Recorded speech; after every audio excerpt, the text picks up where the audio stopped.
This video contains elements that are not suitable for children under the age of 14. Viewer discretion is advised.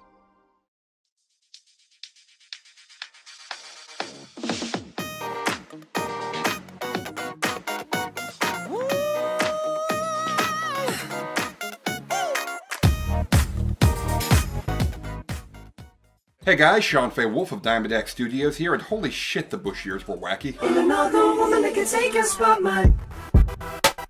One of the most fascinating things for me to watch as a fan of music over the past few years has been the writing of 2000s music into the legend of pop culture. And the legend that's been written thus far has been a very interesting and incredibly uneven one. The 2000s, more than anything, were defined by a million different trends, all moving in different and often opposite directions at the same time. Like trains zooming in opposite directions to whichever destination at full speed and whose passing is a mere coincidence. Unlike the more homogeneous and generally self-similar pop music of the 20th century, or the past 10 years where mainstream tastes have become more centralized as the lines between genres become blurrier and blurrier, it seems like everyone in the 2000s were all on completely different wavelengths to each other, turning popular music into a glorious, chaotic mess of paradoxes and bizarre trend shifting. A look at the pop charts of any week in the 2000s will see NSYNC going head-to-head with Ja Rule, or Kelly Clarkson competing with Nickelback, or Mariah Carey sharing the top 10 with Soulja Boy, a wild menagerie of Bush-era culture which is perfectly exemplified by the list of songs that hit number 1. 130 different songs peaked atop the Hot 100 throughout the 2000s decade, and in this video, we're going to be taking a look at every single one of them and ranking them from my least favorite to my personal favorite. From the TRL pop of 2000 to the Crunk & B of 2004 to the Atlanta ringtone rap of 2006 to the legendary club boom of 2009, the childhoods of 2000s kids were defined by a wider range of genre than quite possibly any generation before or since. There's a lot to look at with this musical katamari of a decade, so let's stand up, say it right, and lose ourselves in the moment as we count down. And it's just like the ocean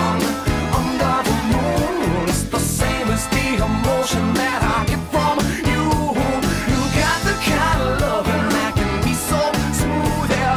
Give me your heart, make it real, or else forget about it.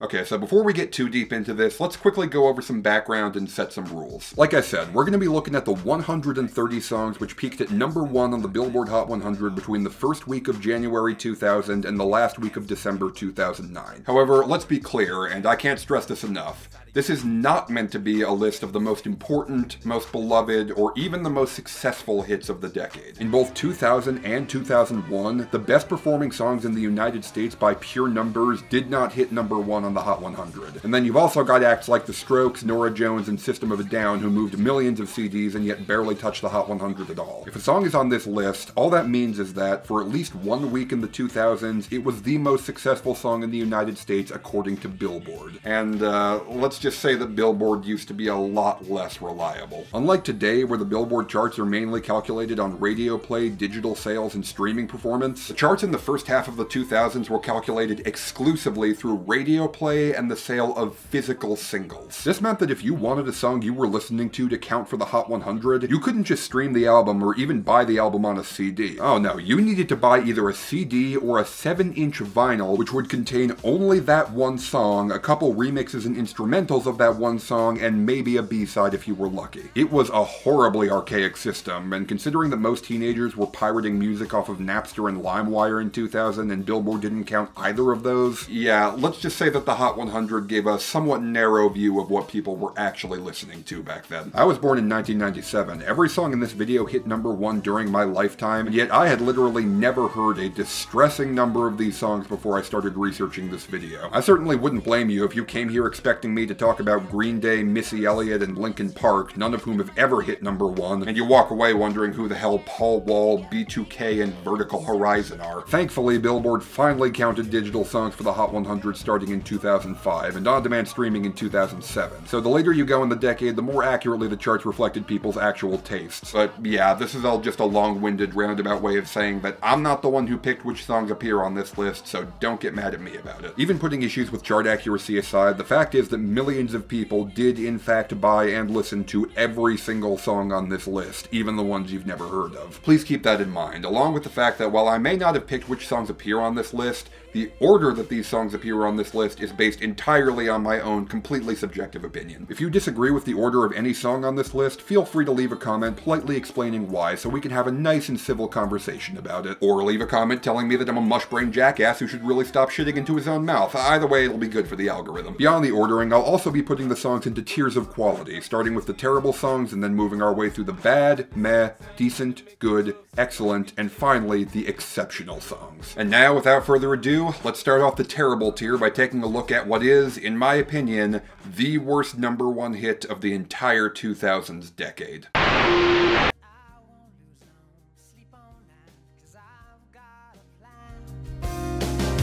You're beautiful. You're beautiful. Yep. This is where we're starting. My pick for the worst #1 hit of the 2000s is You're Beautiful by James Blunt. Or as I like to call it, The Massive Creeper, Someone You Loved. A lot of you are probably wondering what I mean by that. You probably remember this song as that intensely annoying but ultimately harmless thing that was everyone's least favorite part of listening to the radio in 2006. I mean, I'm sure you won't disagree with me when I say James Blunt sings like a pretentious, socially awkward drama kid choking on his own lungs. Ironic that this literal military captain sounds like he'd be knocked over by a light breeze. But why are you calling this so creepy, Sean? Isn't it just a cute little love song? No. Actually, this song is about a crackhead ogling a random woman he's never met before on the subway. She smiled at me on the subway. She was with another man. But I won't lose no sleep on that, 'cause I've got a plan. Yeah, that's the subject of this song. I'm not reaching, I'm not looking too deep into it. This song is literally about a guy high on drugs, sitting on the subway, catching a woman's eye, and then just staring at her and fantasizing about all the things he wants to do to her. And the more in-depth he goes, the more you have no choice but to imagine yourself as that woman, sitting in that subway car, getting leered down by some creepy guy sitting across from you and knowing that you're just trapped in that awful situation until the subway finally reaches your stop. She could see from my face that I was fucking high, and I don't think that I'll see her again, but we shared a moment that will last till the end. I used to just think this song was irritating and badly sung, but now that I've actually paid attention to the lyrics, I can safely say that there are very few songs, let alone #1 hits, that make me feel this intensely uncomfortable. It really sucks because James Blunt seems like a perfectly nice, wholesome guy in real life, but my God, does he just not come across that way in his music. Because I went and listened to some of his other songs and, well, let's just say that that creepiness was not an isolated incident. Yes, I saw you were blinded, and I knew I had won, so I took what's mine by eternal right. Oh my God, dude, stop that. Just fucking stop that right now. My God, gross. Ew. Okay, yeah, I think I've made my point. If you think anything about this song is cute or endearing, go listen to From Above by Ben Folds and Nick Hornsby. It does what this song was trying to do 100 times better. And that's all I have to say about You're Beautiful by James Blunt, my least favorite #1 hit of the 2000s. I will say, though, that it wasn't like James Blunt just waltzed into that spot unopposed. The race to the bottom was a pretty damn close one. Shake that laffy taffy, that laffy taffy, shake that laffy taffy. Honestly, this song is probably what you expected at the bottom of this list, considering that Laffy Taffy by D4L is widely considered to be the worst hit rap song of all time, with the lamest beat ever, one of the lamest flows ever, and possibly the single lamest brag in the history of hip-hop. Call me Jolly Rancher, oh, 'cause I stay so hard, you can suck me for a long time, oh my God. Yeah, I can imagine this dude just sitting there trying to think of a Wham line involving a candy as tiny as his dick is. Passing over such incredible options as you can call me Wonka nerd cause I'm sour and misshapen, and call me Tic Tac cause you'll smell me on your breath for hours when I'm done with you. So yeah, purely on the level of aesthetics, this is all-time worse in pretty much every category. And that's not even getting to the line about groping strippers against their will when the bouncer's back is turned. Girl, let me touch you, I will never tell. Security guard don't scare nobody, damn right I took that hoe. Like I said, the race to rock bottom was a very close one. It might seem strange at the outset to put a song as peppy and upbeat as Girlfriend this incredibly low, but let me be perfectly clear.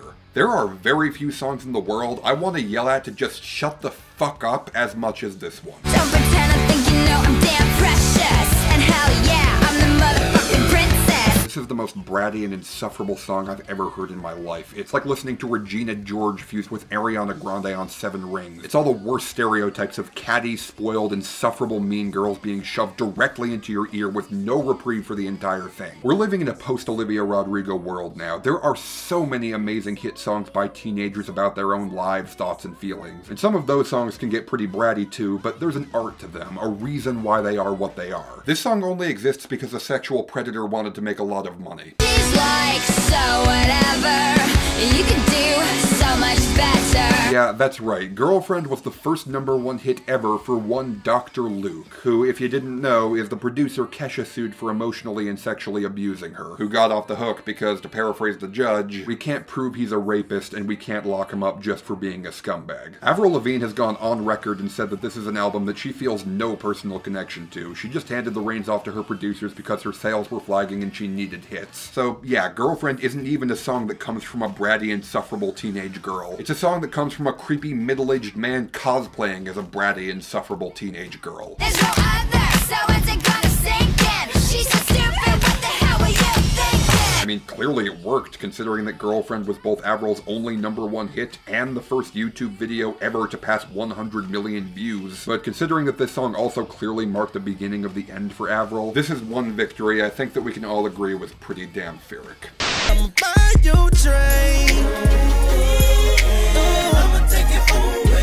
And here we have the first song that doesn't really have any objectionable lyrical content in it, but it's still one of the slimiest, sludgiest pieces of music I've ever heard. I feel like my sinuses need irrigating after listening to it. The melodies and harmonies all rise and fall randomly and out of sync with each other. The one main melody it chooses to repeat over and over is horribly cloying, and it's not helping that T-Pain's autotune is slathered all over it like an Applebee's steak waterboarded in ketchup. And look, I'm not against excessive autotune at all. There's definitely a time and place for cool, distorted robot vocals, but the time is not 2007, and the place is not when T-Pain wants me to think about his O-face. We in the bed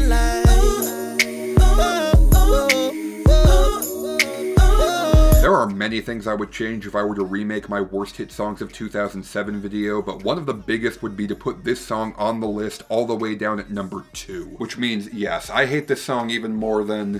I know you see me looking at you and you already know I wanna fuck you. God, 2007 was a bad year. I feel like I don't need to make a point about the lyrics, they kind of speak for themselves, nor do I need to say much about Akon. His voice has always rubbed me the wrong way, and I think that's because I've never heard the man get as into anything as he's gotten into drooling in his lap over these strippers. This was also the first time I ever realized that Snoop Dogg's power has limits. I desperately wanted to believe that he could make literally anything cool, but seeing him drag down to Akon's level here was like seeing my parents cry for the first time, or seeing Mickey Mouse take off his head at Disney World. It just shatters something sacred that I didn't even know could be shattered. I'm stuck on pussy and yours is right. Rip riding the pose and them doors is tight. This song is deplorable. It's enough to make me repulsed at the mere concept of sex, which is amazing considering that I'm such a big fan of sex. I mean, I'm a real, certified sex haver, and yet here this song is, and it's making me talk like a fucking virgin, which is just so cringy and off-brand for me. Let me be perfectly clear that this channel is a strict anti-virgin zone. Seriously, if you've ever been a virgin in your life, get the fuck out. I take you to the candy shop. I let you lick the lollipop. This is a song I've already done a full review on. You can go check that out if for some reason you're in the mood for an in-depth breakdown on why Candy Shop by 50 Cent is, in fact, a bad song. Really, the only relevant thing you need to know for this video is that this is the worst of many, many shitty chart toppers produced by Scott Storch, a protege of Timbaland who made and then lost a fortune as a white-hot beatmaker by doing literally everything wrong that Timbaland did right. Basically, anytime you hear a flat, bland, car sickness-inducing beat from the 2000s built on a Middle Eastern sounding riff, it's probably him. And going forward, I'll be sure to point out every one of his #1 hits by using my patented Storch Stork. I'm sure you'll get an idea of his sound pretty quickly. So this next song is probably the most love it or hate it song of the entire 2000s decade. If you're one of the people who love it, then I'm sorry. And if you're one of the people who hate it, oh my god, I'm so much sorrier. I bet you want the body, bet you thought about it. I'm not gonna lie, I'm not a fan of Ciara even at the best of times. I've barely been able to get into anything she's done, not only because she's so obviously and desperately wanted to be Beyonce, but because trying to be Beyonce is the kind of thing that completely falls apart if you do it even 99% right, and frankly, I don't think Ciara's ever made it out of the mid-80s. You may look at me and think that I'm just a young girl, but I'm not just a young girl. The high whistling G-Funk synth is obviously the most make it or break it part of this. You either think it's one of the worst sounds you've ever heard in your life, or you don't get what people are complaining about, and I'm definitely further towards the former, but I think that Ciara herself is just as big an irritant as the production. I just do not get the appeal of this at all, and the fact that this was apparently the 31st biggest hit of the entire decade, well, I feel the same way about that I do about Big Mouth getting 100% on Rotten Tomatoes. Like, even if you somehow like it, we can all agree that's overselling it a bit, right? So crack a bottle, let your body waddle. Don't act like a snobby model, you just hit the lotto. This song is just as bad as anything off of Encore, and I don't know how anyone could dispute that. It sounds like a shitty SNL parody of Eminem rather than the real thing. I mean, even putting aside the fact that he introduces himself as one of the greatest villains of all time by bragging about the number of rapes he's committed, and trust me, that is not an easy thing to put aside, but even if you do ignore that, the only thing more stilted and awkward than his flow on this song are the rest of the lyrics he chose to go with. Just one up, my mother's son who got thrown under the bus. Kiss my butt, lick from under cheese from under my nuts. Fucking embarrassing. If you're someone who thinks Eminem doesn't deserve to be called a legend of hip-hop, this song is one of the best pieces of ammo that you've got. Oh, and also, for a song that's supposed to be a celebration of M's brothers in the industry by bringing on both his mentor Dr. Dre and his protege 50 Cent, I do have to ask why M and 50 both sound less invested on this song than they did when they both showed up on a fucking Ed Sheeran song together.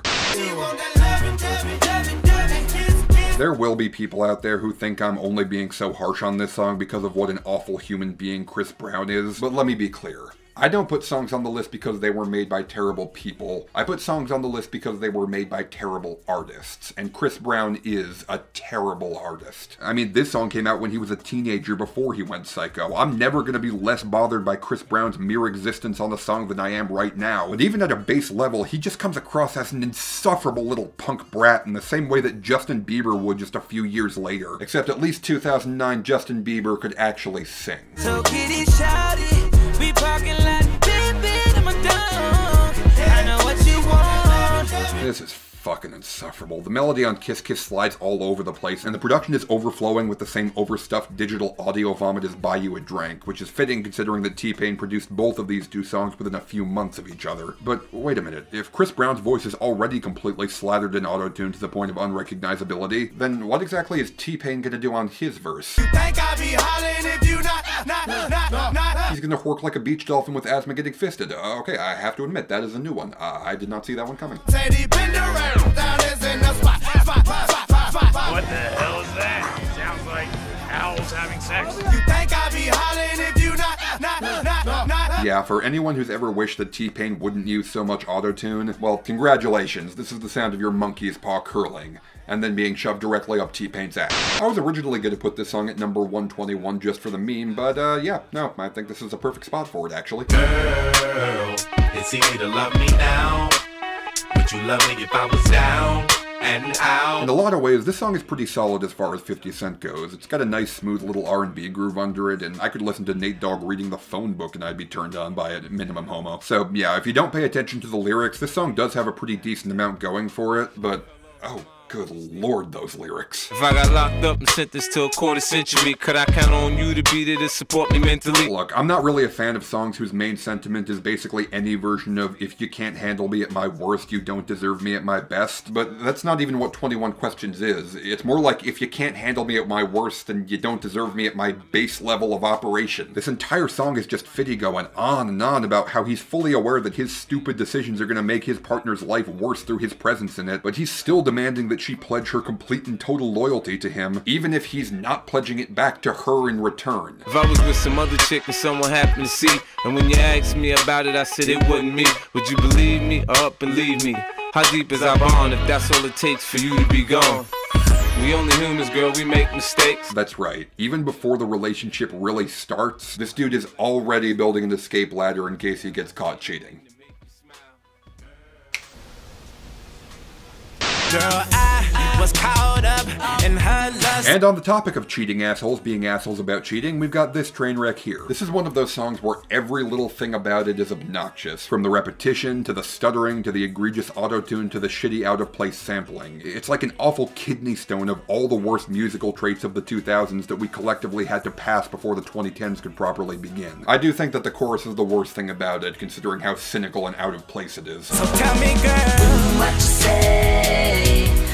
That you only meant when. I've said this before, but I just have to reiterate that Jason Derulo has been in the spotlight for over a decade now, and the only two #1 hits he's ever managed to get were him just grabbing the biggest meme he could get his hands on and just stamping OC Do Not Steal on them. I'm legitimately shocked that he didn't try to sample fucking We Are #1 or some shit back in 2016. But lazy sampling aside, do you want to know what the second worst part of this song is? When the roof caved in and the truth came out, I just didn't know what to do.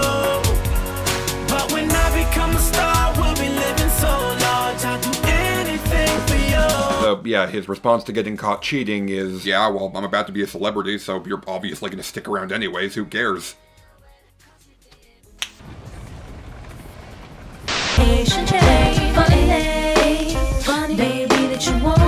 So there was this weird trend that went on for the first few years of the decade where these glamorous, cooing pop princesses would team up with gravelly voiced gangsta rappers to create either ill-conceived, misshapen remixes or original songs that sounded like ill-conceived, misshapen remixes. It must be the ass that got me like that. Even beyond Ja Rule's Marlboro-voiced whale songing at the beginning, J-Lo's got several conflicting vocal lines going at any time, and the entire thing's got this playground taunting melody running through the mix that sounds like it's being played on a steel pan drum covered in duct tape. Now I'm seeing that you're kinda lame, knowing how the situation changed.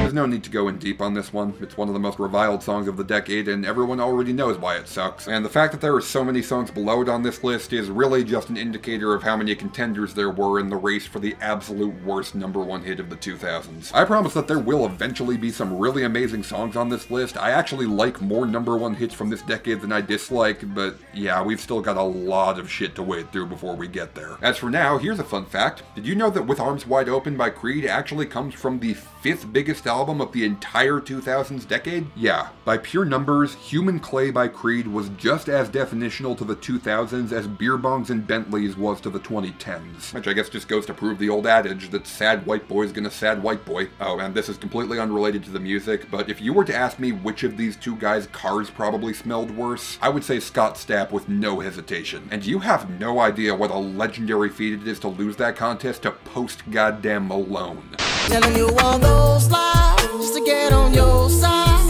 but I must admit there was a couple secrets I held inside. Like I mentioned, Akon is a guy who, even when he's not singing I Wanna Fuck You, really sounds like he wants to be singing I Wanna Fuck You. And that just makes it inherently gross anytime he tries to get romantic. Don't Matter is just this slimy, weaselly little pickled oyster of a song that just glumps along awkwardly without doing anything for 5 excruciating minutes. There's only one even mildly catchy part of the entire song, and that's the part he just straight up stole from Bob Marley. Oh, and on the subject of straight up stealing shit from better artists, I'm hot cause I'm fly, you ain't cause you not. This is why I'm hot. the story of Mims the rapper, who came out of nowhere with a shitty #1 hit explaining how amazing he is and then immediately disappeared off the face of the earth, has become the stuff of bad music legends. But I bet a lot of people who have heard of this song haven't actually listened to any of it besides the chorus. So why is Mims so hot, you ask? I mean, at a glance this just sounds like a halfway passable-ish generic hard beat dragged down to near unlistenable levels by the Quarter rapping over it.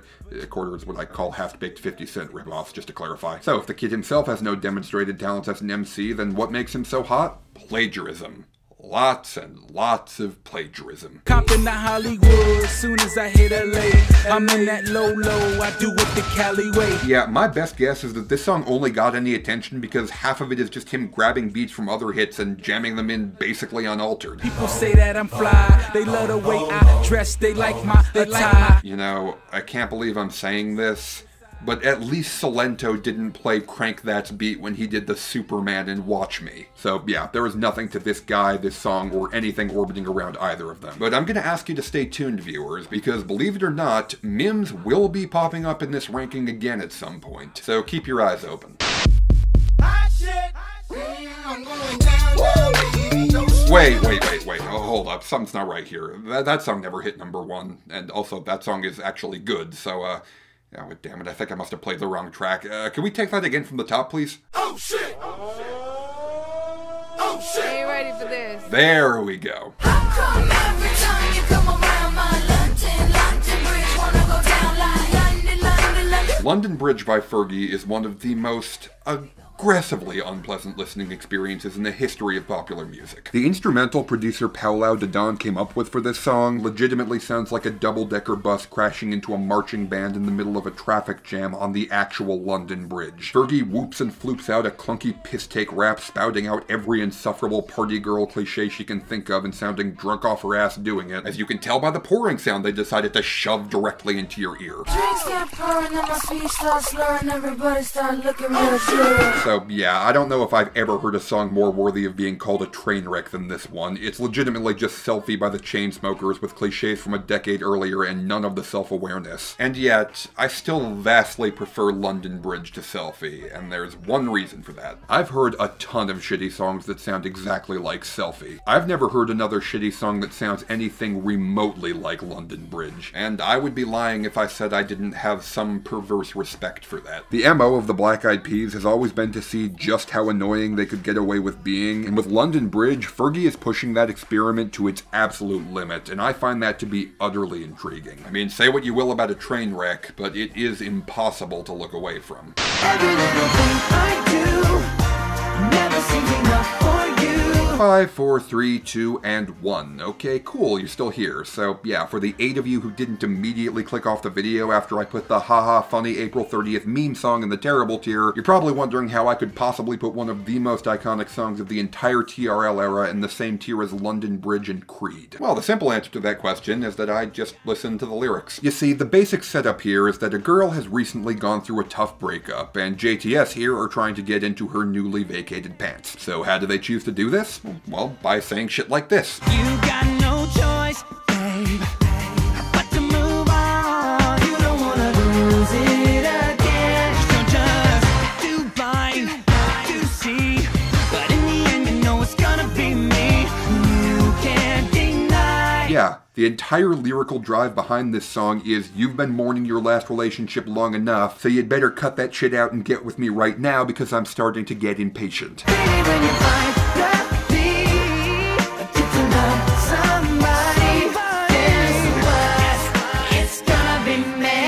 yeah, the more you listen to this, the more the phrase, "it's gonna be me," starts to sound a little bit like a threat. God, I hope that all the kids who listen to this didn't get the impression that this is how relationships are supposed to work. Honestly, thinking about it from that angle makes this song look kinda reprehensible. Eh, at least it slaps though.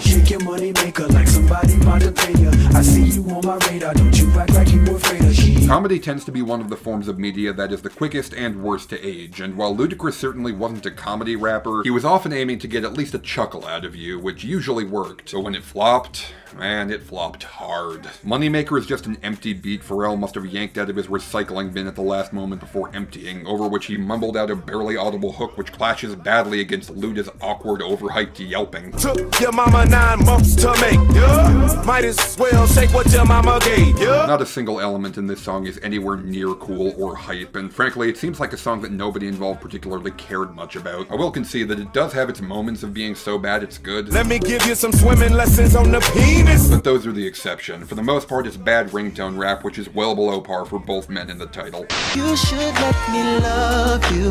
Let me be the one to give you everything. This one's just depressing, man. The 2000s as a decade were defined by hip-hop flavored R&B love songs, by men and women, hard and smooth. That was the biggest sound of the 2000s, and yet the genre's biggest hit of the entire decade was this weak, insincere, nothing burger treat you better shit. This song was more successful than every single R&B hit Usher had in the 2000s, and I'm pretty sure just mentioning that fact out loud is enough to get you executed in several countries. They say we're too young to get ourselves sprung. This one is pretty self-evidently awful, with a bizarre combination of a slow, plodding tempo, squeaky, ear-grating vocals, and morbid, pathetic lyrics. You have me suicidal, suicidal when you say it's over.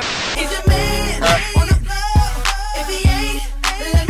This is a song about how you'd better keep your guard up because 16-year-old Chris Brown is planning on stealing your girl from you. I can definitely show you things to have you saying I can't be 16. Now, in a reasonable world, this would have instantly buried this kid under an avalanche of ridicule and we never would have heard from him again, but alas, we decided to instantly embrace this twerp with open arms, a decision that we are still paying for a decade and a half later. I will give Chris Brown credit for one thing though.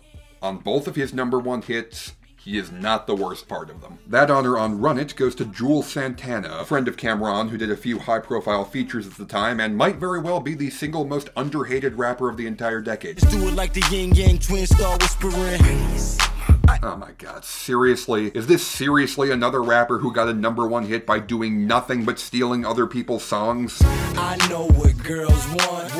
I know what they like. Holy shit, first Mims and now this guy. How the hell do we keep letting this happen? You tell your friends to get with my friends. We could be friends. You know what? Fuck it. I'm not gonna stand for this. Let me just state, clearly and for the record, that if you steal trademarks totally unaltered from people infinitely more successful, recognizable, and talented than you, then you're a complete scumbag, and frankly, you have no place in polite society. Fucking hack. I knew at some point I'd have to just rip off the band-aid and say it, so here we go. Most of Beyonce's #1 hits this decade were not good. I don't care if I'm gonna get stung to death for saying that, I'm gonna speak my piece, starting with Single Ladies, which is an absolute migraine of a song. It's awkward, herky-jerky, way too loud in all the wrong places, and the instrumental in the second half of the chorus sounds like it's going to eat me.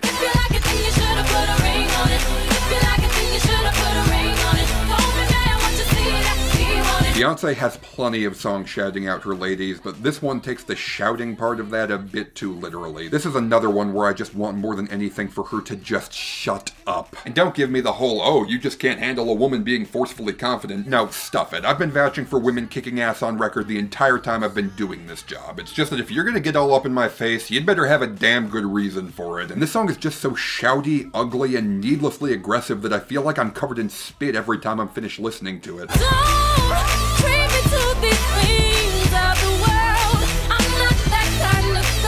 I can only assume this song is so beloved because of the whole Single Ladies Put Your Hands Up call and response in the chorus, which is certainly unignorable but has been done way better in a ton of other songs, as well as the music video, which, I mean, it's iconic, let's be real. Even as someone who can't stand this song, I will fully admit that Beyonce had one of the greatest videos of all time.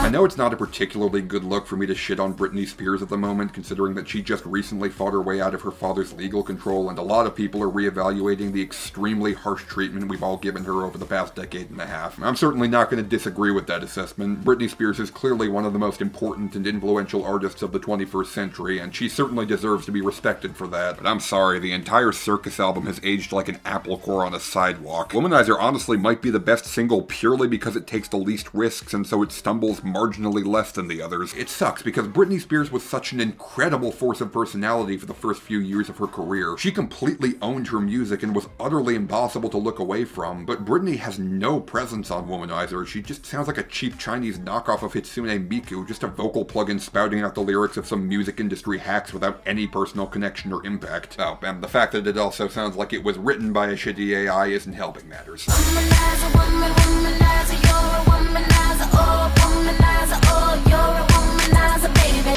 I've been thinking about this relationship and I wanna know, is it as good as it gets? This is a pop song where Ja Rule tries to be a smooth, seductive lover boy and J-Lo brags about how down-to-earth and real she is, despite the fact that Ja Rule sings like a pufferfish just blew up in his windpipe and J-Lo is fucking J-Lo. The instrumental is pretty nice, I'll give it that, but that's only because it's sampled directly from Mary Jane by Rick James. So yeah, anytime you're listening to this, you're making the active choice not to listen to Rick James, and instead to listen to Boris and Natasha serenading their own egos with the sweet melodic stylings of a strep-throated bullfrog and all the charm and humility of a Kardashian on My Super Sweet 16. Lift me up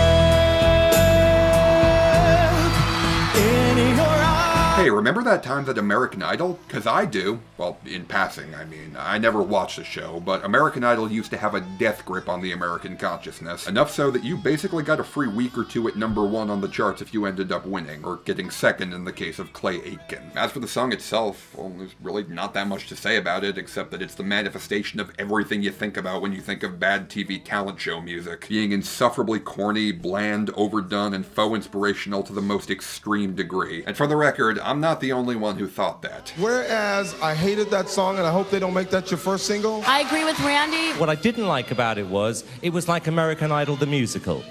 Yeah, the song's terrible.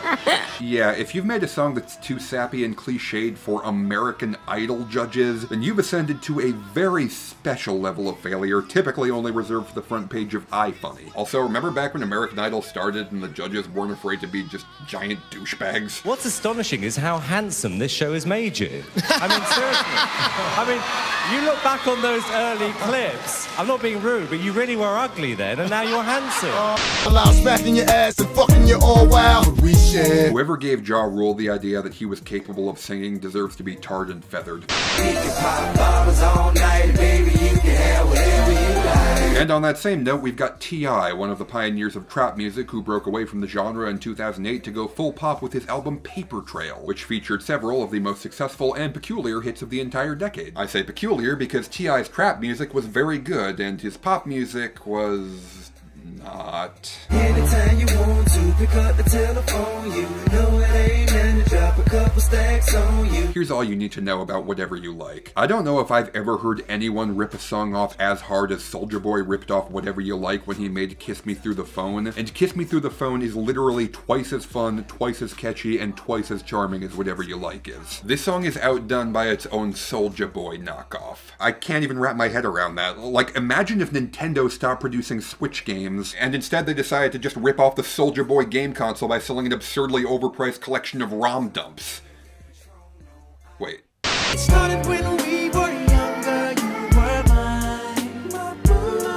Look, I get that people have a lot of nostalgia for this one. It's a collaboration between the biggest male and female R&B stars of the decade. The sentiment is really cute, and this is probably one of the most songs ever to come out, but I implore you to rip off those nostalgia blinds and give it another listen because it has aged terribly. And no, I'm not even talking about the lyrics, although I've always found boo to be an obnoxiously cutesy way of describing anything that's not a cat or a child capable of powering a city by laughing. No, when I say this is aged badly, I'm talking about the way it sounds. Bring it back. I don't know about y'all, but I know about us. And it's the only way we know how to rock. You've got Usher switching at random between this forceful hip-hop delivery and his breathy cooing. Alicia Keys is rapping for half of it. The two of them are constantly talking over each other. There's all these weird little vocal watermarks sprinkled all over it. There's a weird minor key trill that juts in at random and just makes my skin crawl. And you were my baby.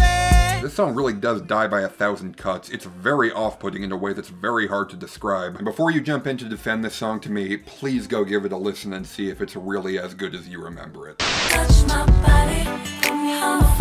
My friend Diane said in her Worst Hit Songs of 2008 video that this song sounds like a computer generating a Mariah Carey song. And for the most part, yeah, that's basically why I don't like it. The production just sounds like you picked out some Mariah Carey background presets on GarageBand and completely missed the point of them, while the melody is mostly just awkward warbling between two notes. And that's before you get to the lyrics. It should not be difficult to make a good song with the message of Mariah Carey wants to have sex with you, but for some inexplicable reason, Mariah spends a not insignificant portion of the song saying, if you secretly record us fucking or even mention it to anyone else, I swear to God, I'm gonna fucking kill you. If it's a camera up in here, then I best not catch just flick on YouTube. Cause if you run your mouth and brag about the secret rendezvous, I will hunt you down. So apparently in Mariah's eyes, I'm not a loving partner who she can trust and confide in. I'm a potential creep who has to be told off and threatened before I've even done anything wrong. And I'm not gonna lie, I don't particularly feel like listening to a song that makes those assumptions about me. And here we have the worst possible outcome of the phrase, let's make a Justin Timberlake type song. I have to admit, I thought Usher was better than this. Granted, this was his big comeback single 4 years after Confession, so he basically could have done whatever he wanted to and it would have been a giant smash. But still, listen to this. Weak-ass vocals, obnoxious jittering synth beat, crooning lyrics where he just repeats over and over again that he can't keep it in his pants and just wants to fuck the girl in the middle of the club without caring who watches. You could tell me this was a Jason Derulo song and I wouldn't bat an eye at that. And that is a fuck up so royal, it's Rolling Stone's pick for the 30th best song ever made.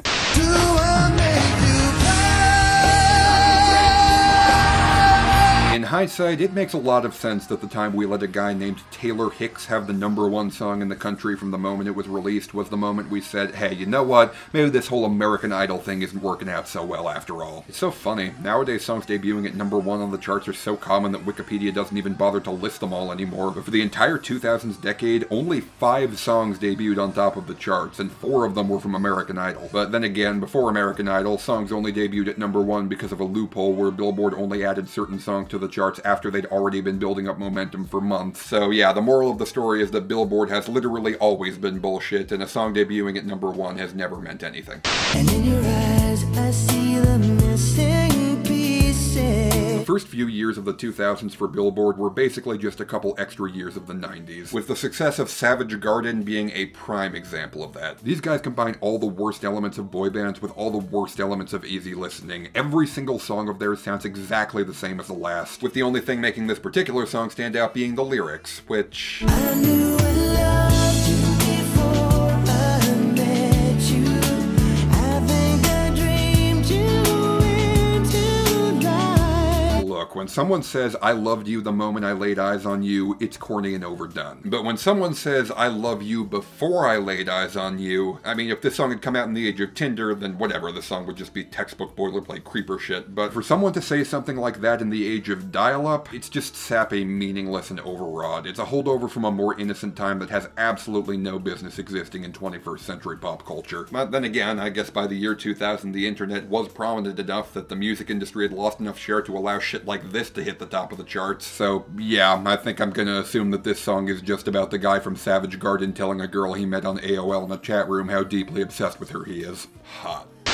Baby boy, you stay on my mind, fulfill my fantasy. Come on, girl, tell me how you feel. Yeah, so remember what I said about how being Beyonce only works when it's done 100% right? Yeah, well, that's no different for Beyonce herself than it is for any of her wannabes. I remember a while ago, I watched a video where Your Movie Sucks was going through the bonus features for The Lion King 2019, and he was absolutely gobsmacked by how everyone literally seemed to worship Beyonce, like to the point where they didn't let people talk about their actual parts in the film and only what it was like to work with her. That was really eye-opening for me. I didn't realize the intensity with which actual real-life people literally deified this woman, and I don't know if there's a faster way to kill that perspective than by listening to Baby Boy, which reduces Beyonce to the most disposable, nondescript, bog-standard pop vocalist you can imagine, crooning out nothing lyrics over a stiff-ass Scott Storch beat with a couple token Sean Paul bars dropped in between that do nothing to liven anything up. This is just a normal, bad pop song that Beyonce adds nothing to, and if she weren't on it, there would be nothing worth saying about it. Oh, boy, you looking like you like what you see. Won't you come over and check up on it? And all that also applies to this one too. Honestly, I'm coming to realize more and more that Beyonce has just never been a good singles artist. Even if I do get uncomfortable with just how obsessed people can get with her, I can't deny that Beyonce is best at doing big things and making huge statements. And on a lot of her biggest pop hits, she just does absolutely nothing noteworthy. This one does flow a little better than Baby Boy, but it's somehow even more repetitive. I swear that Bey is just hitting one single melody over and over. Again, just ask yourself, if this didn't have the name Beyonce on it, would you even pay it a second thought? Are you ready, kids? Aye, aye, Captain! I can't hear you! Aye, aye, Captain! Oh! Soldier boy, I'm in it. Why me crack it? Why me roll? This is a case where the song itself is definitely bad, but the soft spot it's earned in everyone's hearts is definitely warranted. Crank That was the first song ever to hit #1 because of memes and internet promotion. It's literally groundbreaking in that regard, and it's got what I can confidently say with hindsight is a stupidly fun hook that's guaranteed to fill a dance floor. Unfortunately, literally everything about the song that isn't the hook is sloppy, gross, and drags all the energy and fun to a stop, just like all the shitty Vine hits that came in its wake. Catch me at your local party, yes I crank it every day. Haters get mad cause I got me some bathing Nate. I spent all morning watching a VH1 special on Gwen Stefani. I don't know what a hollaback girl is. All I know is I want her dead.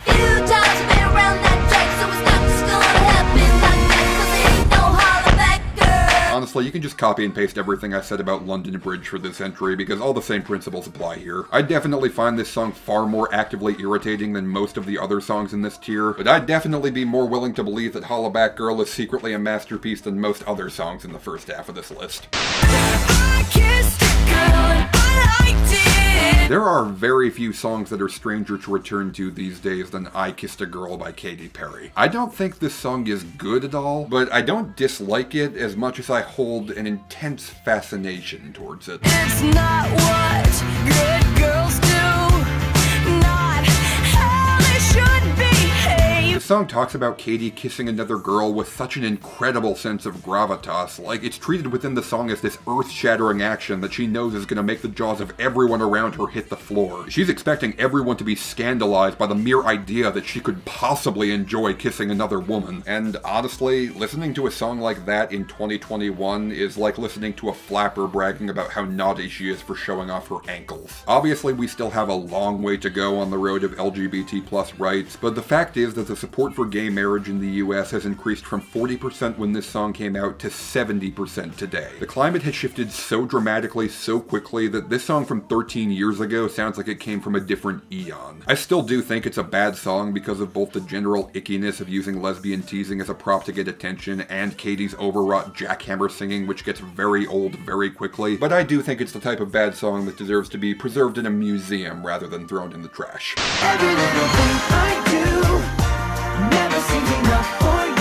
So have you guys noticed that the lyrics in this song are, yeah, a little bit pushy? You got no choice, babe, but to move on. Oof, that is a big yikes. Yeah, I don't think these lines are really coming across the way Max Martin intended them to. I mean, I'm sure there are some idiots out there who would be super overdramatic about it and say shit like, oh, this is morally reprehensible, think of the innocent children whose minds are getting corrupted by it, or some dumb shit like that. But nah, it's just a few lines that don't rub me the right way in a classic Max Martin banger. I might think it's bad, but hey, what does my opinion matter anyways, right?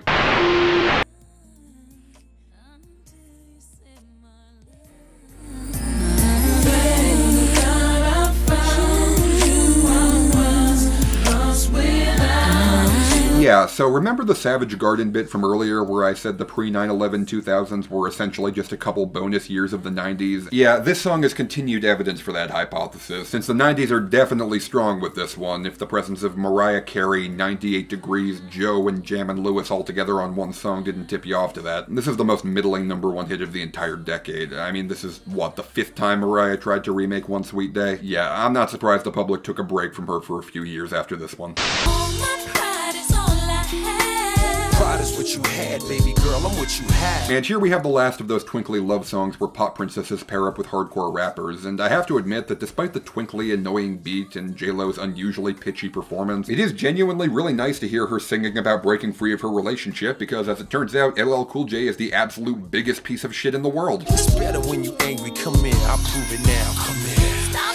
I mean, I gotta give him credit. I legitimately want to punch this guy squarely in the nose, and it's really cathartic to see J-Lo kick his ass to the curb. Let me rephrase that for you. The best thing about this breakup song is that you end up hating the man so much that you wind up rooting for Jennifer Lopez. Keep in mind, 3 months before this, she put out a song about what a genuine girl next door she was, with a music video where she whined that people took her picture as she lounged on a yacht and bought a diamond ring. So yeah, that's your protagonist in this love song. Have fun rooting for her to win.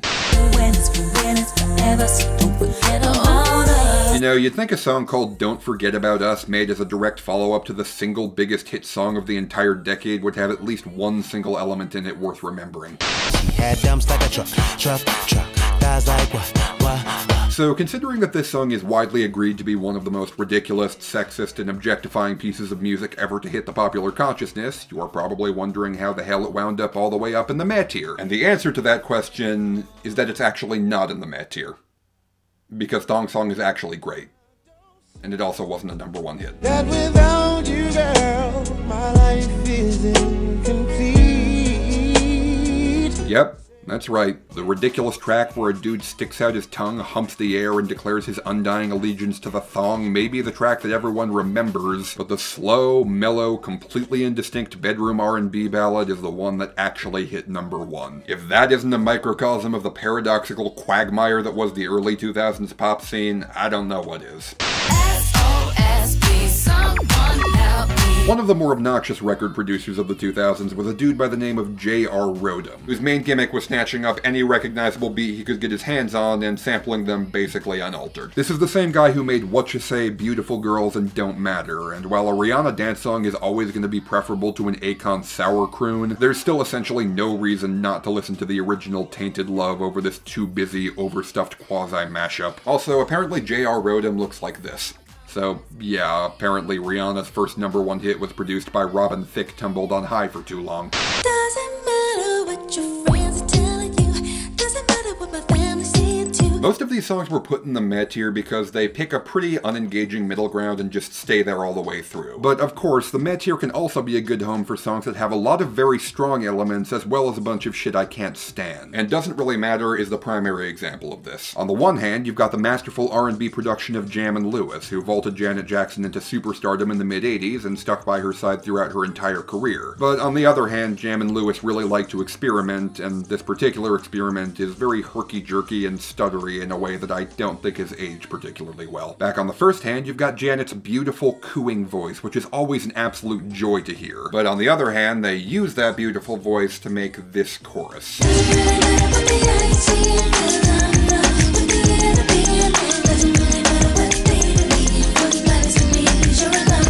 God, that's gross. If the bad stuff doesn't bother you as much as it did me, you'll probably love this, but as far as I'm concerned, this bag is just about as mixed as they come.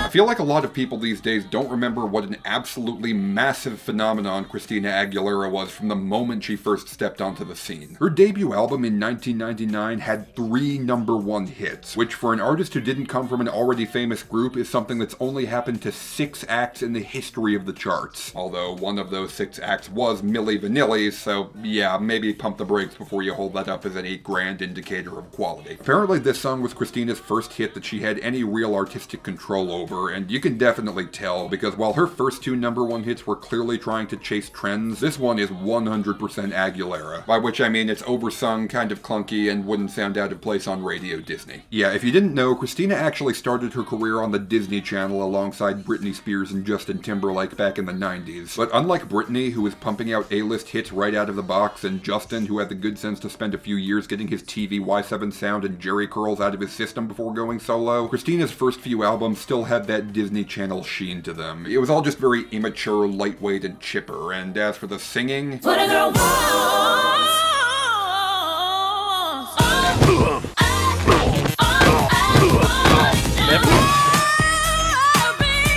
Look, I'm not gonna harp on Christina Aguilera's over-singing. It's a tedious cliche by this point, and while her vocals do sound pretty strained on just about every moment of this song, it's not as bad as it could be, as evidenced by... What a girl wants, what a girl needs. Oh boy, this one. Look, I know this song is fondly remembered, and I will grant that for the most part it is a perfectly fine, if also dated piece of teen pop that I have no issue with, but then, you know... I mean, I like Genie in a Bottle.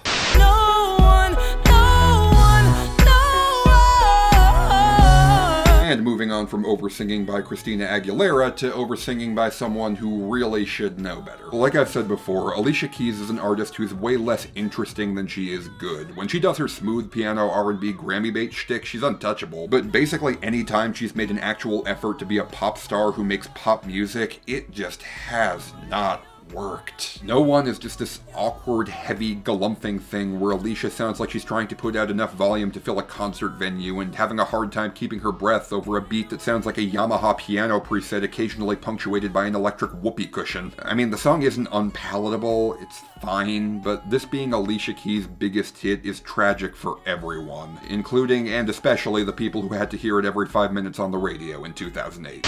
Every other word is a yeah, okay. Could it be that you or at the crib with another lady. You've probably noticed by now that I'm not a big fan of songs that have awkward, jittery, start-stop rhythms to them. They always make me feel like a squirrel when I listen to them. Always say that I was doing my thing. Something's going down, that's the way it seems. Shouldn't be no reason why you acting strange. Nobody's holding you back from me. So yeah, that alone kind of turned me off to this one. Along with the fact that I also really don't like songs that go into excruciatingly long-winded and detailed accusations of cheating. At a certain point, I feel like I'm just sitting in a room while a couple is fighting and just want to melt into my seat. Really, the fact that this song managed to place this high on the list despite compounding two of my biggest pet peeves on top of each other really is a testament to just how good the hook is and how iconic Bay and Crew's presence and delivery are.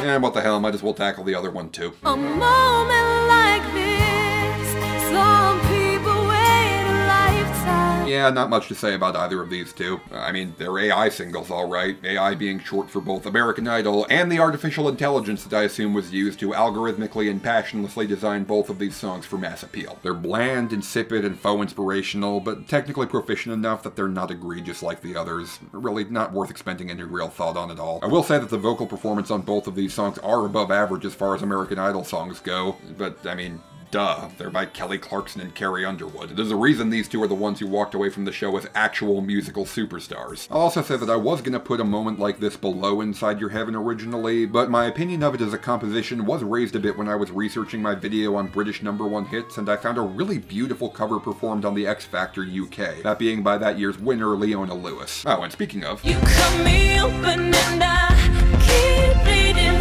keep bleeding. Yeah, this is another song we have Simon Cowell to thank for. I can't exactly say I'm surprised. I mean, the song is probably the single most overplayed thing in the history of pop radio from the time of its release right up to the present day. And so my brain does naturally associate it with the same forcing, bland, inoffensive mush down our throats corner of the music industry that the Idol franchise fits into. I mean, that's probably not fair to this song. Like I said, Leona Lewis is a great singer, and this song definitely has more interesting musical ideas than most of its ilk. But I'm sorry, the association in my head between this song and shitty staticky car radio is so strong that I can't hear it without my hand instinctively reaching towards where a dial would be if I were driving.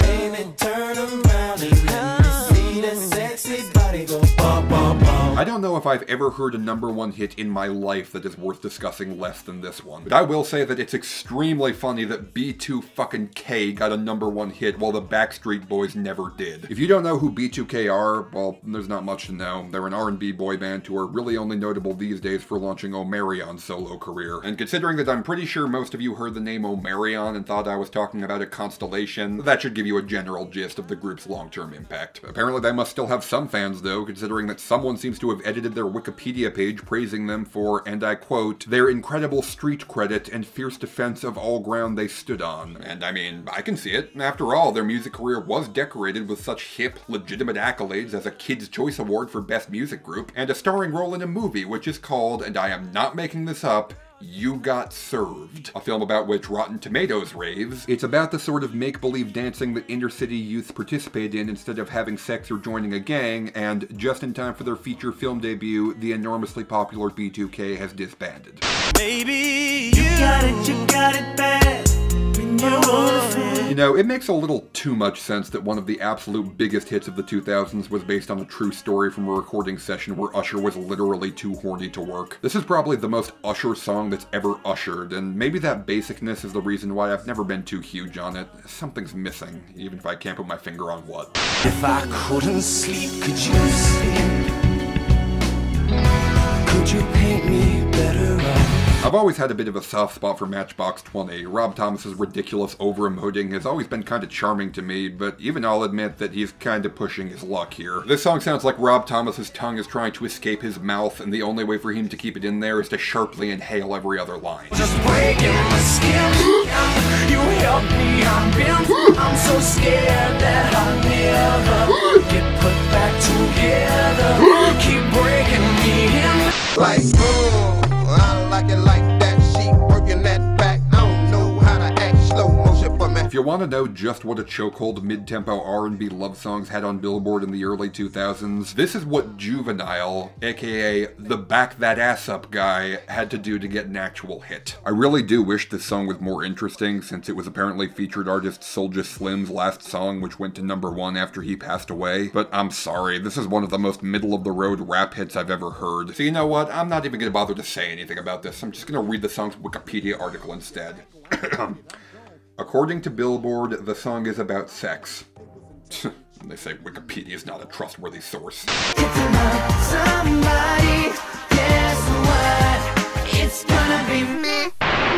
And at this point, you've reached about the halfway point of this video, which I have to assume means that you're enjoying it at least somewhat, and if you are, I would really appreciate it if you'd leave this video a like, leave a few comments below, and hit that subscribe button and the bell for notifications of each new upload. Every interaction this video gets helps my channel perform better with the algorithm, and so the more engagement you can give me, the better. And on that same note, here's a fun fact. I have never gotten a dime of ad revenue from YouTube for making these video essays. Because I review copyrighted music, the big music labels claim all my revenue for themselves. And because of that, I'm only able to make these videos thanks to my supporters on Patreon. If every one of you guys watching could give me even just a couple quarters every time I upload, I'd be fully financially set, so I really hope you'll consider subscribing on Patreon. And of course, if you do, there's something in it for you too. For just $1 per video, you'll get your name in the end credits of every video I make, while for $2, or the price of a cup of coffee every time I upload, you'll get to suggest and vote for what songs I talk about on this channel in my Grab Bag Review series. $5 patrons get to join my Discord server and hang out, talk, and play games with me and a ton of other cool people. $10 patrons get early access to my videos before they premiere, as well as personalized character art at the end credits of every video, which you can see above. And my $20 patrons get to directly pick any song in the world for me to do a guaranteed discussion on in each new episode of Grab Bag Reviews. In addition, every patron in every tier has an equal chance to be selected to give a patron review of the music I talk about in every main series video I make. So let's see what my patrons have to say about some of these #1 hits. From MikeRam72 regarding Crank That. Crank That by Soulja Boy is probably the single best song that's ever written. I don't know if I'm ever going to do my own like ranking of the #1s of this decade, but if I ever do that, Crank That is going to be #1 without competition. It's just such a fun song. You'll hear it at like a wedding and immediately love it. I don't get why anyone could crank that. It's just a bundle of fun. I love every second of it. From Single Rider Reek regarding I Wanna Fuck You. With Akon releasing a song like this, it's impossible to take him seriously, even before he did that collaboration with The Lonely Island. Wait, Snoop Dogg is involved? Well, time to grab my popcorn because it's comedy night tonight. From Roadrunner regarding Girlfriend, this song, despite all the baggage surrounding it, is such a rocker. I think it might be one of the best #1s of the 2000s. Avril does a great job, and the track has so much energy. From 999 regarding Beautiful Girls, what this song did to Stand By Me should be a punishable crime. I hated this song in middle school and still hate it today, and I've got nothing else to say about it. And last but not least, from Zara Music She regarding Crack a Bottle, I'm not actually here to talk about Crack a Bottle. I'm just here to point out the fact that the US public is a bunch of dumbasses for not letting FAC even touch the top 100. Seriously guys, FAC is one of the greatest pieces of art ever created, and fuck the American and British publics for not letting it become the #1 hit that it 100% deserved to be. Thank you all for your continued support. I've devoted my life to making these videos for you guys, and that's all thanks to your financial backing. Unfortunately, I've still got a ways to go before I'm fully financially stable, and literally every individual dollar helps more than you could possibly know. Thank you all for allowing me to make content for you. Y'all are the best. And now that we've got all the shilling out of the way, let's move on to the good half of the list.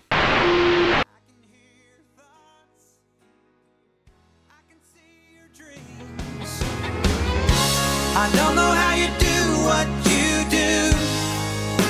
I'm so in love with you.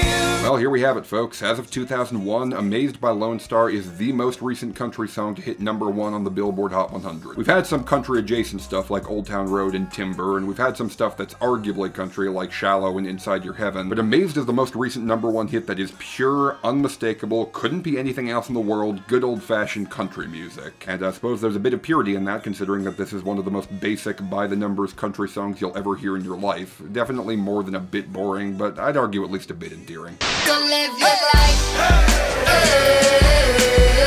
You steady dressing that bed. I think it really says something about the state of hip-hop in 2008 that not only did one of the year's biggest hits directly sample the fucking Numa Numa song, but that sample is far and away the best part of it.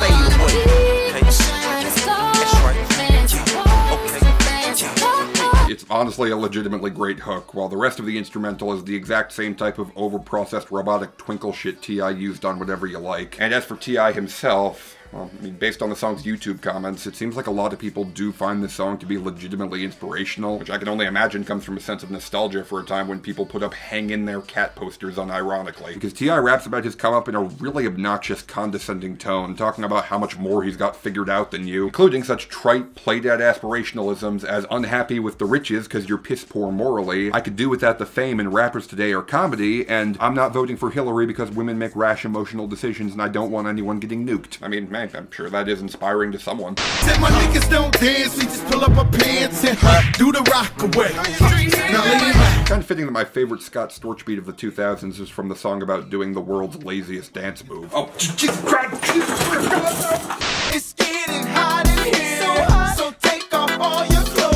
One of the biggest cultural shifts throughout the 2000s decade was the realization that hip-hop could be more than just gangsta rap. And while Kanye tends to carry the banner of this change, I feel like Nelly doesn't deserve to be overlooked in that conversation, because he definitely gave lip service to being a gangsta while never managing to convince anyone that he was legit. But that didn't matter because he was just having too much fun for anyone to care. He was loose, he had a funny accent, he sang his own hooks, and he was the life of the party, with Hot in Here being the definitive example of this, even if I've never loved it personally. It's a bit too repetitive for my taste and definitely wears out its welcome, even if the core formula it's repeating is definitely a fun one. Alright, so I'm going to be discussing these next two songs together, and I get this might seem like a weird duo to pair up, and also for that matter a weird duo to have this high on the list, but just hear me out here.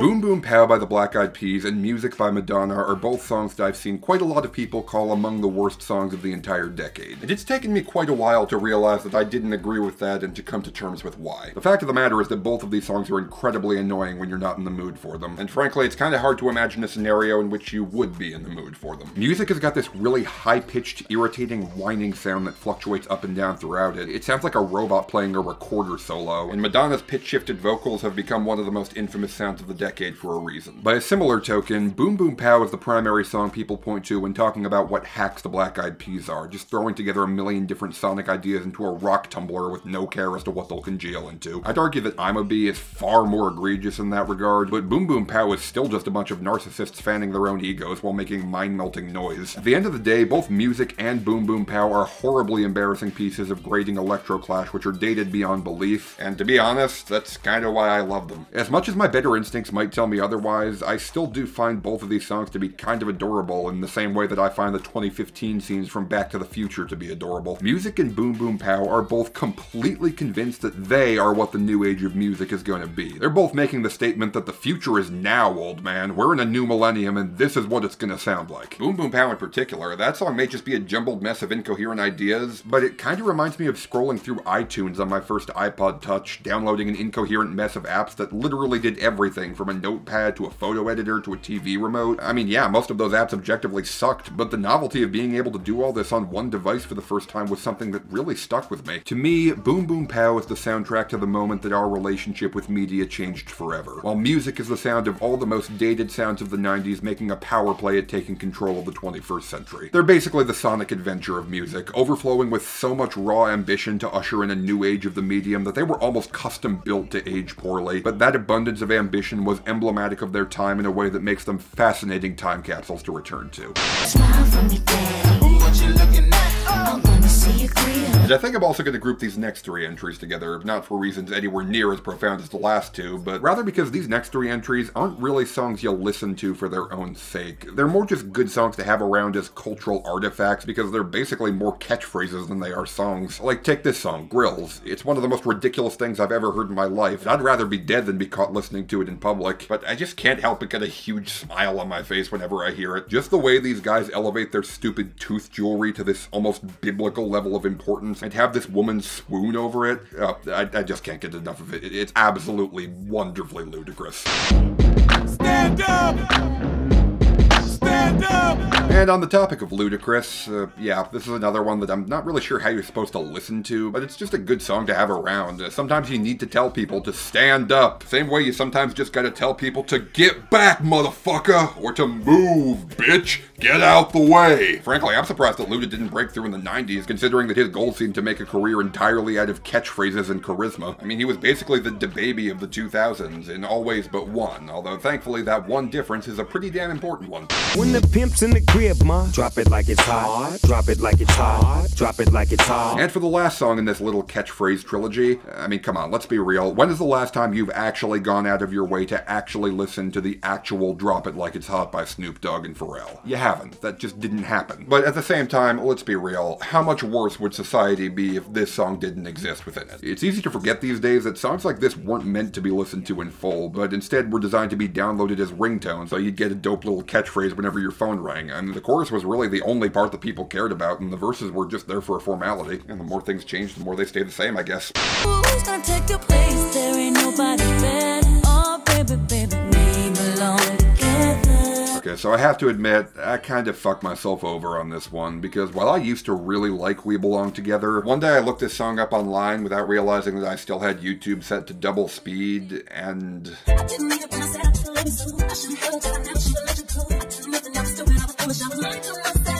yeah, it immediately turned into a trashy dance remix of the original that I kind of love, and now I've listened to it at double speed so many times that the original sounds really slow by comparison. That is just a me problem, though, and I can't deny that this is a very sweet, moving song, nor can I deny that after completely owning the 90s from start to end, Mariah Carey still having enough cultural dominance to produce the single most successful song of the entire 2000s decade is extremely impressive. For perspective, that would be like if Drake got the biggest hit of this decade in 2025, which, now that I'm saying that out loud, is 100% something that's actually going to happen. I mean, let's be real here.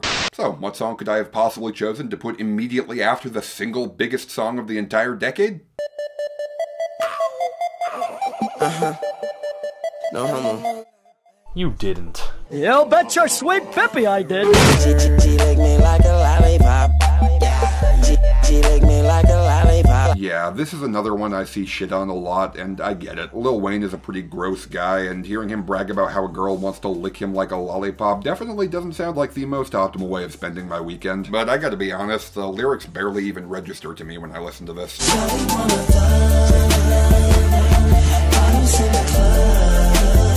When I hear lollipop, I just kind of turn my brain off and let the entire thing wash over me as this abstract wave of auto-tune. And if you do that, then it's kind of a vibe, not gonna lie. Tell me your blue skies fade to gray.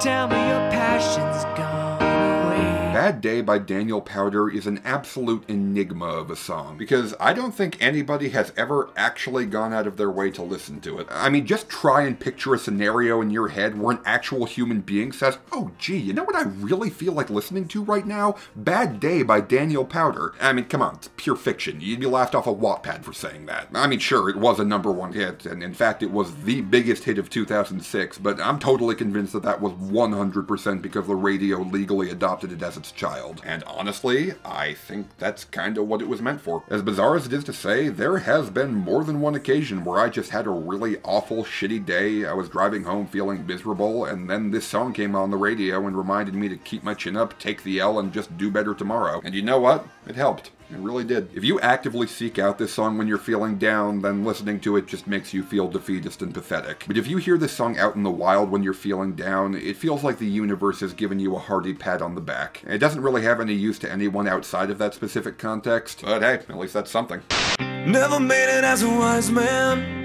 I couldn't cut it as a poor man stealing. I feel like most people these days would probably agree that Nickelback got a bit too much hate back in the day if you pressed them on it, but at the same time, let's be real, their name didn't become synonymous with shitty music for no reason. Out of all the ugly, sludgy, post-grunge butt rock that clogged up the airwaves in the 2000s, Nickelback songs were by far the most ubiquitous, and while I'm too young to remember it personally, the idea of this song and 1,000 uninspired clones of it blaring out of radios everywhere I went for years on end is an absolutely miserable thought. That being said, I don't think it's inherently bad to have a few songs that sound like that around as long as they're only played in moderation. And now that we're not living in that time period, I can appreciate this song out of context for the basic yet emotionally effective song it is. All the women Ah yes, Independent Women Part 1 by Destiny's Child. One of the least unfeminist things I've ever heard in my life. Admittedly, this one is more than a bit cheesy to come back to these days. I mean, its message is literally, I am a strong, independent woman who don't need no man. And of course it's from the soundtrack to this fucking film, so it also has to have a product placement about the movie in it, with the Charlie's Angels references crammed in about as gracefully as your average Raid Shadow Legends ad. Girl, I didn't know you could get down like that. Charlie, how your angels get down like that. So yeah, this is the same kind of corny pop feminism as Stupid Girls and All About That Bass that was almost designed to age awkwardly. But hey, it is much better than both of those songs, and it's definitely better than Beyonce's other big call and response girl power anthem. Get busy, just shake that booty non-stop when the beat drop, just keep swinging it, get jiggy. I'll be honest, I don't have a lot to say about Get Busy as a song. It's about as straightforward a dancehall track as you can get, but as I was researching, I learned that apparently one of Get Busy's most notable legacies is being the biggest hit to use something called the Diwali rhythm. To make a very long story short, a rhythm, which is Jamaican patois for rhythm, is a type of repeating musical phrase made of any combination of a song's percussion, rhythmic, and bass sections. Essentially, because copyright laws in Jamaica were so relaxed for so long, a culture developed there where a popular song's bass line and percussion essentially became owned by the collective culture rather than the individual who made them, with those distinctive rhythmic bars becoming a rhythm that anybody could use, and it became a show of pride and skill to be able to take a popular rhythm and make it your own. In 2002, a musical phrase known as the Diwali rhythm became popular, and that was the rhythm that spread beyond Jamaica and turned dancehall into a worldwide phenomenon. The Diwali rhythm is most notable for its Indian-style swing and syncopated clapping, and it's been responsible for some of the biggest dancehall hits of all time, including Get Busy, The club, them want flex with us. To get next to us, them now vex with us. and also this big hit from the same year. You try to shake me, one up, loving me crazy now. Look at it. And then, a few years later, Run, everybody move, run, let me see you move, and rock it to the groove. so yeah, all of these different songs, all huge hits, and all made from a rhythm owned by a culture rather than just one person. That is fucking dope. No matter what I do, all I think about is you. And unfortunately, I don't have any fascinating lessons in world history to go with this one. All I have to say is that it's a cute little pop rap song that I'm honestly surprised Nelly was able to pull off as well as he was. Love you, and I need you, Nelly, I love you. Okay, how much you want to bet that that line was originally "Baby, I love you," and then Nelly just slipped her a 20 to sing his name in there instead?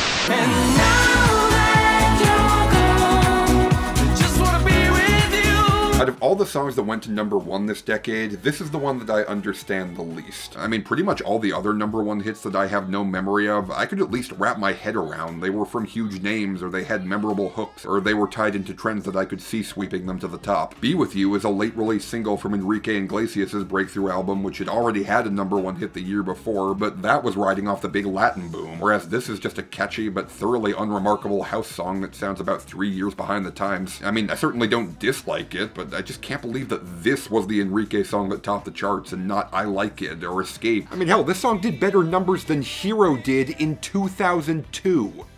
Think about that! And I was all you had, and all my heart is beating for you. This one, on the other hand, nah, this one's an absolute classic, as synonymous with the early 2000s as they come. I've personally never been a huge fan of it. Everything about it is really pretty, but it doesn't really move anywhere. It just kind of floats in place for 4 minutes, but I can certainly see the appeal. I could have another you in a minute.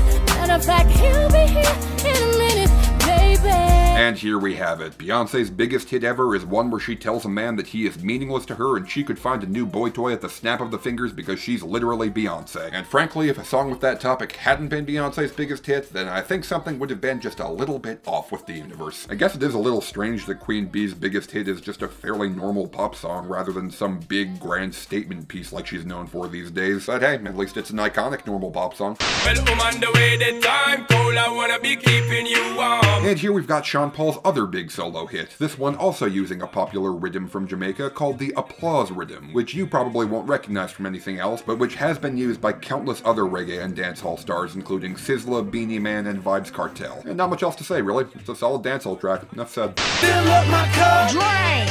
Mazel tov. 1, 2, 3, not only you and me, got 180 degrees. As a suppose this song does deserve mention as the first song in Billboard history to debut at #1 purely organically and not because of either industry radio manipulation or American Idol. But frankly, I find it kind of hard to remember this song as anything more than a pretty standard late period Britney Spears song, with quite possibly the most awkward euphemism for a three-way I've ever heard. I mean, who knows? She's playing it so cutesy and coy that maybe the song isn't even about having a three-way. My personal headcanon is that the song is actually just about Britney Spears having sex with Fergie, and the 3 P's refers to Britney's pussy and Fergie's 2 penises, which she does have if you didn't know. I'ma be spreading my wings. See? Shorty, you're my angel, you're my darling angel. In hindsight, it's absolutely hysterical to me that the Mr. Boombastic guy of all fucking people managed to come back out of nowhere 6 years later with the biggest album of the year and 2 massive #1 singles. It's somehow even funnier that he spends both of them doing a distressingly accurate Dr. Zoidberg impression. Looking back, shorty, always a mention. Say me not giving her much attention. God, imagine the alternate universe where that played over the opening of Deadpool. It's all good when you live for your beer fun. Can't be a fool, son. What about the long run? Every little thing I do never seems enough for you. It's Gonna Be Me by NSYNC is an iconic piece of the early 2000s and the only song from the notorious TRL boy band wars to hit #1 on the Hot 100. It's as classic as vintage Max Martin can possibly get, and yeah, it may be held back a bit by some questionable lyrical choices, and I'd argue that Bye Bye Bye did this song's job better overall, but I could still say with some confidence that there's a reason this song is so well remembered to this day. Actually, no, just kidding. NSYNC are embarrassing flops and Backstreet Outsold. Cry about it.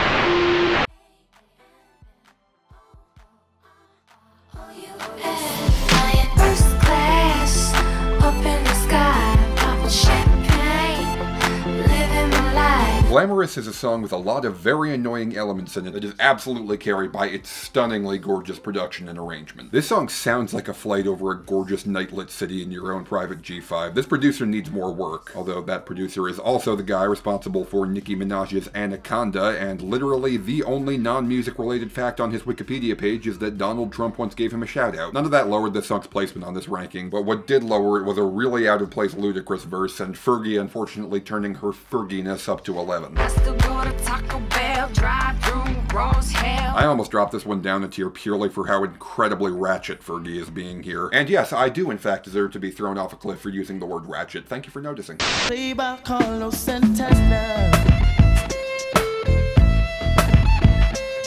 I really do like this song. I think it does a great job setting a low-key, calm city night atmosphere, which Carlos then absolutely tears through with his beautiful crying guitar line. Not gonna lie though, I am a bit bitter that this became by far Santana's most viewed music video after an influx of new views in 2017 once Wild Thoughts dropped, because I'll be damned if one of the greatest rock bands of all time got their most viewed video thanks to a DJ Khaled song with the line "Fuck you till you're burned out cremation" in it.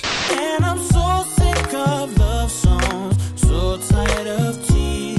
Pretty astounding to me how Neo can be such a gifted singer-songwriter with so much personality and yet so little presence as an artist in his own music. He's like Usher if he were really into poetry slams. Also, it makes me very happy that a song about hating the radio became one of the biggest radio hits of the decade.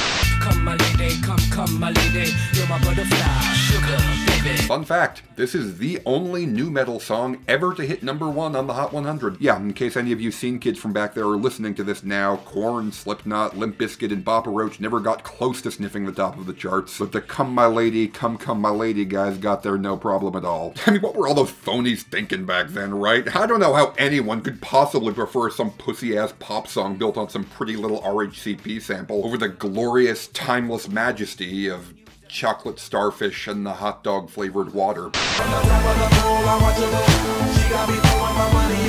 So here's yet another fun fact. Right Round is apparently Dillard's best-selling song of all time. Yeah, this song actually managed to move more copies than Low, which is pretty astonishing to me because I didn't think it was possible for literally any piece of entertainment ever to move more copies than Low did in 2008, let alone Dillard's much maligned follow-up. Trust me, I get where the hate is coming from. This song is absolutely insufferable if you're not in the mood for a head-spinning party, but I'm sorry, the amount of fun I've had singing along with this song when I am in the mood to let loose and go stupid stupid makes it easily worth the price of admission for me. Also, this is not only the song that got Kesha's foot in the door, but Dr. Luke told her that it was in her best interest to be credited on this song and appear in the music video, and she told him, no, fuck that. If I'm gonna make a name for myself, I'm doing it my way. Realistically, this song deserves adulation for that reason alone. Stand under my umbrella.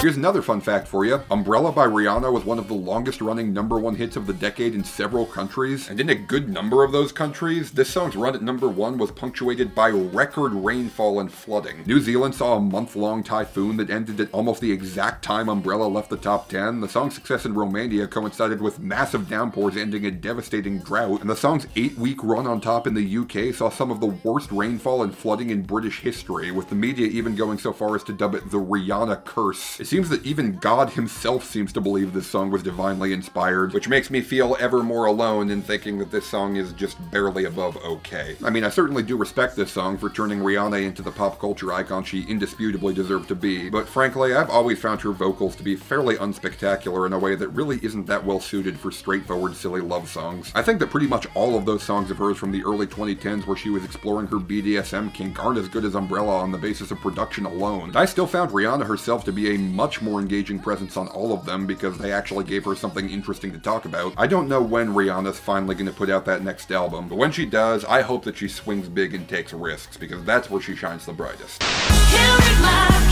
my, no, we can't read my poker face. You don't know how badly I miss this. I so desperately wish we could go back to an era where the biggest hit in the United States had a picture on its Wikipedia page of its singer playing a transparent piano next to an ice sculpture with a giant codpiece wearing a dress made out of bubbles. I could go on about what a lightning bolt of energy Lady Gaga sent through the late 2000s club scene, and how she's still the quintessential image of what comes to my head when I hear the words pop star. But instead, there's something about this song that we have to talk about.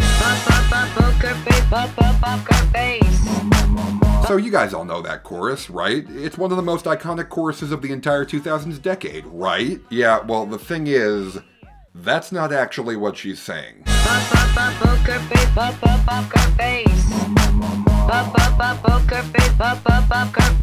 No, I'm not kidding. That is apparently actually what she was saying this entire time. Trust me, I've looked it up, I've cross-referenced it with official sources, those are the official lyrics of the song, and they played it completely uncensored on the radio all the time. I used to sing along with this song on the radio in middle school. Hell, everybody did. Lady Gaga made an anthem to throat fucking go to #1 and nobody noticed. And I mean, literally nobody noticed. Pop, pop, pop, poker face, pop, pop, poker face, na na na na. Yeah.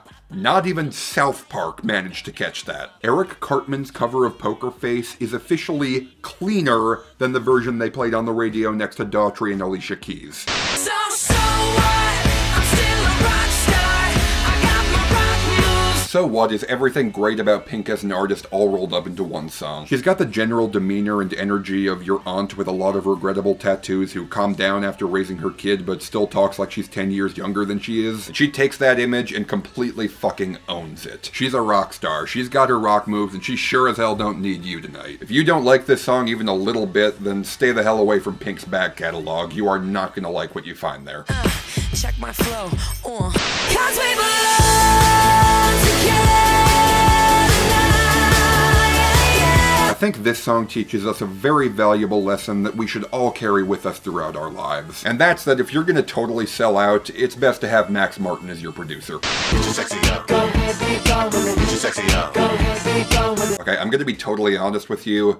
When I was a kid, I thought this was a Lady Gaga song. Yeah, go ahead, laugh at me all you want to. But really, just listen to this and tell me you don't see where 12-year-old me was coming from. Dirty babe, you see these shackles, baby, I'm your slave.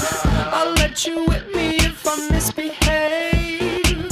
It's just that no one makes me feel this way. Sexy Back is the song that made Justin Timberlake the male pop star of the 2000s. The female side of that race stayed competitive the whole way through, but Justin kinda just won the entire thing with one fell swoop. He looked America dead in the eye, said, "I don't care how weird this sounds, this is your new favorite song now," and we fucking listened to him. It's a song that I'm sure I would have hated if I were doing this back in the day, considering how many people tried and utterly failed to replicate what it was going for. And if it had more of a direct long-term impact on the direction of music, I might be singing a different tune. But Sexy Back is a song that I'm totally cool with having exactly one of around. This seems to be one that a lot of people have turned on over the years, so putting it in the good tier might not be as much of a crowd pleaser as it once was. But if it makes you feel any better, this is technically my least favorite of Justin's solo number ones, just barely getting beaten out by Is this the way it's really going down? Is this how we say goodbye? I think this is the only number one I've ever seen where the shortened radio version is more than 5 minutes long. I mean, hell, even American Pie only barely broke 4. Honestly though, I'm totally cool with the length. Timbaland has created such a tranquil, contemplative atmosphere here that I really don't mind staying in it for a good long while. Although, yeah, I am perfectly happy to clock out as soon as that runtime is up. The song is also a textbook example of a really cool musical technique known as text painting, which is where the composition of the music matches up with the words being said over it for a really cool immersive effect. Notice how the chorus slowly trickles down the octave, only to subtly and naturally jump right back up to the top of that octave on the words back around. Goes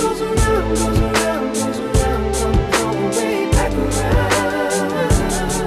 Hey there, Delilah, what's it like in New York City? I'm 1,000 miles away, but girl, tonight you look so pretty, yes you do. The more I look at this song, the more astounded I am that this was a number one hit. 2007 was the year where music production was the densest and busiest that it's ever been, with Timbaland, Kanye West, and T-Pain dominating the country with these absolute massive steamrollers of audio. And then nested right in the middle of all those, you've got some guy singing an acoustic love song about a girl he met at a party once, and it somehow managed to slice through the fog and become a beloved classic. What was so special about this simple little song that it managed to strike such a chord with the people of the US? I mean, do you have any explanation, lead singer of the Plain White T's, Tom Higginson? Hey, what's up, Sean? It's Tom from Plain White T's. You asked why I think Hey There, Delilah struck, you know, such a chord with people and connected with so many people. Like, why was that the song out of all the songs I've written?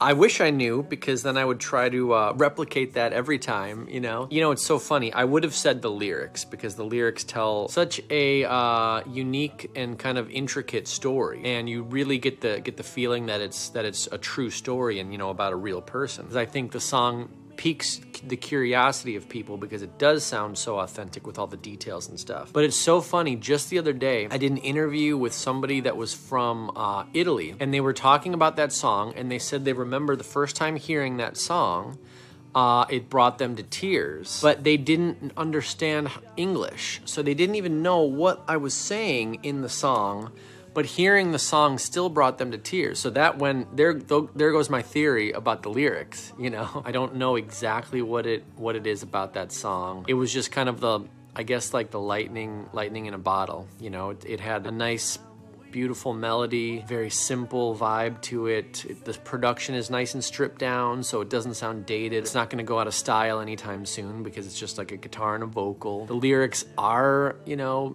pretty well crafted and tell a nice story that I think people can relate to. So yeah, I don't know, I guess all the above. Just throw all that into a pot and mix it up, and you get Hey There, Delilah. So awesome question, and believe me, every time I write a song, I'm putting just as much effort in, and I'm trying just as hard to tell a story and connect, but for whatever reason, they don't all quite get to that level. I'm very thankful that Delilah did connect at that level, and it did get so big. So anyway, thank you for your question.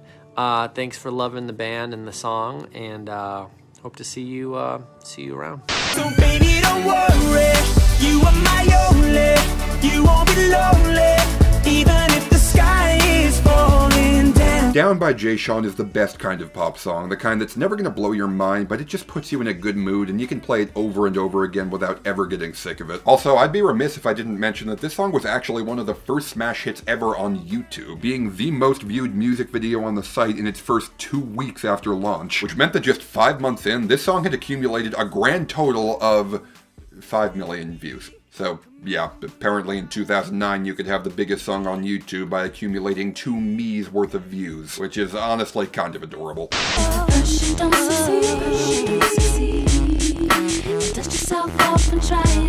And here we've got another interesting curio in chart history. I don't have much to say about the song. Aaliyah definitely deserved to hit #1 at least once in her tragically short life, and this song would probably be a bit higher if Timbaland's low buzzing production were a bit cleaner. But what interests me most about Try Again is that it was the first song ever to hit #1 on the Hot 100 without being available for purchase at all. It did eventually get a physical release on CD and vinyl, but that wasn't until after it hit #1, and since this was an era where the Hot 100 didn't count any digital sales for the charts at all, that meant that Try Again was able to hit #1 entirely because of how much play it was getting on the radio. I actually found an article in Billboard magazine about this from the time, and it's very clear that this rubbed them the wrong way. They were being really defensive about it. The line that stands out most to me is, and I quote, "We are constantly examining the ratio of airplay to sales on the charts, and if we find that the current decrease in the singles market is more than a lull, we will once again make adjustments to ensure a properly balanced chart." Good God, that wall has so much writing on it, you'd think Billboard was based in Berlin. The song's an eternal bop for men, women, and everyone in between. And if you disagree with that, well, then I guess you're just not ready for all of this jelly.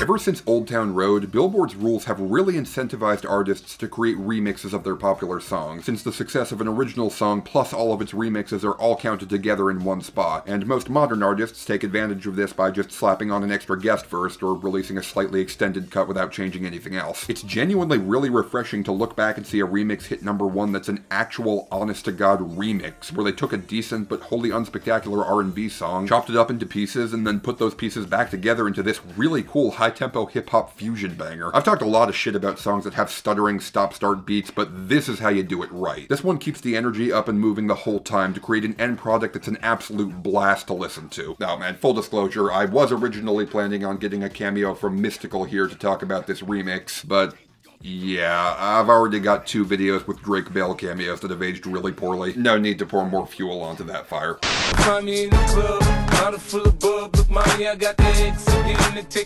Here you have it, folks. The one singular 50 Cent song that actually manages to justify its own existence. Okay, I guess PIMP also wasn't bad.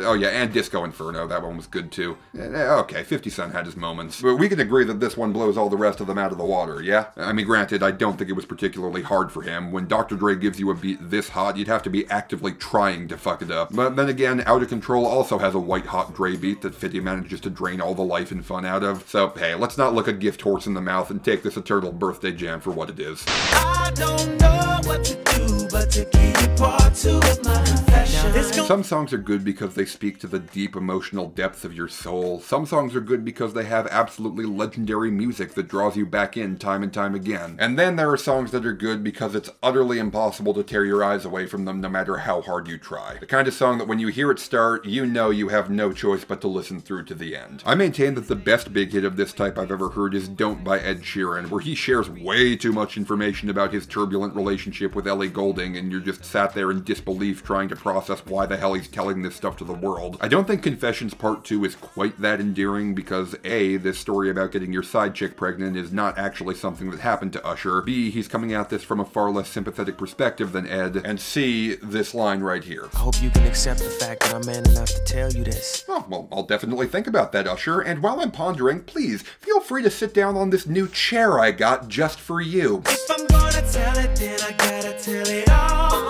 But yeah, nitpicks aside, it's pretty hard to hate this song. I might not want to return to it particularly often, but whenever I do hear it, for the next 4 minutes, Usher has got a captive audience. And that is a surprisingly rare trait for a #1 hit to have. Too many days, so many hours, I'm still burning till you return. And the same principle applies to Usher's massive cry of anguish and regret from the same album. A little bit too extra for me to want to seek it out too often, but when it hits, holy damn does it hit. She says she wants some Marvin Gaye, some Luther Vandross, a little Anita, but definitely set this party alright. This song is absolutely ridiculous and, in all honesty, probably should not exist. I mean, this song came about because Jamie Foxx started throwing parties and inviting as many big-name musicians as he could find, literally just so he could hopefully rub elbows with the right one to break him out of acting and into a music career. And he just so happened to get lucky enough to run into a jaw-wired Kanye West at the absolute perfect time, with Twista getting thrown into the mix purely because Atlantic was doing him a favor by taking him back after years of flopped albums and insisted that he needed a single. This song is three men, all desperate in very different ways, all being thrown into a cement mixer and hoping something good would somehow come out the other side, and somehow it totally worked. Kanye's Chipmunk Soul production is some of the best I've ever heard, Fox's hook is iconic as hell, and Twista... You ready for the world, girl? Come and go with me. I touch you all over your body, baby. Don't say no to me. And every know to be controlling me. I'm loving the way you be holding me when I be listening to Jodeci. Well, he's fucking Twista, enough said. This is one of the most singular and wonderful R&B jams of the decade, which easily could have gone into the excellent tier if it weren't for... Got a light-skinned friend, look like Michael Jackson. Got a dark-skinned friend, look like Michael Jackson. I gotta say, Kanye, you have done a lot of things over the years that have absolutely knocked me off my feet. But this time, I kind of feel the need to check to make sure you're okay, considering that I'm pretty sure you must have just gotten knocked off your feet by the overwhelming stench of the rotting, long-dead fish in that barrel you were shooting at by making a joke like that in 2004. Man, I swear she fine, home. Why she always lying, though? Yeah, Kanye's verse is a bit too awkward and goofy for his own good, which does bring the song down. On top of that skin color joke, which probably wouldn't fly particularly well today. But hey, at least we all know that Kanye West would always take care to be more thoughtful and deft-handed when commenting on topics of race moving forward. The destruction of the spirit of the people of southern Louisiana and Mississippi may end up being the most tragic loss of all. George Bush doesn't care about black people. I'm from the Empire State. That's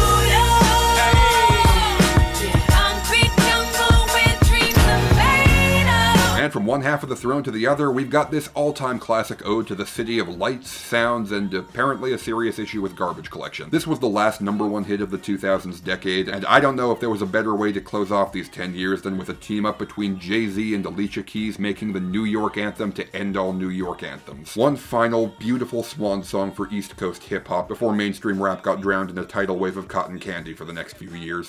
You remind me of a girl that I once knew. Usher is the king of taking massive L's and making them sound fantastic, almost as much as he's the king of replacing pronouns in song titles with the first letter of his own name. This is definitely a highlight of Jam and Lewis's later production work, and I have to say, it's a really nice change of pace to hear a song about a relationship where no one did anything wrong. It just didn't work out because one person had some baggage they couldn't get past. That's a thing that happens sometimes, and while it takes a lot of care to make a song like that and have it be fun to listen to, this song is a testament to just what a classic you can end up with when those efforts go right.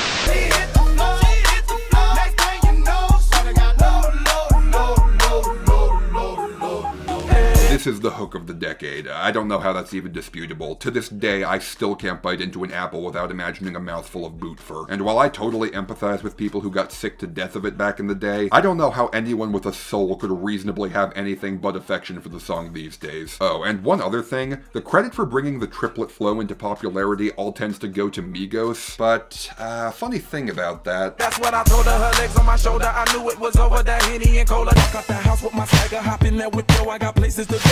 That's right, years before Versace was even a twinkle in Offset's eye, one man busted out the triplet flow and used it to get the biggest rap songs of both 2008 and 2009. So I think it's high time that we all recognize the true king and give him the respect he deserves. All hail Dillard, god of the triplet. Baby, he needs to tell you something. I don't got a belly button. Oh,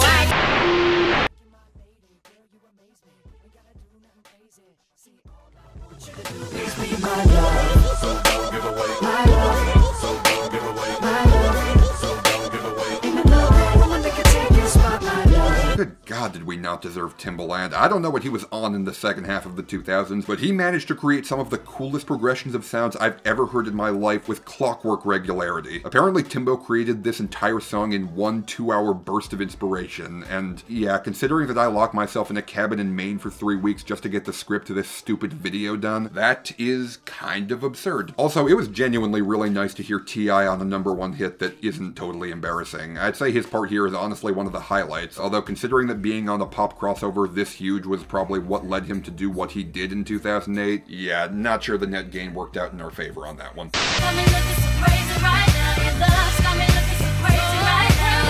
Crazy in Love is a stone-cold classic, easily the crowning achievement of Beyoncé's pop career and one of the most propulsive, fun, and likable hit songs of the entire decade. You want to know what Crazy in Love isn't? The 16th best song ever made, on a list where numbers 19, 18, and 17 were Imagine, Purple Rain, and Bohemian Rhapsody. Seriously, the fuck were you guys smoking over there? Okay, get your kids, but then they got their friends. I pulled up in the Benz, they all got a bin. So here's some trivia for you. Gold Digger is officially the biggest hit in Billboard history that has the N-word in it. And honestly, I'm pretty happy about that, considering that it uses the word as the basis for one of the most iconic rhymes of the entire decade. Now, I ain't saying she a gold digger, but she ain't messing with no broke niggas. And really, that's the main appeal of the song. Aside from being just another absolute classic banger from Kanye's early years, as long as this world is filled with gold diggers, or really anyone who makes you feel like you've been played for a chump, this song is gonna have an audience. Seriously, everybody loves this song. I mean, just look at how many results you get when you look up Gold Digger on YouTube.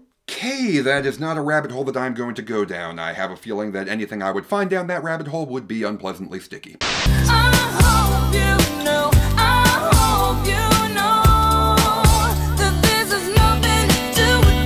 This is one of those songs I've heard on the radio so many times that it's really easy to forget just how genuinely moving, heartfelt, and beautiful it is. This song is will.i.am's crowning achievement as a producer, specifically because it sounds so completely different from anything else he's ever done. Kind of makes me wonder what he might have been capable of if he had just dropped the whole electroclash hip-hop shtick and just went full pop.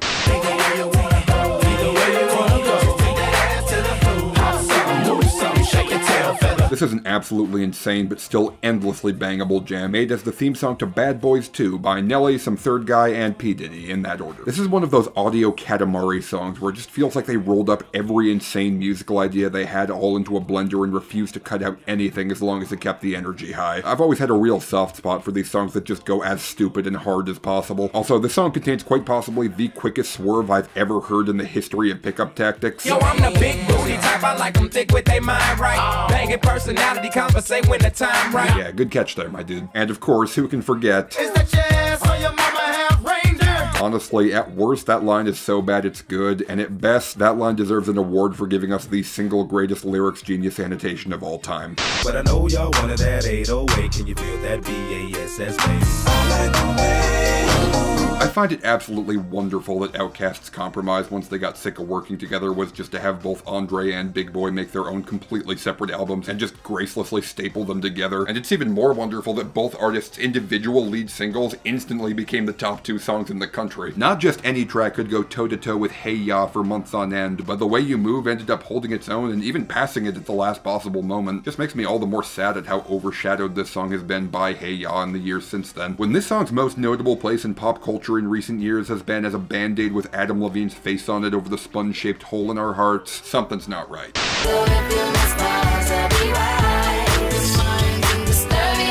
You know, sometimes I forget that Rihanna once remade one of the most iconic pop songs of all time and did it twice as well. Don't get me wrong, I love Thriller, but as a composition, I feel like it's honestly a little bit too bloated. There's a great underlying pop song in there, but you really gotta dig through a lot of unnecessary filler to get to it. Disturbia is Thriller with the fat trimmed, being sleek and rapturing and captivatingly chilly. I'll take this as my go-to Halloween gem anytime. But then again, it is entirely possible that I only feel this way because I'm never going to be able to take Thriller seriously again after my worst hit songs of 1983 video. Aw, come on, zombies. I know you want this girl too. But she's mine. Oh yes, the doggone girl is. Oh god! Oh no! They're attacking! Oh no! They're eating my flesh! Oh no! I'm a real producer and you just a piano man. Your songs don't top the charts. I heard them. I'm not a fan. I absolutely love everything about this song. I love that Timbaland made a song entirely devoted to how the guy who made Candy Shop sucks at making music. I love that he grabbed Nelly and Justin and told them to pick random fights about nothing purely just so he would have some friends to bitch next to. And I love that a song born from such legendary levels of pettiness and starfuckery still managed to hit #1 on pure charisma alone. This might not be the best song of the decade, but it is indisputably the biggest dub of the decade.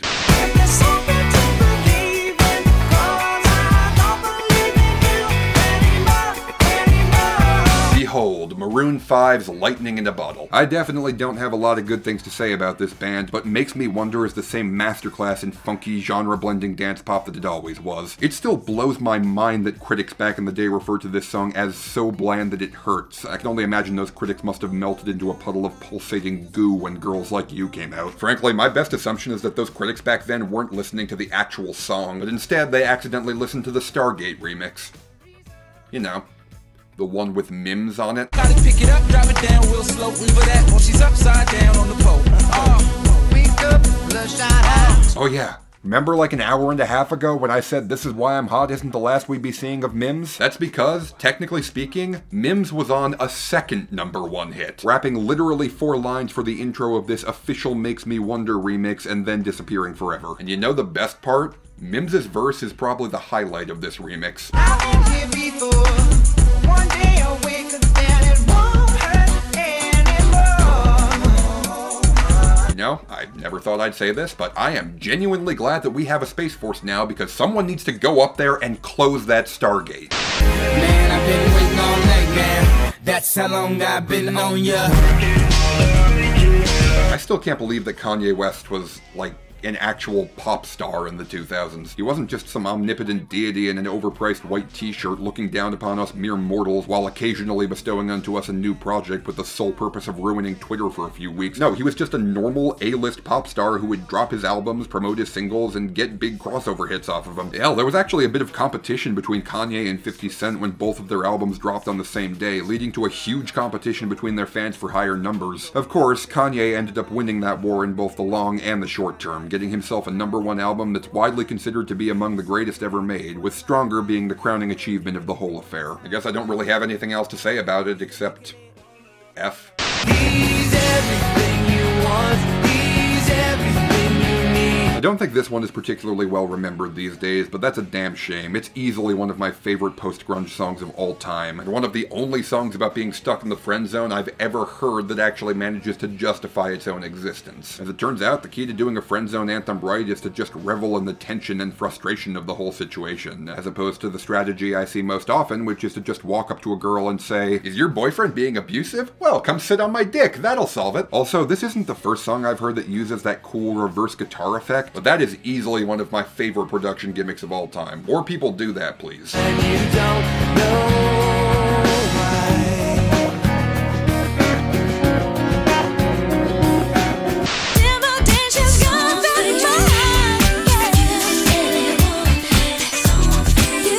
Hey, remember that time Janet Jackson's career was murdered dead in its tracks because her nipple got exposed on live TV for half a second by a guy whose career only got bigger from that incident and who was invited back to the Super Bowl years later to perform a tribute to a dead man he had shit-talked several times? Well, at least we have this one really astounding song as her last #1 hit to remind us what we lost by being such a society of sexist assholes.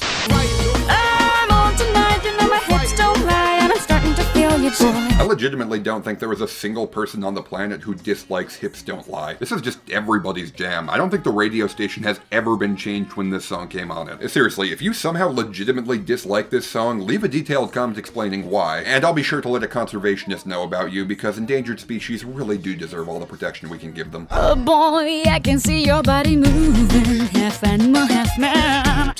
People act like Shakira's furry kink came out of nowhere.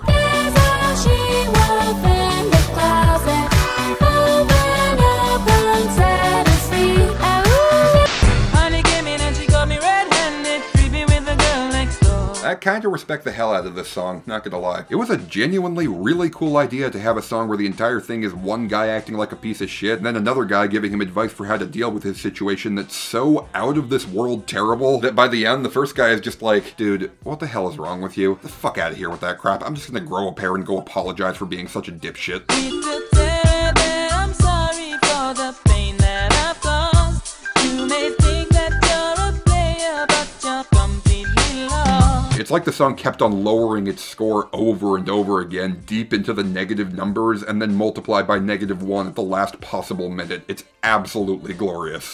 They see me rolling, they hating, but trolling and trying to catch me riding dirty. Low may have the hook of the decade, but Ridin' absolutely has the beat of the decade. Not necessarily the best beat of the decade, but the beat of the decade. Admittedly, the lyrics are a little bit clunky. It sells itself as a song about how the cops are racially profiling him, but then also goes on to brag about all the warrants out for his arrest. I probably wouldn't do both of those back to back if I were him, but hey, clearly it worked out, considering that he made a metric buttload of money from this song, which he apparently invested very wisely, and nowadays, I shit you not, the man is a tech mogul who is worth literal chameleons, with huge paybacks from a few very wise venture capital investments, including, and I shit you not, Maker fucking Studios. So yeah, for a few years there, the Ridin' Dirty guy legally owned the careers of JonTron, Toby Turner, Bart Baker, and Markiplier, among many, many others.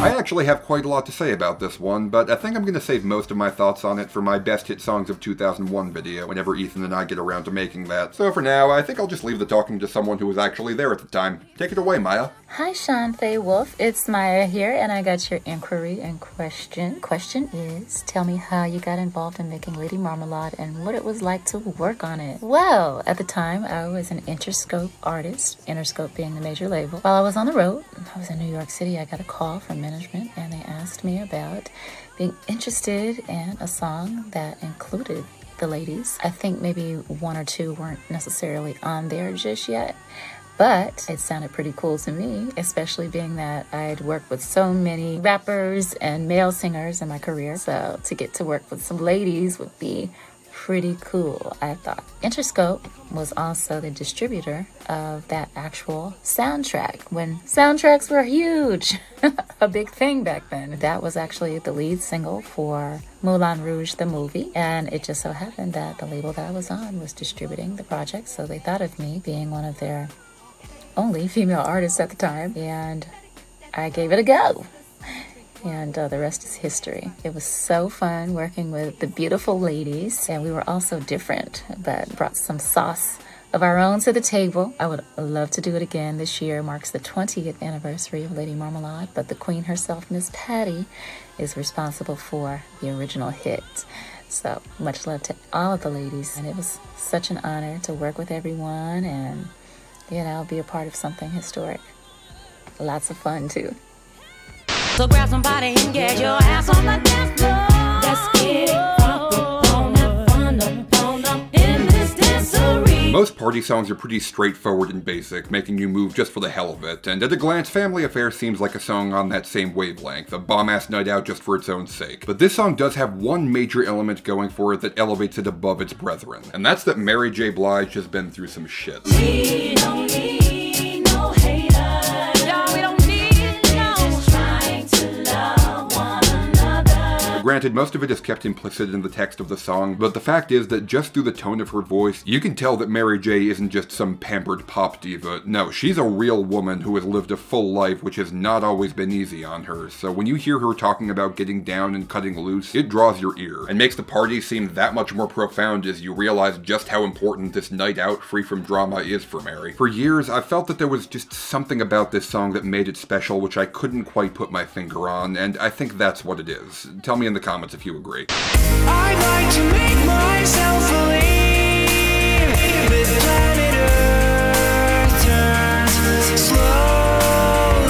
This song takes the sound of childhood and captures it like fireflies in a jar. It's one of the purest, most magically uplifting pieces of music I've ever heard on the charts. Out of all the qualities we usually see in big hit songs, whimsy is not usually among them, but we all decided that it was worth engaging with our inner child just this once, and good lord, was it worth it. Also, this song is from an album called Ocean Eyes, so I guess that proves that Billie Eilish really was an industry plant all along.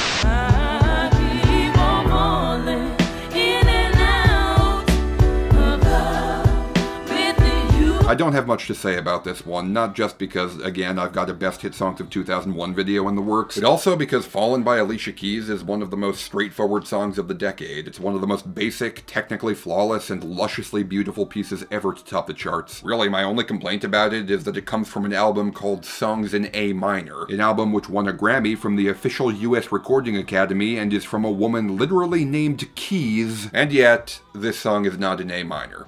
It's an E minor. If it were an A minor, it would sound like this.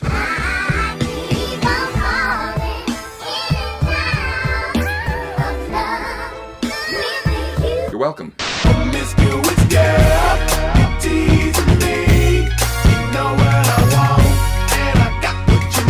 You know, I was gonna make a joke about how funny it is that one of the best #1 hits of the 2000s was about a woman who looked like this flirting with a guy who looks like this. But apparently Timbaland is actually buff as shit these days after kicking a painkiller addiction and losing 130 pounds. So you know what? That's fucking incredible. You got nothing but my complete and total respect for that, my dude. Feeling on me before you bring that on. Bring that on. You know what I mean. Girl, I'm a freaky, shouldn't say those things. But yeah, no, this song is fucking amazing. Timbaland has never been a particularly good singer, but he's definitely not lacking in charisma, and Nelly and Timbo's verbal ping-pong game of back-and-forth teasing is a joy to get sucked into, with an incredible earworm of a chorus and an instantly memorable twitchy synth line to tie the whole thing together. This song is apparently still big on TikTok to this day, and I'm not surprised. This is a song that only could have been made in 2006, but whose appeal will last forever.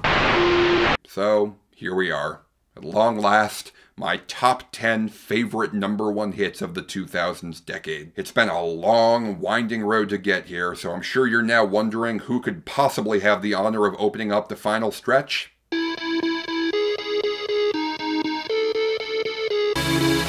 Oh my god, it's Lady Gaga! Just dance, gonna be okay. Just dance, that's today. 2009 just hit different, man. I don't think that's just nostalgia talking either. I have way more fond memories of Bad Romance than I do for this song, but while Bad Romance is honestly kind of hard to go back to these days, Just Dance has aged like a fine glass of red wine. Convict. Gaga. This truly is one of the best dance songs about a party breaking down ever made, and it's a damn shame that most people these days who hear the name Just Dance think you're referring to this fucking thing right here. Oh, and by the way, I know that last time I made fun of Just Dance, a lot of people got mad at me, but before you attack me for implying that this series is nothing but a soulless, repetitive cash grab, let me point out that it was still getting new entries on the Wii up until 2020, and it was still releasing new games on Google Stadia until literally right now. So please ask yourself if you think this is an argument you can really win.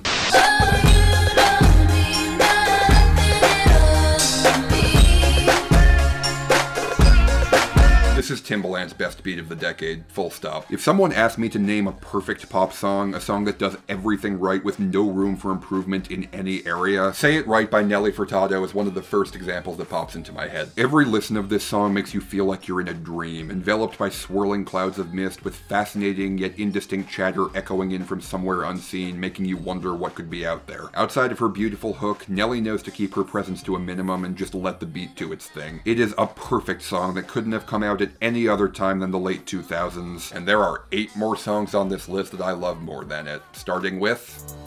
But you put on quite a show, really had me going, but now it's time to go.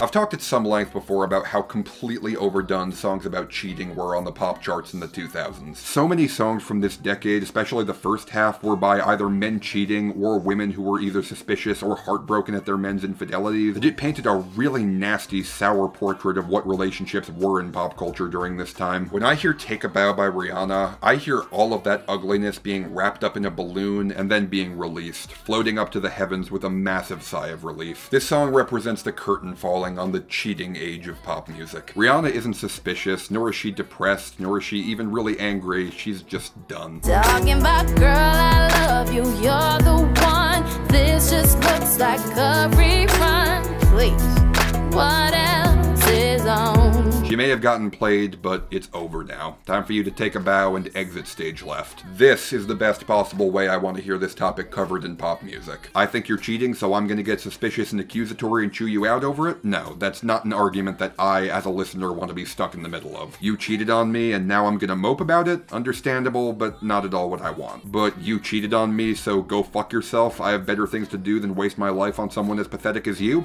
That's a sentiment that I can get behind. This is all delivered through a beautiful stripped back piano composition with Rihanna displaying a truly legendary level of relatability and emotional honesty. Umbrella may have been the song that solidified Rihanna as a superstar, but Take a Bow is the song that solidified her as a truly special artist to me. When I told her, I said,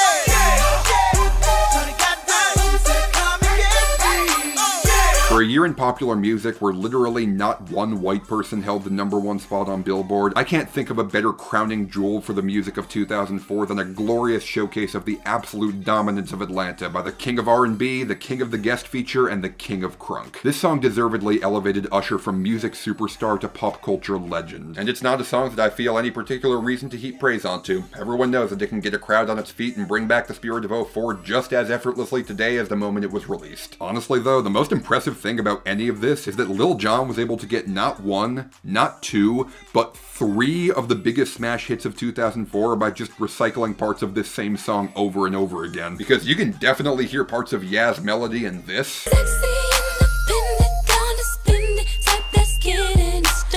And he basically used the same beat again verbatim for this.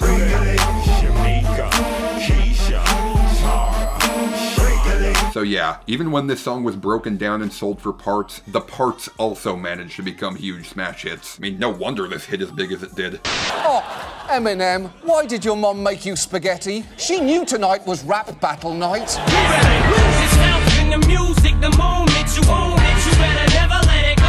Considering that most of Eminem's #1 hits are, what's a polite way of putting it, awful poopy stinky baby garbage, I'm so glad that he managed to top the charts with at least one absolute beast of a pump-up anthem. The discussion of whether Eminem deserves to be called a legend of hip-hop is one that tends to get incredibly heated incredibly quickly, but regardless of which way you swing on that, I think we can all agree that Lose Yourself is a big point in favor of that claim.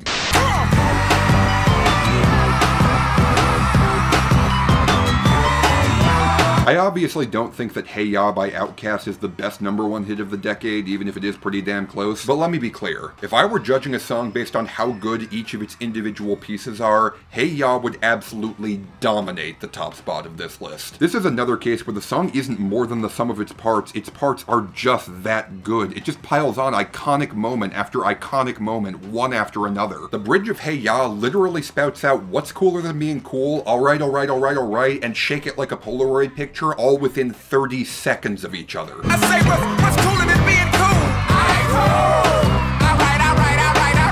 Andre didn't have to go this hard with this one, and yet he did, and here we are. Hey Ya is another song that doesn't really need me to break it down for nothing. So instead, the only thing I'm going to comment on is that it's utterly inconceivable to me that there was ever a time where Lucy Liu had even remotely comparable pop culture relevance to Beyonce. Now all Beyonce's and Lucy Liu's shaking baby dolls, shake it on the floor. I mean, I know Lucy Liu was one of the biggest celebrities in the world at the time. I've already crossed paths with her once in this countdown, but it's still hard to get my head around considering that Beyonce these days is the omnipotent symbol of everything good, mighty, and beautiful about womanhood, while Lucy Liu is the snake from Kung Fu Panda. Guess what? It's gonna be May. Oh my god, you're right. It is gonna be May in just 10 short months. And you know what? Since I was born in May, I think this song deserves to go into the excellent tier because it produced me. Fuck self-deprecation. I deserve to go into the excellent tier. Although I don't quite deserve to go into...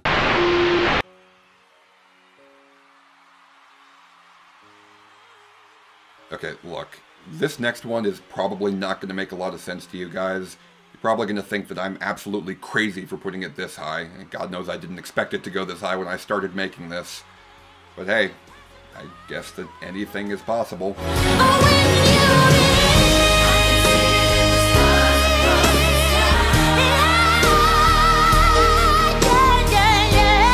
I Believe by Fantasia is not a more iconic, more beloved, or even better put together song than Hips Don't Lie or Hey Ya or any of the other classics we've already talked about. You could make an argument that it shouldn't even count for this list. It only debuted at #1 because of American Idol, and it fell off the charts so quickly that it didn't even make a Billboard year-end list. By all outward appearances, I Believe is the same as any other American Idol winner's single, just an incredibly straightforward, overly simple song meant to tug at your heartstrings with an almost comically on-the-nose attempt to be inspirational and uplifting, and it worked. It's the hope, the love, that save the world, and all we should never let it down. When I heard this song, I finally got it. I finally understood. This is the song that all those other American Idol songs were trying to be this entire time. I was covered in goosebumps after the first time I listened to this, and more than a year later, I still get goosebumps with every single listen. And that's not something I could say about almost any other song that I've ever heard. Fantasia Barrino had an incredibly rough 19 years of life before American Idol, and while knowing about the hardships she overcame does implicitly make anything she sings more powerful, the thing is that I knew that she came from a troubled background even before I looked it up, purely through the way that pain and the strength she found to overcome it are infused into her voice. When I hear I Believe, I hear the sound of a woman's dreams actually, genuinely coming true. The sound of a passion that had been buried by reality finally allowed to resurface. The sound of a lifetime of hardship and struggle finally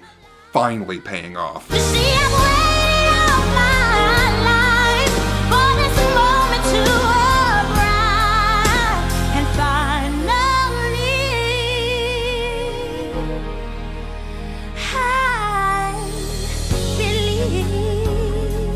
It's a sensation that hundreds, even thousands of songs have tried and failed to capture, and yet, she got it. Through her uniquely inflected voice welling with a bottomless passion, Fantasia somehow managed to take one of the most trite, overdone, eye-roll-worthy concepts in all of popular music and actually imbuing it with the impossibly high level of meaning that it demands. I've talked so much shit about faux inspirational attempts at empty feel-goodism over the course of this channel, but this isn't faux anything. It's a song that's so beautiful, powerful, and uplifting that it has the power to destroy cynicism, and I think it definitely earns the rare designation of being a truly exceptional piece of music. So, yeah, you can just stop making this kind of song now. I mean, we have the one, we don't need any more. Please.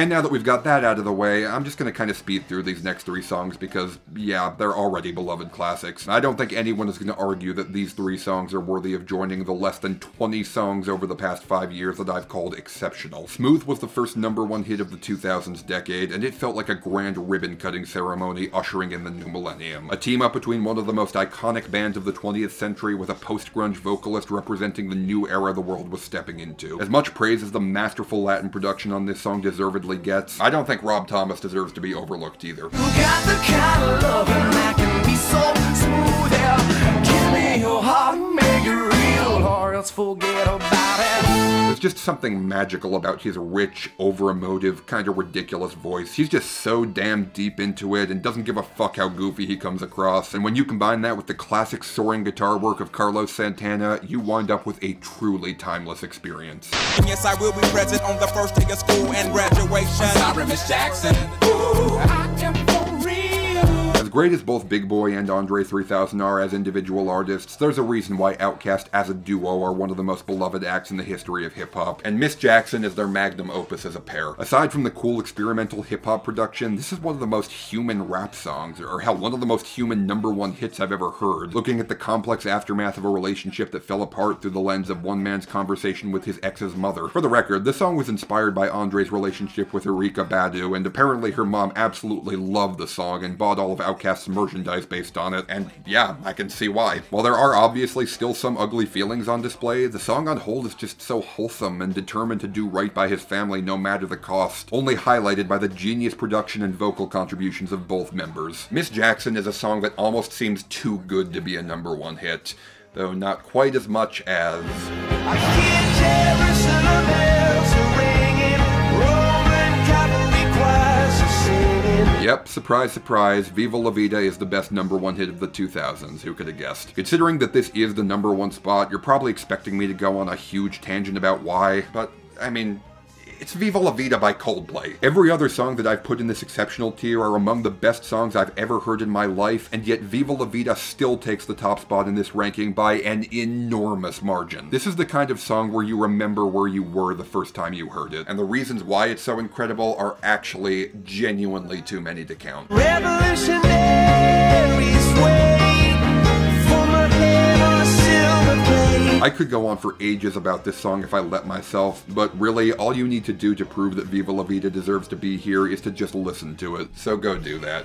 you deserve it. Viva La Vida is a song too good for the charts, too good for the band who made it, and definitely, without question, too good for the general public to be trusted with. I hear Jerusalem, bells are ring-a-dinging, Roman cavalry, oh, my choir's singing. That's right. Viva La Vida was given an extra rap verse by the Want You Back girl, and yet the song still managed to survive without being ruined for everybody forever. If that doesn't convince you that Viva La Vida is the best #1 hit of the 2000s, nothing will. Never an honest word, but that was when I ruled the world.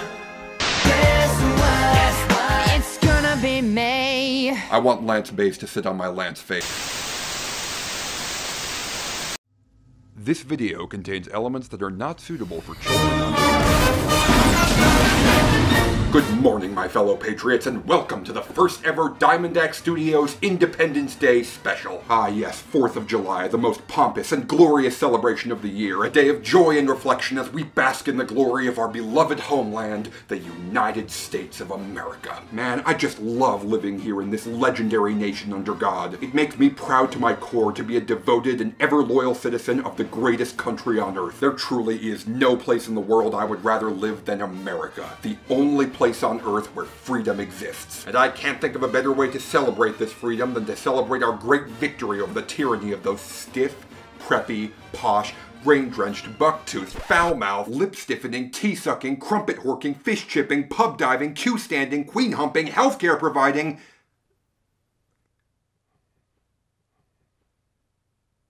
mash-banging, gun-banning, soccer misnaming... Sean! Okay, fine, but seriously, what are you doing here, Mode? Can't you see that I'm a little bit busy right now? I'm so sorry to interrupt you, but don't you think just going a little bit over the top with this? I have no idea what you're talking about. Now, if you'll excuse me, I need to go celebrate my independence by grilling up some lard burgers and lighting off some fireworks using my flamethrower. Sean, have you completely forgotten about our collaboration? Collaboration? Yeah, you know, the one where we go and look at a bunch of ridiculous UK #1s that you Yanks had never heard of. Yeah, that doesn't sound very freedom of you. I think I'm gonna go do my flamethrower thing instead. Look, you know, if you do this collaboration, you'll make the British look like a bunch of stupid, tasteless wankers on your Independence Day. How stupid and tasteless. Bob the Builder had 3 #1 hits here. Sold, let's do it.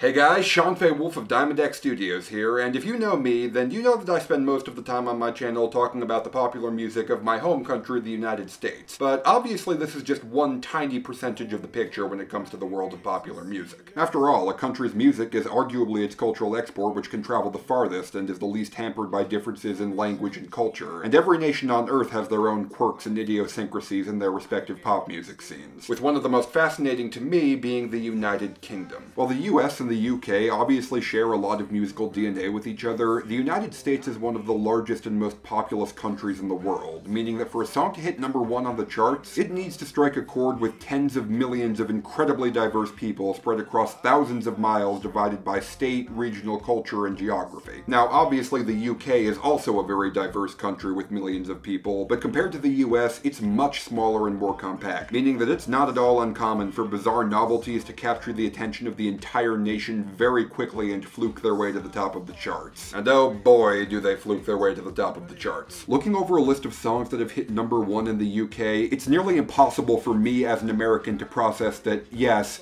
every one of these songs was the single most popular piece of music in the nation at some point in history. That's why today, we're going to be taking a look at some of the strangest and most interesting of these British chart toppers from the 1950s right up to the present day, looking at the stories and backgrounds behind them, and ultimately just basking in the intrigue and lunacy of it all. And to guide us on that tour, we've got none other than a very good friend of mine, the Mode Reviews. What is up, everyone? I'm glad to be here. Sean, you ready to go? Absolutely. So, what do we got first? Let's start with the time that Eminem produced a collaboration between Elton John and Tupac. Yeah, I think that sounds pretty good. Wait, hold up. What did you just say? My ghetto gospel, those who wish to follow me. Ghetto gospel, I welcome with my hands. So I know that producers taking a deceased artist's catalogue of unreleased recordings and using them for profit might seem like something that's pretty new based on the recent number of tragic deaths we've seen in the music industry, but this practice has actually been going on for decades. One of the most notable examples of this has been from Tupac Shakur, who, after passing away in '96, had 7 full studio albums released posthumously under his own name by Interscope Records. The penultimate album, 2004's Loyal to the Game, was produced almost entirely by Eminem, who took a break from vomiting and making nonce jokes for long enough to remix a bunch of Pac's archived audio into new works, with one of the most successful being his only UK #1, Ghetto Gospel. The original vocals came from an unreleased track of the same name from 1992, which Tupac actually made for a charity album benefiting the Special Olympics, but was scrapped due to his legal troubles. And as a quick aside, I do not know if there is any position I envy less than guy who had to cut a Tupac song from his album in 1992. Tell me, do you see that old lady ain't it sad? Living out of bags, but she's glad for the little things she has. But yeah, the song got scrapped, and 12 years later, Eminem dug it back up and reworked the lyrics into a sample of Elton John's Indian Sunset, which, yeah, I think the sound of ambient cricket noises would probably go to #1 in the UK if it had the names of both Eminem and Elton John on it. Both Sean and I prefer the original version. It's built on a lush Tracy Chapman gospel sample, which flows faster and more naturally. It definitely sounds like a beloved deep cut, but the official version is still a very good song. Eminem makes it grander and more anthemic, and uses Elton John's vocals for a hook that fits kinda well for Tupac's original vocals, painting him out to be this kinda noble street warrior. Peace to this young warrior without the sound of guns. It doesn't really feel particularly disrespectful to his legacy, to me at least. It's certainly a peculiar but really interesting addition to the discography of all 3 artists involved. Yeah, honestly, this was a pretty cool discovery. Maybe this won't be so bad after all. Okay, and up next we've now got 2 comedians pretending to be disabled singing a cover of 500 Miles by the Proclaimers. I'm sorry, what? When I wake up, well, I know I'm gonna be. Oh, good God. And I would roll 500 miles, and I would roll 500 more. Yeah, we should probably address this now before we go on too much further, but there are 2 things that are pretty commonplace on top of the UK charts right up to the present day, and those are charity singles and novelty singles. I mean, in the US, sure, we might get a couple fundraiser songs that scrape into the top 20 for a week, and sure, occasionally you'll get your hashtag selfies and your what does the fox says that'll fluke their way into pop success. But in the UK, it's not uncommon for a year to contain multiple #1 hits meant to raise money, make you quote-unquote laugh, or far too often, both. Basically, the UK makes Earth by Lil Dicky a #1 hit every few months or so, is what I'm trying to say. It's ironic because the perception is that the British are typically quite dry and witty, but you never get that impression looking at the list of novelty rubbish you sent to #1. It's the worst when it comes to charity singles, and especially the ones that attempt to be funny, because in an attempt to appeal to the widest reaching audience possible, you always end up with the lamest, surface level and cringiest humour. This specific single is the product of Comic Relief, a charity event that occurs in the spring every 2 years in the UK. It popularised Red Nose Day, where people go and buy these bits of foam that they stick on their nose, and the show tends to run a load of skits relating to famous UK TV programmes at the time. They also used to release a hit single for the sake of charity, most of which went to #1, and I don't think there's a single one of them that is good. Arguably the most baffling of these charity hits is I'm Gonna Be 500 Miles, half of which is sung by the original Proclaimers, with the other half credited to the stage names of Matt Lucas and Peter Kay, 2 well-known British TV actors who in this instance are pretending to be disabled, and instead of saying they'll walk 500 miles, they say they'll roll 500 miles in their wheelchairs. You see, the joke is that people in wheelchairs can't walk, and apparently the British people found this joke so incredibly funny that this song hit #1 for 3 weeks. Yeah. 3 weeks. This wasn't just some weird little thing that fluked its way onto the top for a few days off a charity drive. No, people kept buying this. It was the 8th most popular song of 2007 in the UK, which blows my mind, especially considering that the original 500 Miles didn't even hit the top 10 over there. I mean, come on, Mode. Why can't you weird tea people be normal like us from America, where our 8th biggest hit of 2007 was... Okay, point taken. Baby cakes, you just don't know how I like it down low. Of course, not every #1 hit in the UK is some sort of crazy, mind-blowing phenomenon. Some of them are just pretty straightforward, normal songs that still never manage to leave the country. And for an example of this, we've got one of the definitive British one-hit wonders, Baby Cakes by 3 of a Kind. As far as the song itself goes, it's pretty basic for what it is, really only notable for being the last #1 hit of the UK garage era, a genre that Americans will only recognize for bringing us this. I gotta get through this. I gotta get through this. I gotta make it through. So yeah, Yeah, that's a thing. Loving every minute you shooting me, and I'm still dreaming you'll be my baby, maybe. It's a fine song, but it's built up a reputation of being quite trashy. It's just quite hard to get past the two white vocalists on this song, both of whom are very obnoxious, and the beat, whilst achieving what it's aiming for with a sweet cakey sound, can get so sugary sweet at points that it starts to rot your teeth a little bit with its sharp hi-hat shakers, gloopy synth arpeggios, and extended high-pitched string note played in the last couple choruses for no reason. Honestly though, the most interesting thing about this song is actually the people who made it. Apparently Liana Caruana wrote this song in 1998 after getting inspired by some shitty Lifetime movie, and after walking around with the song in her pocket for 6 years, she met these two random guys one day, recorded the song within a couple hours of meeting them, and after the song went to #1, they never released anything ever again. All attempts to revive the band since have been half-hearted at best and didn't go anywhere, and one of the three members now is a radio host, one is doing odd jobs, and one is completely off the grid. I mean, quit while you're ahead, I guess. Yeah, fair enough. That one song has kind of stood the test of time. Good on you, baby cakes. Oh, and speaking of cakes, have you ever wanted will.i.am to wish you a happy birthday? Oh God, yes. Birth me, Willie. Dum dum dum dum data. I was joking. It's my birthday. It's my birthday. I must spend my money. Pretty lady. Although will.i.am as a solo artist had a couple of hits in America after the Black Eyed Peas went on hiatus, his success paled in comparison to that of the UK, where he scored 8 top 3 hits between 2012 and 2014. So why was that then? Well, my theory is that his success is directly attributable to his heavy involvement with The Voice UK, on which he's been a coach since 2012, and this has given him constant exposure and relevance to whoever watches that show, which has resulted in a lot of singles that were big hits over here, which didn't even break the top 40 in America. Yeah, talent competition shows have had a massive pull on the UK charts, and that goes even beyond the actual competitors. For example, remember this shit? But there's gonna be a day when you're standing in the Hall of Fame. Have you ever wondered why the Break-Even guys decided to make a generic victory jingle with a guest rapper? Well, it starts to make a bit more sense once you realize that will.i.am and the frontman for the script were both coaching on The Voice UK at the same time. If you Americans have ever wondered why will.i.am refuses to go away, it's because he spent the past decade leeching off of us, and we've had to deal with some truly brain-rotting shit in that time. Like the time he made a rap song with Miley Cyrus featuring a DJ Mustard beat. Fortunately, that one only hit #2, so we're safer this time. Unlike It's My Birthday, which... I'ma spend $1, $. We gon' burn it down like we don't care. It's one of the dumbest #1s of all time. I'ma call you mama, mommy call me papa. We gon' get down like you know what's up.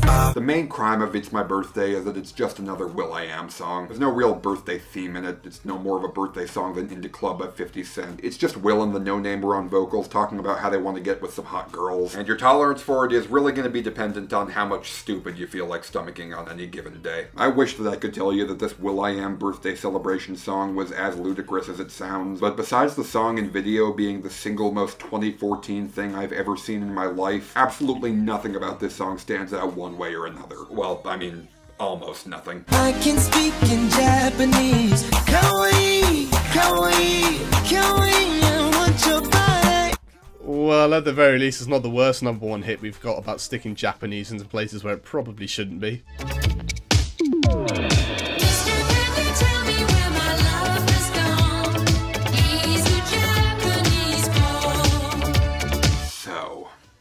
We've got a Scottish woman who decided to get famous by writing a song about missing an ex of hers from Japan while, taking inspiration from his aesthetics, let's say. Not the only early 80s chart topper by an English speaker appropriating another culture, but, one disaster at a time. There isn't too much to say about Japanese Boy other than it's just an awful song. And the reason why, to at least Sean and I, isn't because it's particularly offensive, but just uncoupled from the image it's appropriating. This song is so utterly lame. It's boring, it's chirpy, and it's really oversold. Every staccato synth hits like a tiny woodpecker stuck in your ear canal, pecking at your eardrum for eternity. And the singer is so unbelievably chipper to the point where the entire thing sounds sarcastic in a way. If only he would write me or call a word of explanation, that's all. This artist goes by the name of Anika, and for what it's worth, she also seems to hate her one hit, having distanced herself from music and public life altogether in the years since then. I can only assume she spends her time these days being too embarrassed to order takeout and cashing royalty checks from the song's use on the Vice City soundtrack while trying not to think too hard about it. It's also worth noting that despite selling well in the ignorant West, Anika's Japanese record label refused to sell the song in Japan because, and this is literally what they said, it sounded too Chinese. Yeah, I'm not gonna gonna touch that next. Well, that was uncomfortable. So, yeah, let's wash the taste of all that problematic shit out of our mouths by taking a look at a group of real Asian artists who are actually respected. Oh, jeez, couldn't even finish that sentence. This is Like a G6 by the Far East Movement, one of the worst American #1 hits of the 2010s. And I am just going to keep repeating that over and over again whenever I have the opportunity. Regardless of its quality, though, I think it is pretty indisputable that the song is, in fact, the Far East Movement's signature hit. And Mode tells me that it's still pretty well remembered in the UK, despite the fact that the group has never had a #1 hit there. Except that they did. Get up, get up.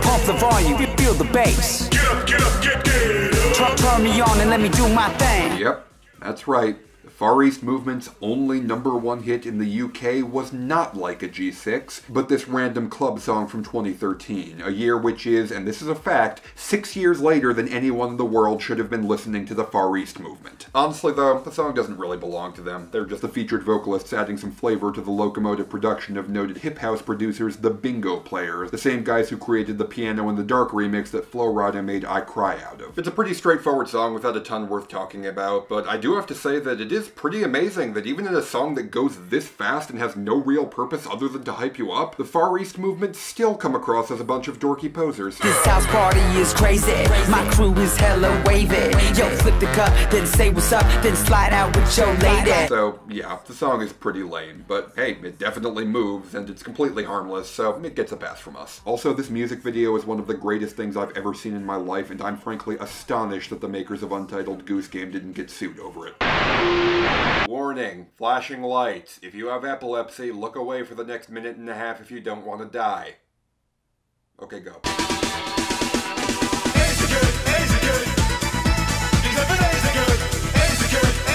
Oh god, where do I start with this one? So, Sean has told me that rave culture is a thing in the US. I am a nightlife deity. You don't have to say the obvious, Sean, but I reckon the rave scene doesn't have as much of a grip on the populace as it has in the UK, or at least what it had back in the 90s, where rave culture was evidently mainstream, with acts like The Prodigy and Chemical Brothers getting a decent number of top 10 hits. The rave scene was hit hard in the UK when the government literally banned raves in '94. But 2 years earlier, the scene had its wackiest #1 ever, Ebenezer Good, which is one of the most controversial #1s in the history of UK music because it blatantly endorses the use of ecstasy. They called the song Ebenezer Good, which is a nonsense name that doesn't mean anything, but it's a placeholder for these cheeky fuckers to say Ezer Good over and over again, you know? Ebenezer Good? Meanwhile, the verses disguise the description given to the fictional Ebenezer Good as the effects and impact of the drug ecstasy on the people who take it. It takes you to the top, shakes you all around and back down. You know as it gets mellow, then it's smooth as a groove that is making you move. It glides into your mind with a sunny hello. Now, I don't want to endorse A-class drugs, and I don't want you guys to get the wrong idea when I say this, but this is genius. Yeah, it's evil, but it's such a well-disguised joke that it completely went past so many people at the time. Moving on stage right, we have a new entry at #6 from The Shaman, singing about a geezer called Ebenezer. Yeah, seriously, she didn't know. This is the Top of the Pops performance, by the way, and they didn't change any of the lyrics except for saying that it was about rugs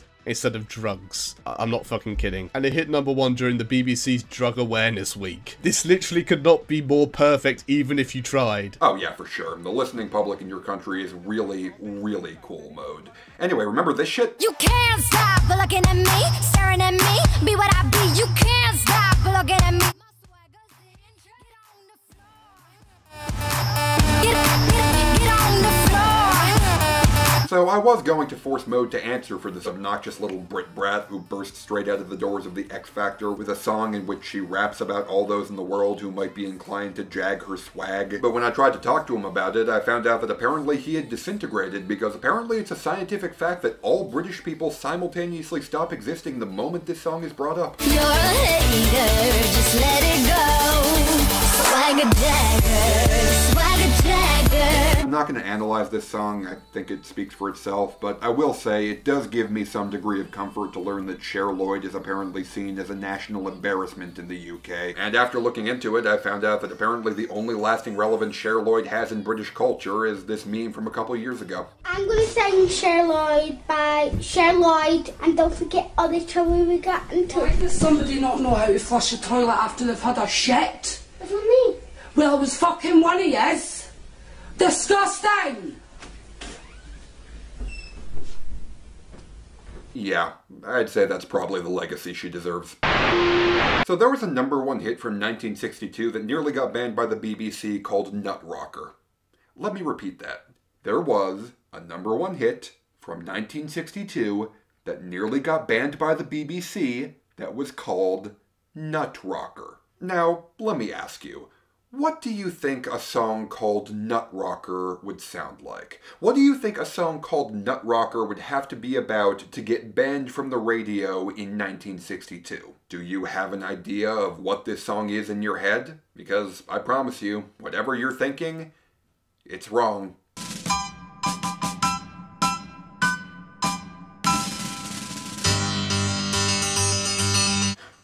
Fucking deviants.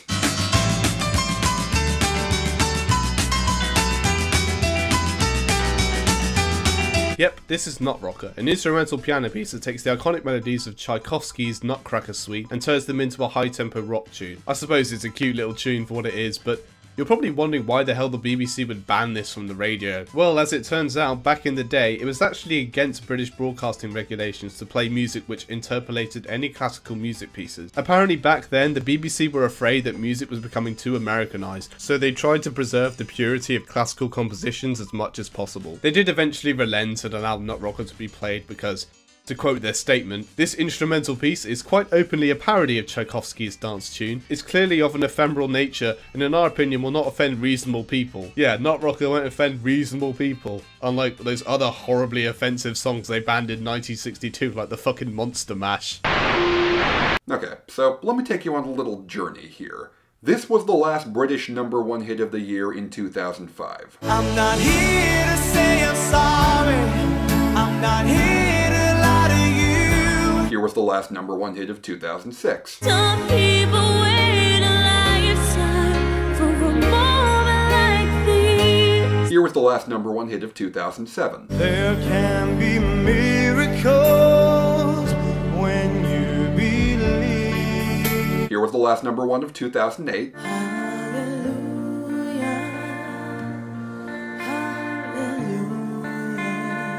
And here was the last #1 hit of 2009.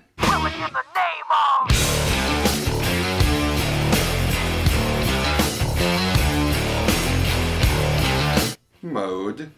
Explain. Okay, right. So, I know that Billboard is a big deal, but ultimately it's a big deal to a pretty small percentage of Americans. It's big for the musicians and chart watchers, but not so much for the average person. Don't really think your mum knew or was interested when All I Want for Christmas Is You finally hit #1 in 2019. That's quite different from the UK, where there's more buzz from the general public and mainstream news outlets when certain songs hit #1. This might be because the BBC have historically owned everything, and there's a radio chart show on BBC Radio that reveals the biggest songs of the week each week, so it's become a thing that everyone here knows about. In particular, there's one week of the year where the #1 matters the most. The competition to hit #1 on Christmas became a thing back in the 70s and is still a thing today, but unfortunately the most evil man in the British music industry recognised this and tried to ruin the fun from 2005 onwards. Yeah, remember those few years in the 2000s where winning American Idol meant you basically got a free week or two at #1 on the Hot 100? Imagine that, but if it happened every year on Christmas for a full decade and a half. That's basically the effect that the X Factor had on the British charts until very recently. Yeah, it was pretty shit. Simon Cowell would release the winner's single to his terrible music competition at the exact right time, so they would get the #1 every single Christmas, which would of course allow these random people who everyone forgot about by next year a lot of publicity and attention from their terrible, faux-inspired pop track. And then in 2009, this random guy, John Mortar, started this Facebook page with the intent to tell Simon and the X Factor to essentially fuck off. His aim was to send a classic metal song to #1 instead, and the post went viral, becoming just as big over there as the Area 51 raid or the Josh fight, and it got support by a big batch of UK singers, including even a former X Factor act. This campaign was so successful that Killing in the Name have sold 500,000 copies in only a week, becoming the 36th best-selling song of the 2000s just in the last 2 weeks of the decade, and becoming a legendary #1 hit. This is probably the most talked about event in the history of the UK charts. It really pissed off both Simon and the kid who won that year, even though their shit song did get to #1 the week after afterwards. It didn't get to number 1 at Christmas time, and the grandmas had to suffer because they couldn't listen to some kid's crappy platitude anthem during Christmas dinner or whatever. Mortar did try in vain to repeat his success, like in 2013 where he tried to get Highway to Hell to number 1, or Smells Like Teen Spirit in 2011, or Last Christmas in 2017 in commemoration of George Michael's death, or even just last year when he tried to get a song to number 1 called...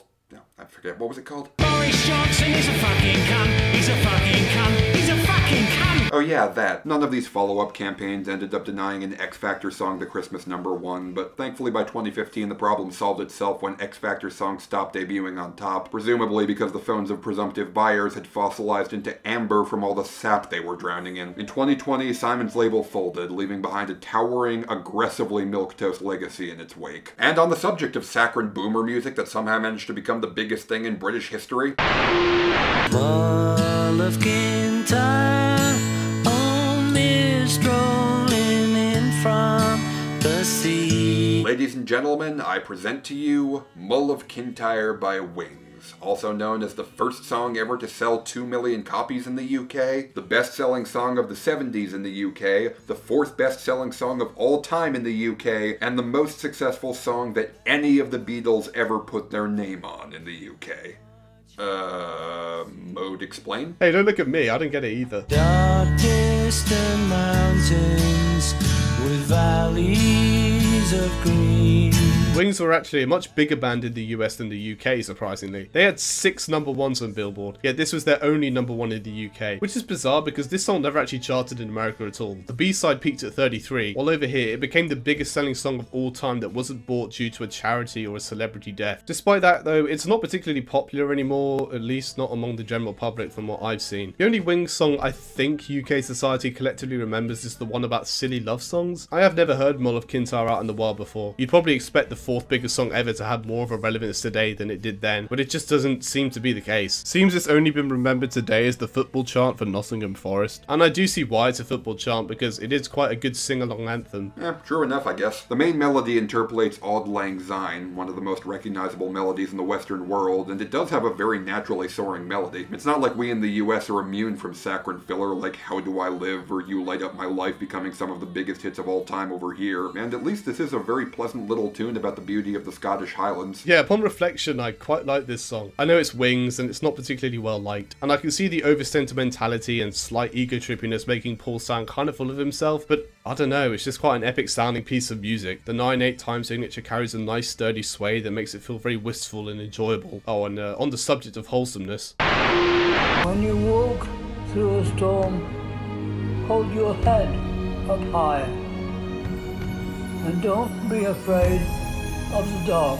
As we are currently in the streaming era and there's so much less money in music, we're finding that there are a lot less big charity singles being released in the UK, let alone peaking at number 1. However, with the coronavirus pandemic hitting in 2020, we did have a couple pretty big ones, and probably the most notable was this. Captain Tom Moore was a man who became a national hero in the UK. At the age of 99, he planned to raise money by walking back and forth across his garden 100 times before his 100th birthday to benefit the frontline workers of the pandemic. The story ended up getting a lot of media attention, and despite initially aiming to raise only £1,000, he ended up raising 30 million. As well as doing the walk, there was also a cover of Roger and Hammerstein's You'll Never Walk Alone with his vocals and the vocals of West End star Michael Ball that was released to benefit the charity, which knocked Blinding Lights by the Weeknd off number 1 for good. At 99, he was by far the oldest person to hit number 1 ever by a considerable margin. The captain passed away this February at the age of 100, but I'm sure we will all remember the incredible feat and service he gave to this country and the help he provided to all of us at such an old age. Rest in peace. Well, that song went to number 1 last year, so it only seems right to look at a song that went to number 1 this year. English girl named Fiona, African girl Adiola, body yoddy shaped like cola, back up, here come closer. So we figured that it'd be worth briefly discussing the UK hip-hop scene in this video, considering that the scene is currently experiencing the largest international reach it's ever seen. The US has always been either ignorant or dismissive of UK hip-hop, considering that when Americans hear the words British and rap together in the same sentence, what they think of is something like this. Riding round in a Rover. If I see Optin it's over. I'll send men straight to Jehovah when I take shots like M. Sharapova. But obviously that's a pretty reductive way of looking at things, and considering considering that the US is finally seeing a little bit of UK rap crossing over between a few odd TikTok challenges and the drill boom in the wake of Pop Smoke, let's take a minute to look into one of the biggest UK rap songs of the past few years. The UK rap scene is quite different to the rap that blows up in America. It's more influenced by the dance scene of the late 90s and African musical styles. I'd say the current wave of UK rap music that's come about in the last 5 years is one of the most exciting mainstream genres in the UK right now, with one specific style called UK drill, an offset of Chicago drill, being characterised by a fast 3-3-2 rhythm on a high-pitched percussion instrument, and usually a notably deep and powerful bass. It's also had a questionable and controversial past in the UK for its violent lyrics and how a lot of it has been made by gang members, but that's too large of a rabbit hole to get into today. However, it did cause a stench around the genre which led to a bit of a media villainisation. Yet this song, Body, by a man called Russ Millions, who was actually not a very well respected guy in the drill community, defied expectations when it became the first and so far only UK drill song to ever hit #1. Largely due to several TikTok memes. I like to call Russ's style of drill party drill because his songs tend to be less violence focused and more geared towards your standard themes of sex, drugs and money, giving them much more of a mainstream appeal. Not only that, but it peaked at 11 on the Global 200 and even #5 on Billboard. Bubbling under. Yeah, rather unsurprisingly, the one Western country it's yet to have made a mainstream impact on is America. I do feel like if there was one modern UK rap song to break into the American charts organically and not through radio overplay, it would be this one. It's not a great song, but considering the relative lack of international representation of UK rap artists, its success is certainly respectable. You know, these last few songs have actually been kind of informative and interesting to discuss. That's not what I signed up for. Can we please go back to national embarrassments now? Whoa. That'll do it. Fuck what I said, it don't mean shit now. Fuck the presents, might as well throw them out. Fuck all those kisses, they didn't mean jack. Fuck you, you go, I don't want you back. Okay, so if you're interested in the charts in either the US or the UK, Fuck It by Eamon is probably not new to you. It was a massive hit all over Europe, and while it only hit #16 in the US, it's still gone down in history as one of the most embarrassing, cringy, and all-around worst songs in the history of the charts. Well, actually, I don't think this one is that bad. Of course you don't. Anyway, Fuck It by Eamon was big in the UK. Actually, I don't know if calling it just big really captures just what a phenomenon this song was at the time. It was the longest-running #1 hit of 2004, and ended up as the second best-selling song of the year in the UK, only behind the 20th anniversary remake of Do They Know It's Christmas, a fascinating little disaster which we don't have time to look at today. Yes, while Americans were busy jamming out to Confessions and Freak-a-Leak, the hills of Britain were alive with the sound of a squealing pig boy whining about his inane little breakup with a level of class, dignity, and self-awareness that makes Simple Plan look like Boys to Men. In an era where the UK charts were turning over like Elon's Crypto of the Week and there was a new #1 hit every time the charts refreshed, this song managed to stay on top of the charts for an entire month. And it probably would have stayed there if another massive hit hadn't debuted at #1 out of nowhere and forced Eamon down to #2 for the next couple weeks. It was a song called FURB by an R&B singer named Frankie who had never even released another song before in her life. So how did this complete no-name manage to get a #1 hit with her first ever song? How did she manage to knock down one of the biggest hits of the decade, Fuck You by Eamon? Well... Fuck what I did, was your fault somehow. Fuck the presents, I threw all that shit out. Fuck all the crying, it didn't mean jack. Well, guess what, yo? Fuck you right back. No, I'm not kidding. They made a second Fuck It go to #1, and it was nearly as big as the first one. The longest running UK #1 hit of 2004 was Fuck It by Eamon, while the second longest running #1 hit of 2004 was Fuck You Right Back by Frankie. If the Fuck It phenomenon were a single song, it would have the third most weeks at #1 of any song in the 2000s. Not Hips Don't Lie, not Where Is the Love, not I Kissed a Girl. Nope. Fuck It and Fuck You Right Back. 7 weeks. A full month and a half at #1 for a song that's basically just a middle school text message being acted out by two 9-year-olds screaming at each other over a COD lobby. So tell me Mr. Fuck It by Eamon isn't that bad. Do you mind this one? Nah, this one is very bad. You burn, bitch, I heard the story. Yeah, Amon's song is whiny and kind of annoying, but at least he's being honest. He's not pretending to be over it in any way. He's just wallowing in his own sadness, and you can at least understand why he's being so shitty and whiny. Frankie's response is straight up horrendous. She starts the song saying that there are two sides to every story, which implies we should be taking her side seriously and that she has something worthwhile to say. But her side of the story is that he had fucking lice and he couldn't do the sex well, so she fucked his friend and somehow it's his fault. It's just so ridiculously mean, but she presents it like a legitimate response. Fuck all those nights, I'm on real loud. Fuck it, I faked it, aren't you proud? I think the idea of starting your career like this is honestly really cool, but beyond the bad execution, she's almost as pitchy and annoying as Amon, so no wonder nobody cared enough to give her career a try either. For the record, Frankie is not actually Amon's ex. She was literally just a church singer who saw an opportunity for some quick cash by making a response to one of the biggest R&B hits of the year, which she did without Amon's knowledge or involvement, although he was apparently completely cool with it because, to quote him directly, "They're paying me for their 15 minutes of fame." And yeah, that's pretty much the most likable response I would expect from the writer of such beloved classics as I Love Fuckin', Girl Act Right, and I Love Them Hoes parentheses Woe Hop. But in the end, I guess he wasn't wrong. I mean, Frankie was just enjoying her 15 minutes of fame. Not at all like the everlasting star of radiance and poise that is Amon, voice of a generation. You even gave him head, now you're asking for me back. You're just another hack. God, I'm sick of this. Let's go look at a song from a time before swearing existed. I'm gambling man, gambling man, gambling man. Now here's a little gem for you guys to bring up when your grandparents start complaining that modern music is too repetitive. This is Gambling Man, a prime example of a genre called skiffle, a genre of Southern American folk rock characterized by high tempos, banjos and jug band instruments, which became a massive craze in the 50s in the UK pop scene. This guy, Lonnie Donegan, was the forefront of this craze, and he was actually the best-selling and most influential artist in Britain, you know, until a certain other skiffle band of that era decided to change up their sound and go in a bit of a different direction.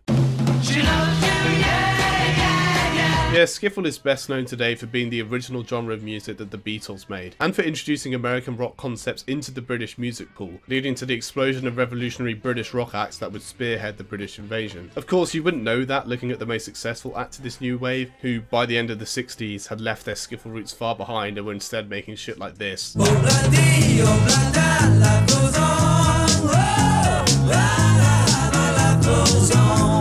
At a glance, this song might just seem like a standard Beatles cover by a thoroughly forgettable band, but there are actually quite a few interesting things about Obla Di Obla Da by Marmalade. I mean, for starters, this band was actually the first Scottish act to hit #1 in the history of British pop music, so that alone is extremely noteworthy. Beyond that, this was one of the first Beatles covers ever to hit #1, one of only 2 to do so while the Beatles themselves were still active. Remember, this was back in the day when you needed to buy a 7-inch vinyl if you wanted to listen to a single, and apparently the Beatles never released Obla Di as a single despite huge popular demand, leading Marmalade to swoop in and swipe that market for themselves. I personally consider this huge demand for Obla Di kind of fascinating, considering that today the song is widely agreed to be the absolute worst song the Beatles ever made. I don't think I agree with that personally, but then again, maybe it's just impossible for me to take this song seriously, considering that when I hear it, the first thing I think of is this. I won't pay ya, no way. Now, why don't you get a job? And the second thing I think of is that old Jay Foreman video where he sings the song one syllable out of sync. Van Desmond says to Molly, girl, I like your face, and in the evening she's a singer with the band Obla Di Obla Da Life Go. That's a fucking difficult one! But yeah, this song is a pretty standard cover. There was really no need to innovate with it, since putting a popular Beatles song out as a single was the song's entire appeal. However, if you're familiar with music from any of these guys, it's probably not this song, but rather something from the band's pianist. His name was Junior Campbell, and after his time with Marmalade was over, he went into writing music for television, eventually teaming up with a man named Mike O'Donnell and writing his most famous composition, which goes a little something like this.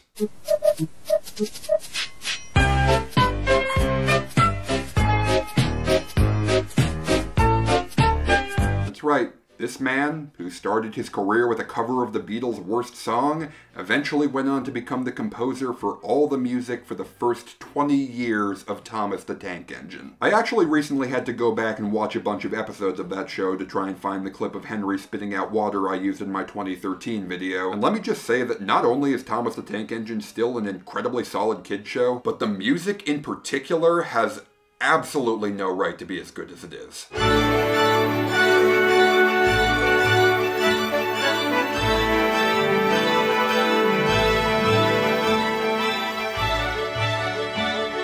I was absolutely obsessed with this show growing up, and looking back at it, I think there's a very good chance that that obsession may have led to my fascination with music, because this is some really high-grade composition on display here. Kudos to Junior for putting so much effort into this shit. Oh, and speaking of which, did you know that Thomas the Tank Engine also had a #1 hit in the UK? I'm thinking of doing something for children in need. Yeah, I'm getting everybody together.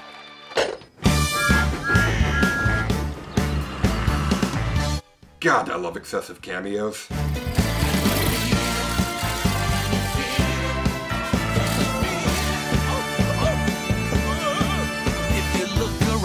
Yep, this was a thing. In 2009, the same guy who put together that awful Proclaimers cover had yet another #1 hit, this time gathering together a huge cast of children's TV icons to sing a massive medley of a bunch of popular hits throughout the years, featuring not only one Mr. The Tank Engine on vocals, but also a music video where Sir Topham Hatt stuffs food down his face in the background. Because he's fat, you get it?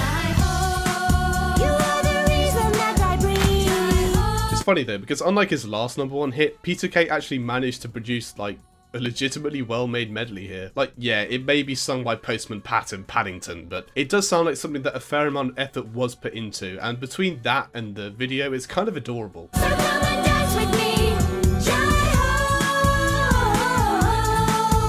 get knocked down, but I get up again. You're never gonna keep me down. The UK has a long tradition of sending medleys and mashups into the top of the charts, and this was a pretty solid way to send that trend off. And of course, it is extremely funny that we can now say that among those with UK #1 hits are Peppa Pig, Pingu, Ben 10, Scooby-Doo, and the leader of the whole choir, the legendary demigod that he is, Bob the Builder. Of course, I imagine Sir Bob was probably chosen to lead because this wasn't the first song of his to top the UK charts.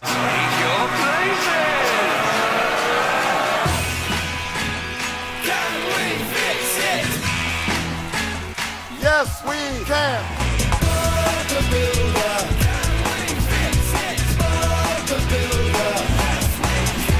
So the Bob the Builder theme song is one of the best-selling songs in British history. No song in the year 2000 moved more copies than it. It's #1 on the 2000 year-end list. I'm really not sure how our commentary can improve this fact in any way, so instead, let's look at a contemporary review from the time from Stylus magazine. 8 out of 10. A kid's TV theme getting to #1 is a thing to be savored, especially when A, it stops pretentious tosh like Stand by Eminem from reigning at the top of the charts, and B, when it actually has a much better two-step beat than any of the garage #1s from the previous 18 months. Hey, don't hate on the man for speaking the truth. So there you have it, Bob the Builder's first #1 hit. Out of 3.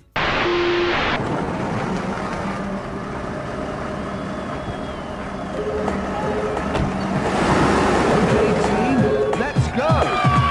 1, 2, 3, 4, 5. Everybody's outside, so come on, let's ride to the builder's yard around the corner.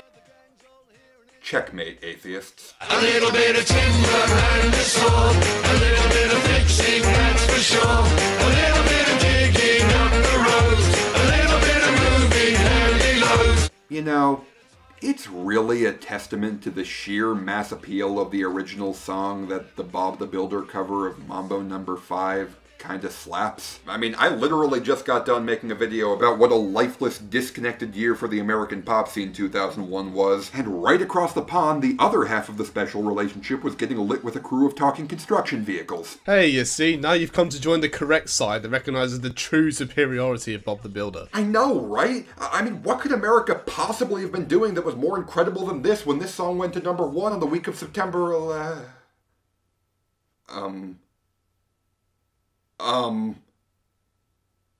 Jump up and down and move it all around. Mix it up to the sound, dig a hole in the ground.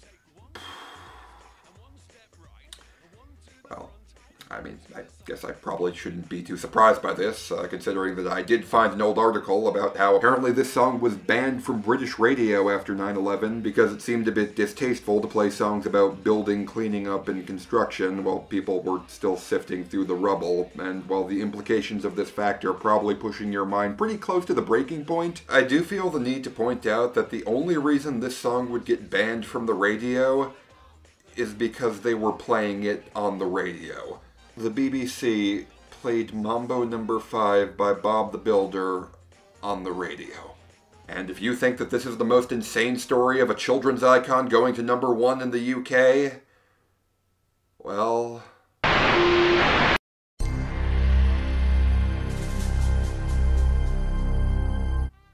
You know, I've always gotten the impression that the British thought that they were superior to the Americans, but I really never understood why until this moment.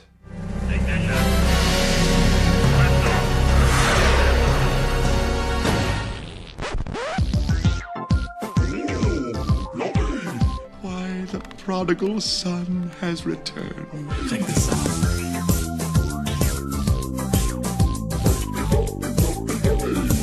Okay. So, you're all familiar with The Annoying Orange, right? You know, this character that was originally created as a parody of annoying, mindless children's entertainment, but then the character ended up becoming unironically popular with actual children, leading to the rest of his content becoming the exact thing he was making fun of in the first place. Well, imagine if The Annoying Orange had gone beyond just a YouTube series, merchandise, and a short-lived TV show, and had become such a phenomenon that he became a national icon, starring in video games, a best-selling VHS series, getting an entire theme park built around him, and earning one of the best-selling musical singles of the entire decade. If you're like any sane person, you probably think that this is an absolute dream come true, so please allow me to introduce you to the one, the only, Mr. Blobby.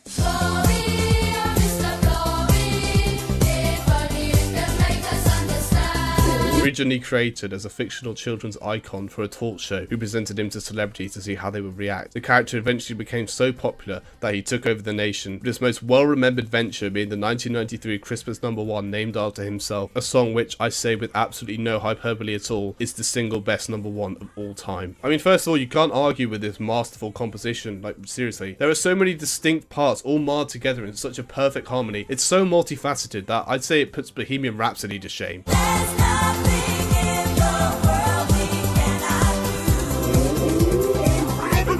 This masterpiece clearly takes heavy inspiration from other various Euro house songs that were gaining traction at the time, but it makes the inspired choice of blending all these eclectic elements with various other elements from all corners of the globe, thus giving audiences of the day a true tour de force of a wide range of musical ideas blended from all reaches of the world, all anchored together by not just the gorgeous background vocalists, but the vocal contributions of the Blobby one himself, which... Oh, it's just truly orgasmic.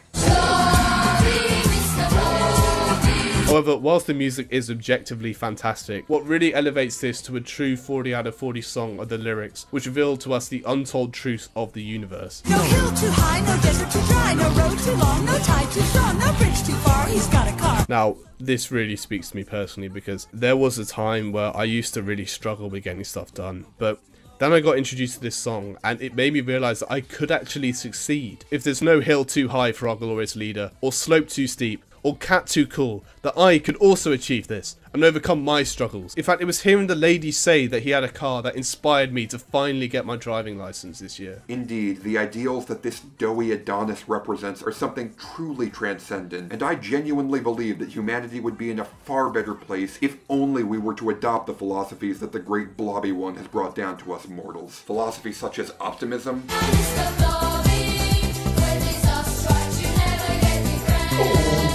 determination,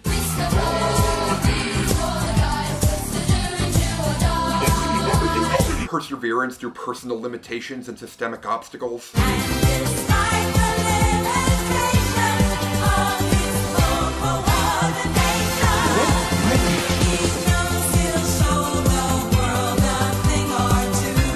and ultimate faith in the purity of the human spirit.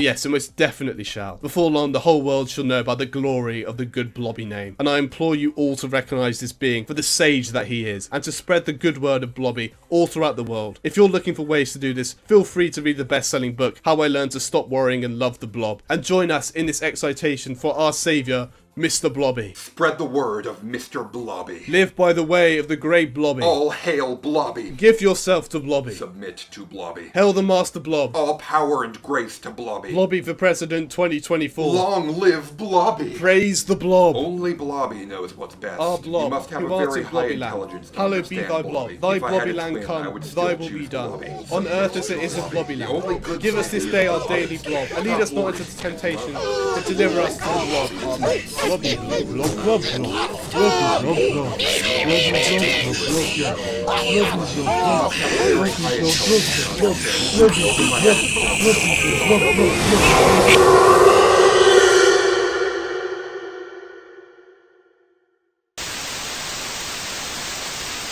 This video contains elements that are not suitable for children under the age of 14. Viewer discretion is advised.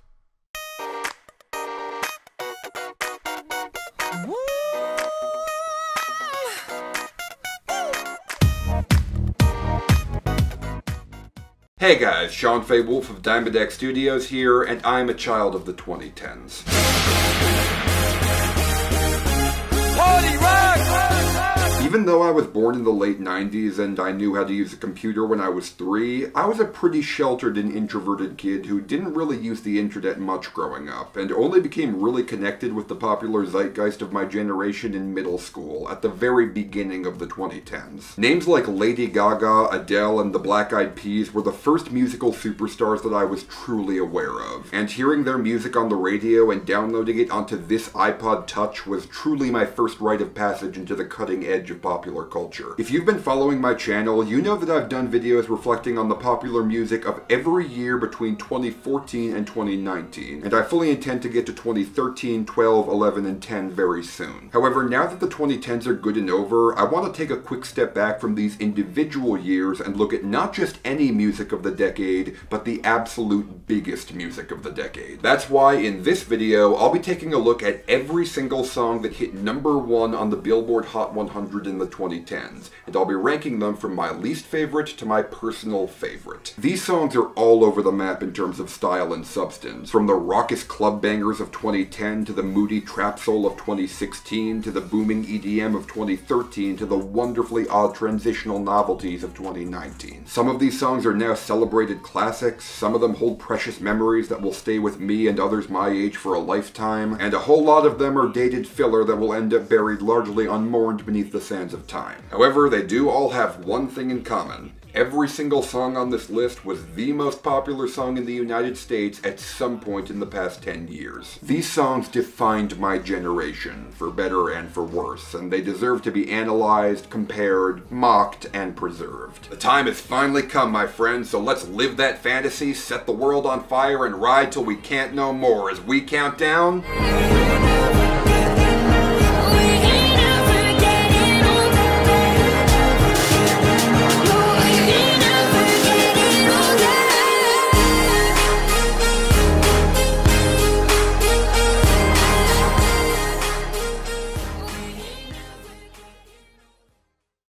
Alright, so before we start, let me quickly lay down a couple rules and stipulations. This ranking will consist of all 116 songs that hit #1 on the Billboard Hot 100 between the first week of 2010 and the last week of 2019. This is by no means meant to be a comprehensive list of the biggest or most important songs of the 2010s, and in fact many of the most successful songs of the decade by pure numbers are not on this list. This is just a list of every single song that was the most popular piece of music in America at some point in the past decade, even if only for a brief moment. Now, it's worth noting that the Billboard Hot 100 has changed its formula for calculating a song's popularity several times during the 2010s. Early in the decade, the charts were largely shaped around digital downloads and radio play, allowing big, sunshiny, industry-made pop hits from the likes of Katy Perry and Rihanna to become huge. On-demand streams have been counted on the Hot 100 since 2007, but the rise of Spotify, SoundCloud, short-form video platforms, and accessible production production software led to a much more democratized, small creator-driven pop scene that favored hip-hop and low-key vibe music as the decade went on. And then there's the fact that YouTube views weren't factored into Billboard's calculations until 2013, which meant a song like Gangnam Style could completely dominate the nation and yet only reach number 2 on the strength of its digital sales and radio play. The reason that I bring all this up is because different factors have affected what songs qualify as hits over the years. And the different avenues through which different demographics listen to music means that it's possible for a song to become the biggest hit in the country with huge chunks of the population having never heard it before. Just realize that even if you don't personally perceive some of these songs as huge hits, that doesn't mean that millions of people weren't listening to them. Just keep that in mind as we proceed, along with the fact that while a song got onto this list by hitting number 1 at some point between January 2010 and December 2019, the order of songs on this list is based completely on my own totally subjective opinion, based on how good or bad I personally think they are. Beyond ordering them, I'll also be dividing these songs into tiers of quality, including terrible, bad, meh,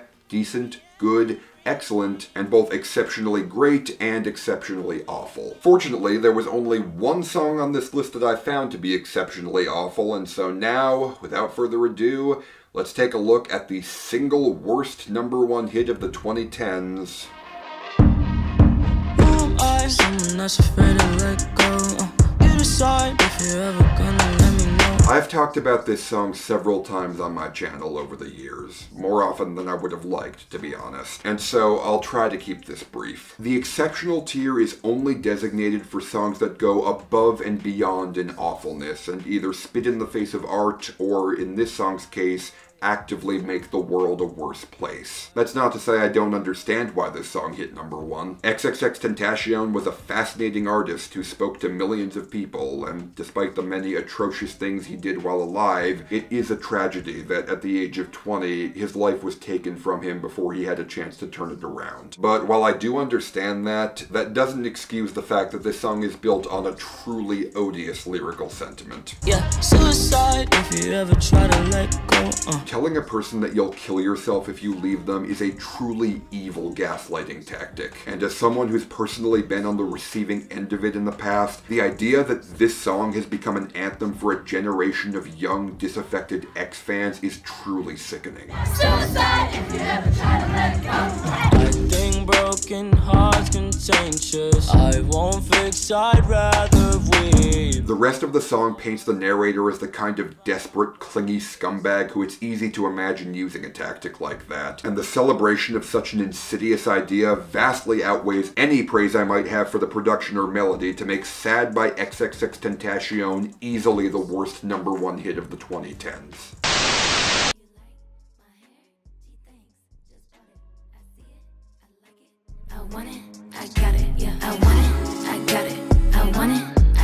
When I named Seven Rings as the worst hit song of 2019, I said that I was being very generous by not putting it in the exceptional tier, and my thoughts have not changed. I think there's a very real argument to be made that this song can be damaging to younger kids who hear it, particularly this line. Whoever said money can solve your problems must not have had enough money to solve them. You know, at least when rappers talk about how stacked they are, they have the sense to brag about having more than other rappers. Ariana isn't just bragging about her wealth, she's rubbing in how much better she has it than you, the listener. Even if you don't find it offensive, I have no idea why anybody would actively want to listen to a pampered rich white girl brag about how much better she has it than everyone else. Especially considering just how much the social climate has shifted in the years since this song came out. I don't think that Ariana Grande is a bad person, and she's definitely proven recently that she can literally walk the walk when it comes to supporting normal people. But she missed the mark hard with this song, and it casts a really gross light on her that I can completely understand someone not being able to look past. And besides, even if this song doesn't piss you off,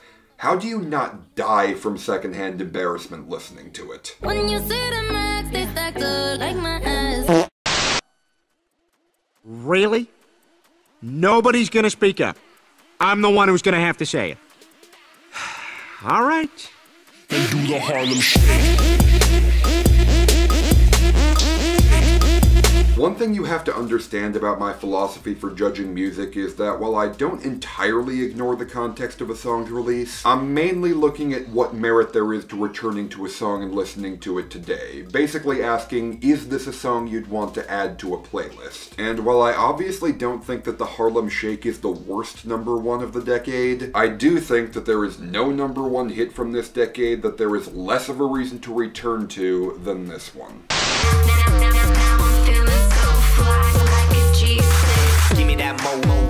If you want an idea of why the club scene burned itself out so quickly and so thoroughly, just take a listen to Like a G6, because this song might not be the worst club song from the early 2010s, but everything wrong with club songs in the early 2010s is in this song. This is what hip-hop had to do to get into the top 10 in the club era. Find a big, catchy pop hook to sample, jam-pack the verses with the same electroclash audio gimmicks that everyone else is using, and for God's sake, make your lyrics as brain-rottingly vapid as possible and run away from introspection and deeper meaning like the plague. Well, I mean, unless you're Eminem, but we'll get to him in a minute. The Far East movement really only stand out from the crowd by being exceptionally undignified, lame, and transparently phony. Say what you will about the hip-hop that dominates the world today, at least it's not humiliated to be what it is. The world moves on, another day, another drama. I don't know what to do with this now. Like, what is there to be gained from listening to this song now, in 2020? Why would you put this on? Like, what is this supposed to convey to you, the listener, at this point in time? I mean, the entire reason that this song exists is to introduce and define a new career phase for the artist who made it. An artist who has all but outright stated that this phase of her career was an ill-conceived embarrassment that she wishes hadn't happened. This is Taylor Swift's most recent #1 hit at the time of recording this, and yet I wouldn't be shocked if it weren't even on the setlist of her upcoming tour. Taylor Swift has transformed into a butterfly, and look what you made me do with the long shed skin of the chrysalis that she emerged from. Good for nothing except decomposing on the forest floor. But you know what? I will concede there is one line in that song that is significantly more topical now than when that song was released. I'll be the actress starring in your bad dreams. Hey, she said it, not me.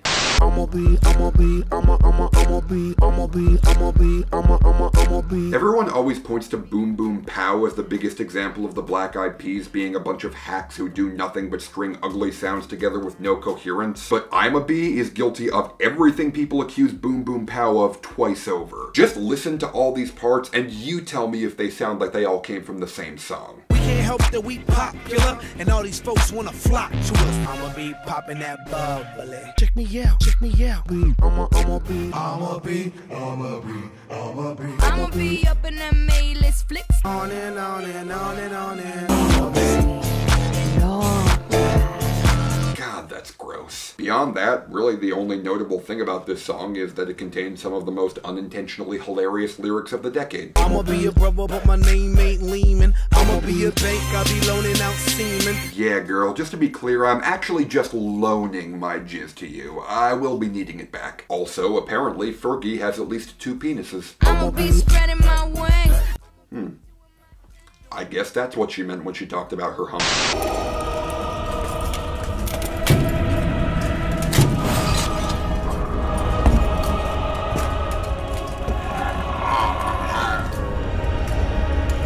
And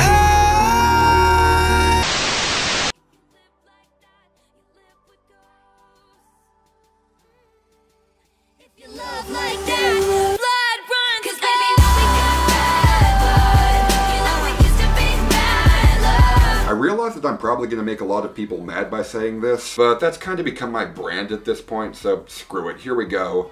Nicki Minaj fit better on the remix of Say So than Kendrick fit on the remix of Bad Blood. I legitimately almost bumped this song down to the terrible tier purely for such egregious, blatant waste of Kendrick. I don't hate you, but I hate to critique, overrate about you. This man is one of the most talented musicians alive, and he doesn't put out new music too often, so seeing him on this song being reduced to the same kind of anonymous puddle-deep pop rapper I was talking about before, it legit feels like you used endangered California condor eggs to make an omelet and you fucking burned it. 50% of the weeks that Kendrick Lamar spent at #1 on the Hot 100 have been on this song, and that is a travesty. You're gonna hear me roar, louder, louder than a lion. It's a good song. It's a good song. There's a 12-year-old girl inside me who is empowered by that song. I'd catch a grenade for ya. God, this song is so much worse than you remember it. Gave you all I had and you tossed it in the trash. But darling, I'd still catch a grenade for ya. Uh-huh. Yeah. Fellas, do me a favor and tell this guy exactly what he is. S to the I to the M to the P. Thank you. Yeah, my mama, she told me don't worry about your size. I'm generally inclined to be charitable to this song, considering that it was designed to encourage girls to be comfortable in their bodies, and I'm pretty sure most of the song's listeners took it that way. But with that being said, I'm bringing booty back. Go ahead and tell them skinny bitches that. No, I'm just playing. I know y'all think you're fat. bitch! Can you blow my whistle, baby, let me know. I was initially planning to make all the expected jokes about this song, you know, how Flo Rida has no integrity or ambition as an artist, how this wins the highly contested title of the stupidest thing he's ever done, how he somehow tricked an entire generation into whistling along with his orgasm, you know, the usual shit. But then I went to go re-listen to this song, and it turns out that as I record this, Flo Rida is using this song to promote a fundraiser to fight COVID-19. Let me repeat that. Flo Rida is raising funds to fight this highly contagious, easily transmissible disease with his blowjob anthem. You know, I was planning on making fun of him for that, but the more I think about it, I can't think of a quicker and more effective way to make blowjobs unappealing than listening to this song, so nice big brain play, Flo. Oh god, this one. Everybody get up. Okay, look, my worst hit songs of 2013 list is going to be my next video project after this ranking is done, and let me just get this out of the way now.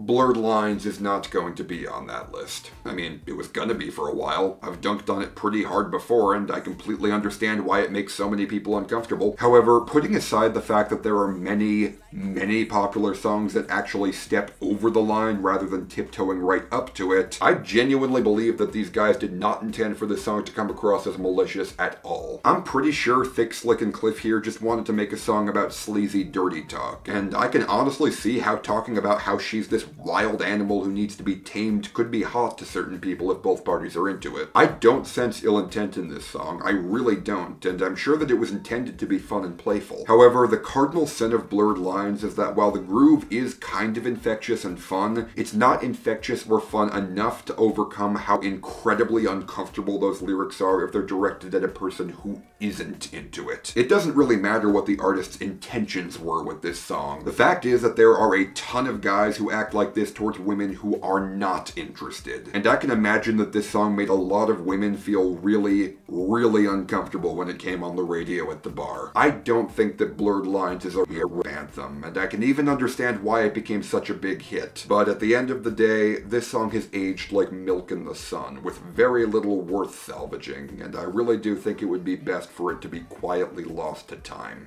What doesn't kill you makes you stronger. Stand a little taller. And this is bad in literally the exact opposite way of Blurred Lines. This was gonna go into the meh tier for the longest time, but then I realized that I genuinely never want to hear this song again in my life. If you want my thoughts on why, just go watch my worst hit songs of 2015 video segment on Fight Song, because Stronger is just the Elizabeth Warren to Fight Song's Hillary Clinton. Oh my gosh.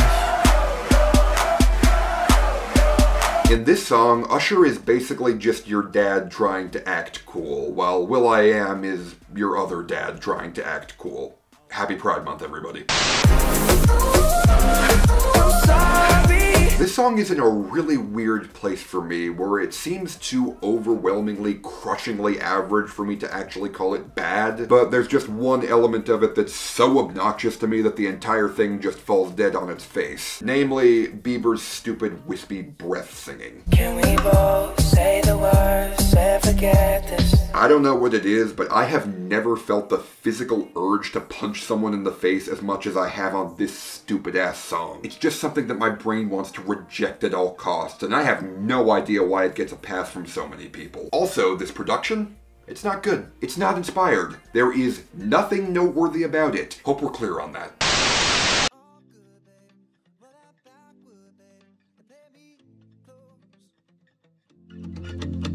Cause girls like you roll around with guys like me till sundown. Alright, I admit it.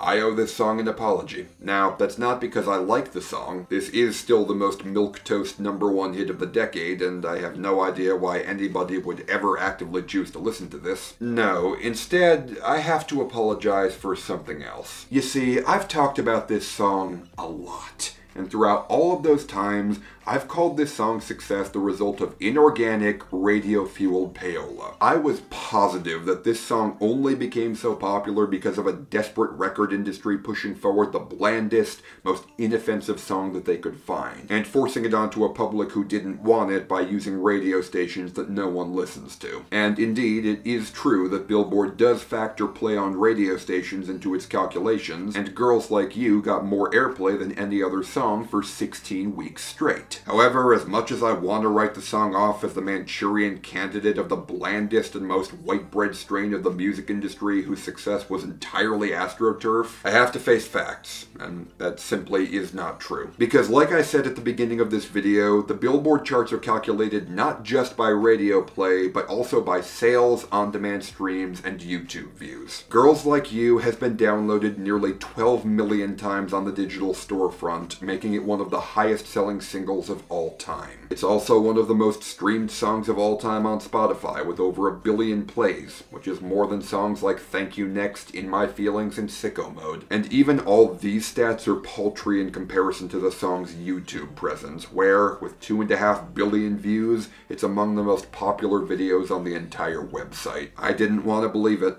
I didn't think it was possible, but in the end, when Billboard said that Girls Like You was the 5th most popular song of the 2010s, they actually might have been onto something. Was this song's popularity artificially inflated by a music industry that propped it up over more interesting artists? Absolutely. But the fact of the matter is, even when left to their own devices, billions of people over the past 2 years have actively chose to listen to Girls Like You. I may not like it, but it's simply the truth. And so, to make up for my previous assumptions about the song, I have moved it up to the meh tier for the first time ever.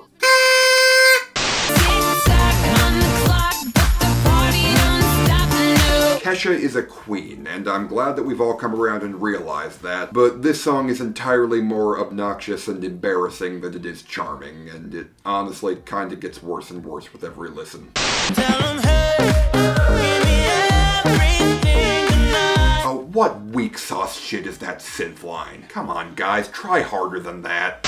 Cause ain't no way I'm gonna let you stop me from causing man. When I say I'm gonna do something, I do it. Look, if M's words speak to you on here, good for you, but I gotta be honest, between the strange shouting delivery and the spare melodramatic string production, this is an absolute chore for me to get through. I'm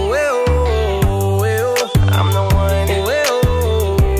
I'm the only one. I have literally never once gone out of my way to listen to this. I will give it props though, despite having 4 performers, each with very different styles who change up the sound a lot with each verse, it's still somehow monotonous and dull enough to make exceptionally ignorable background music. Also, the fact that people heard this chance verse on the #1 hit and were then surprised by what happened with The Big Day is kind of hysterical. Holy God, has the production on this song always been this awful? It sounds like someone threw all their silverware into a washing machine and auto-tuned it. I mean, the lyrics are fantastic. This is the Pride Anthem to end all Pride Anthems. Happy Pride Month. But this song is only up so high on the strength of its lyrics because I cannot stand the way this sounds. It's honestly not a great look for this song when I prefer the production on the Kidz Bop cover. But then again, the Kidz Bop version also took out all the stuff about how it's okay to be gay, so if you want to head over to that video and just leave a dislike, that'd be great. So just dance, dance. Because of this song, the Trolls soundtrack sold better than the Spider-Verse soundtrack. I hope it was worth it, soccer moms. We don't like the haters, we don't like the haters. They try to make us feel bad and make us stop. But we never stop, cause we're cooler than them. If I said I want your body now, would you hold it against me? I'm willing to bet that most of you did not know that this was a #1 hit, and I bet even less of you know that it actually debuted at #1 on the charts. That being said, it did fizzle out pretty quickly afterwards, and this song holds the dubious honor of being the least commercially successful #1 hit of the 2010s. In terms of quality, it's got a very nice melody, and a lot of the production is actually fairly pretty throughout. I was honestly pleasantly surprised by this song. I was actually kind of enjoying it. And then dubstep happened.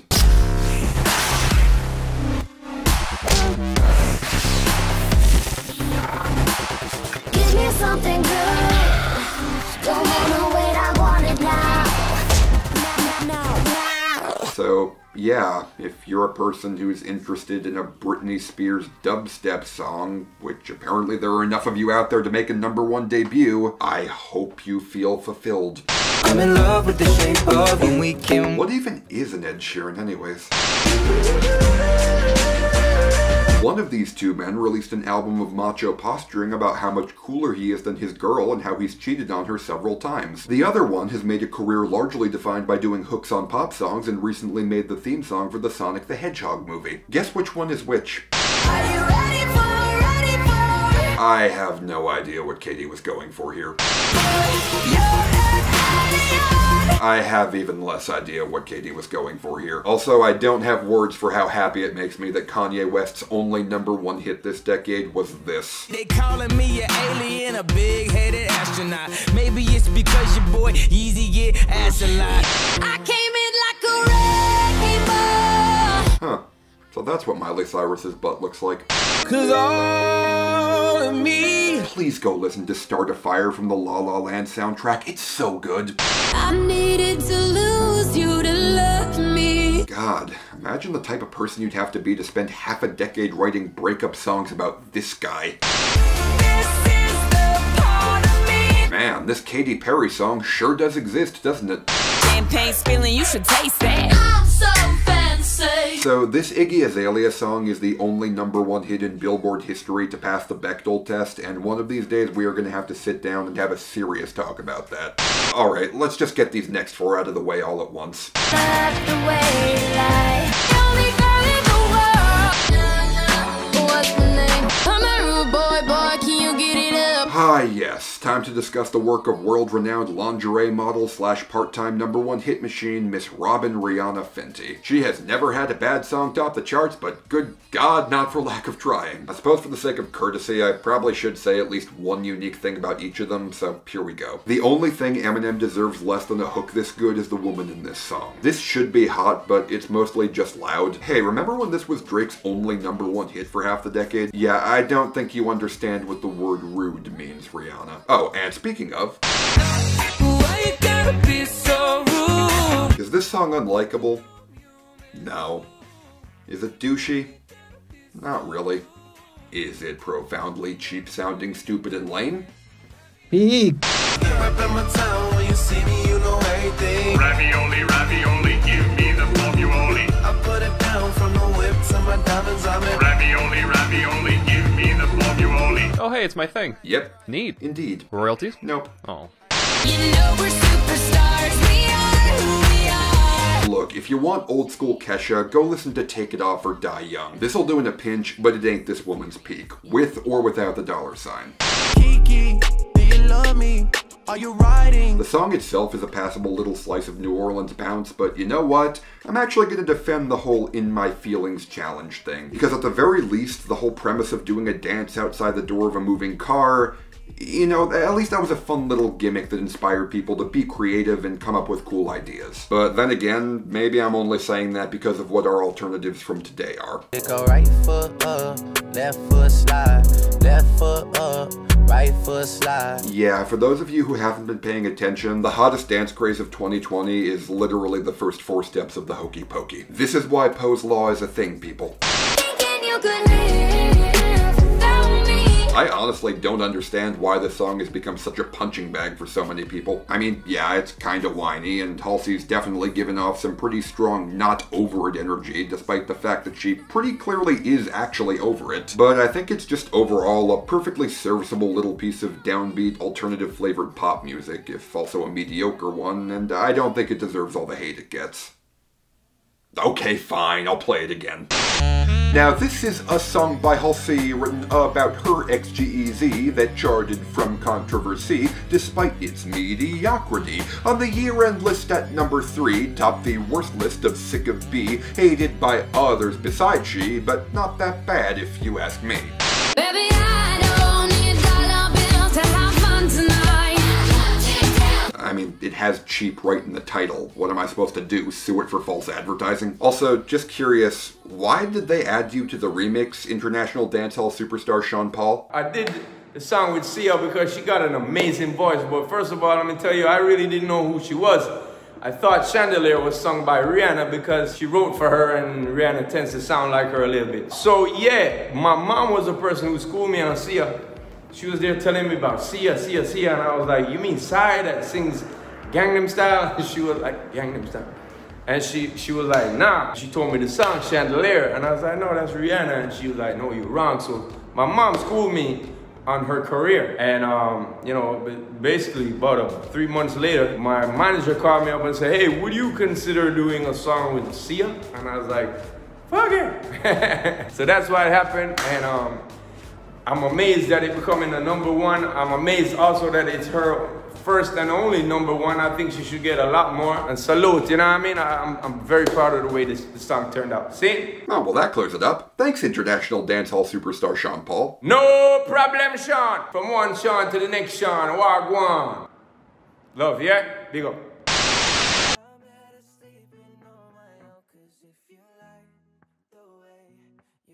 That much. Oh baby, you should go and love yourself. Hey, remember that time this was the biggest hit of 2016? Honestly, I wonder if it still would have been if Bieber had just gone for broke and titled the song Fuck Yourself. God's plan. God's plan. Hey, remember that time this was the biggest song of 2018?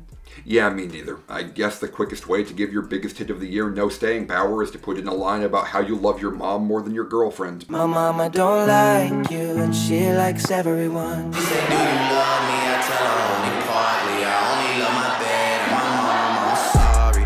You're amazing, just the way you are. Yeah, I lowballed this song in my ranking of the biggest hits of all time. One of many things in that video that I intend to rectify once the all-time charts update again. Yeah, it's a total ball of cheese, and it's kinda overwritten and try-hard, but this is probably my favorite of Bruno's hits from the doo-wops and hooligans era. Also, if you're listening, dude, that hat is a much better signature than the pedo stash.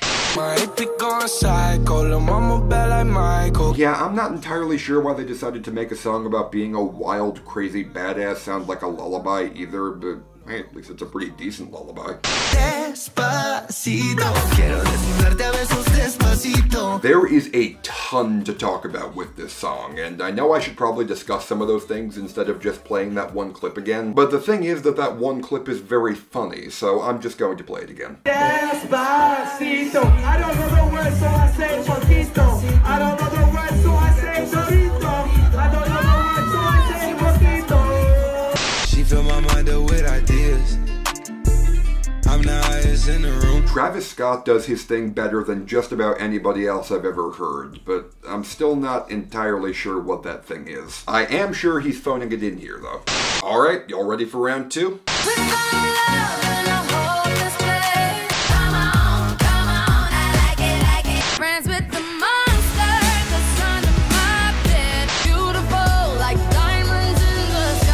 God, this woman put out so much much music this decade. Second verse, same as the first. One sentence each, let's go. The man who made Funkwave Bounces has never been able to hit the top 5 without Rihanna's help, and that is profoundly sad. I'd conservatively estimate that 90% of people shitting on Doja and Megan for shamelessly putting out remixes with other women to push their songs to #1 don't even know that the Britney Spears remix of S&M exists. Juice WRLD had the better Eminem monster hook, but I'll take it. This is literally just a below average Sia song, and yet it's still the best Sia song to hit #1 this decade. What is wrong with this country? So apparently Sean is almost 2 years younger than Camila. I did not know that. So you're a tough guy, a semi-aquatic rough guy. You think you're so hot stuff guy, my evil schemes rebuffed guy. I'm that bad type, evil science grad type, no love from my dad type, people call me mad type. I'm a bad guy. Duh. I'm a sucker for all the subliminal things no one knows about you. Does anyone else really want to go drink vitamin water and watch Breaking Bad for some reason? And it goes like this. Take me by the tongue and I know you. Not gonna lie, I kinda wish Maroon 5 would re-release this song right now. I mean, not only is this one of the only singles they put out in the 2010s that rises even slightly above mediocrity, but this song would break TikTok in ways that I can only imagine in my wildest dreams. I've got the moves like Jagger.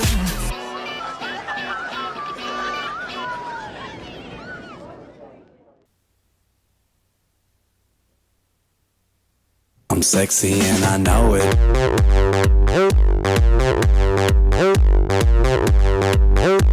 I'm sexy and I know it.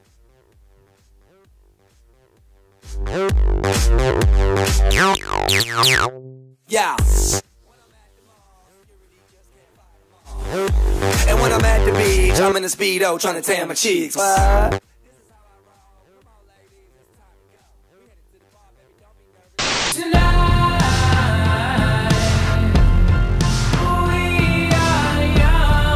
Fun clearly wanted to be the next Queen, you know, that obscure indie band I talked about in my 1975 video. And if that's the case, We Are Young is definitely their Don't Stop Me Now, which should make it incredible, but it mostly kinda just turned out more loud than anthemic. I guess it's fine overall, but honestly, of all the singles off that album, why the hell did this have to be the #1 hit? And more importantly, why is this Janelle Monáe's only hit? Good God.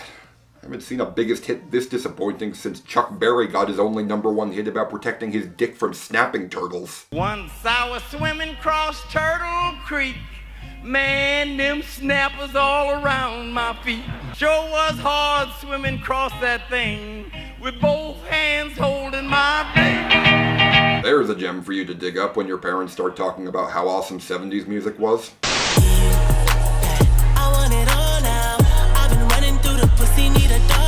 You know, any other act would be absolutely floored with gratitude if they managed to get their hands on production this incredible, but I guess it's just a testament to the sheer number of generation-defining songs The Weeknd put out this decade that he can hop on a beat this sick and sound like it's just another day at the office for him. Said I'm heartless, so much pussy be falling out the pocket.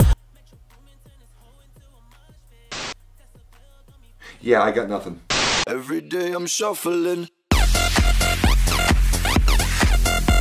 You know, at what point does a song become a guilty pleasure for so many people that you can't really call it a guilty pleasure anymore and you just have to throw your hands up to the sound? I don't know. What I do know is that the second biggest song of the decade had the line "running through these hoes like Drano" in it, and I'm completely okay with that for some reason.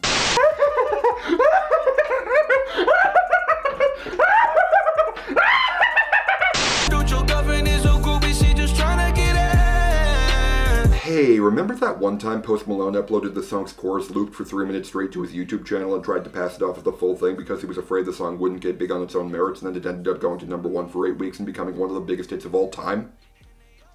Because Pepperidge Farm, remember? I'm very curious to see how this is going to hold up a decade from now.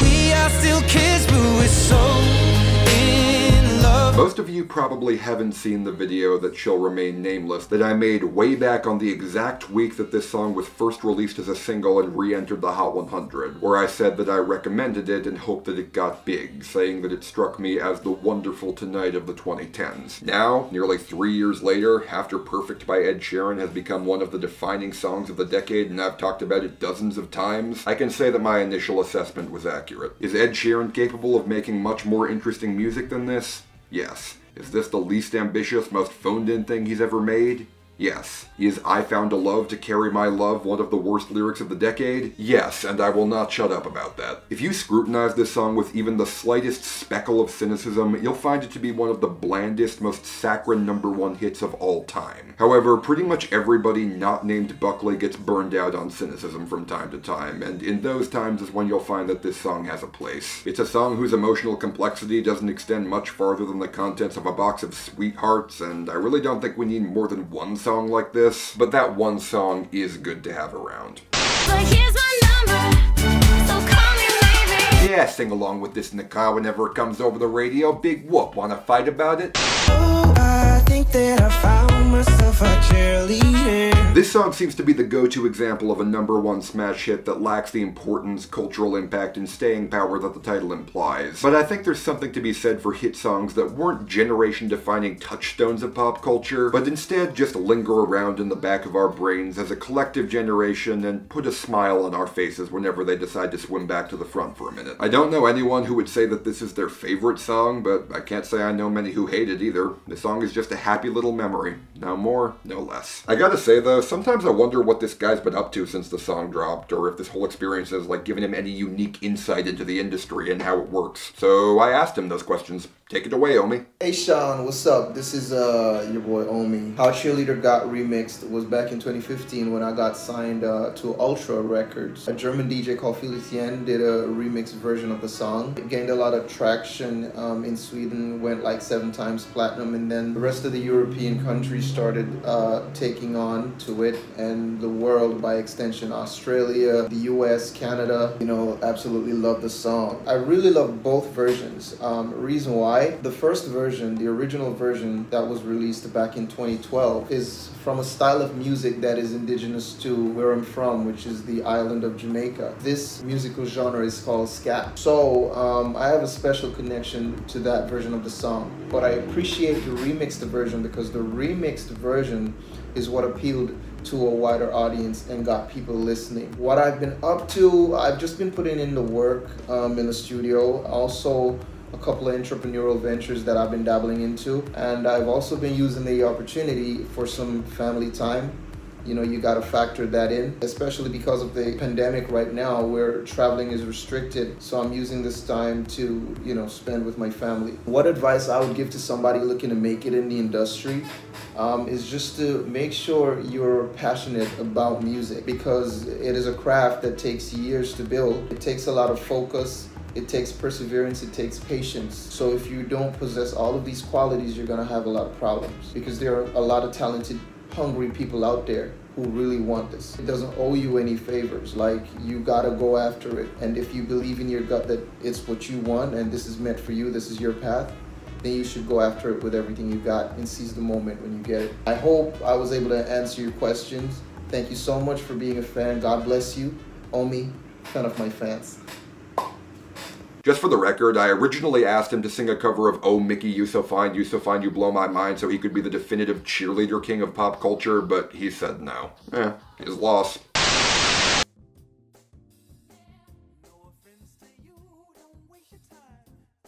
Here's why.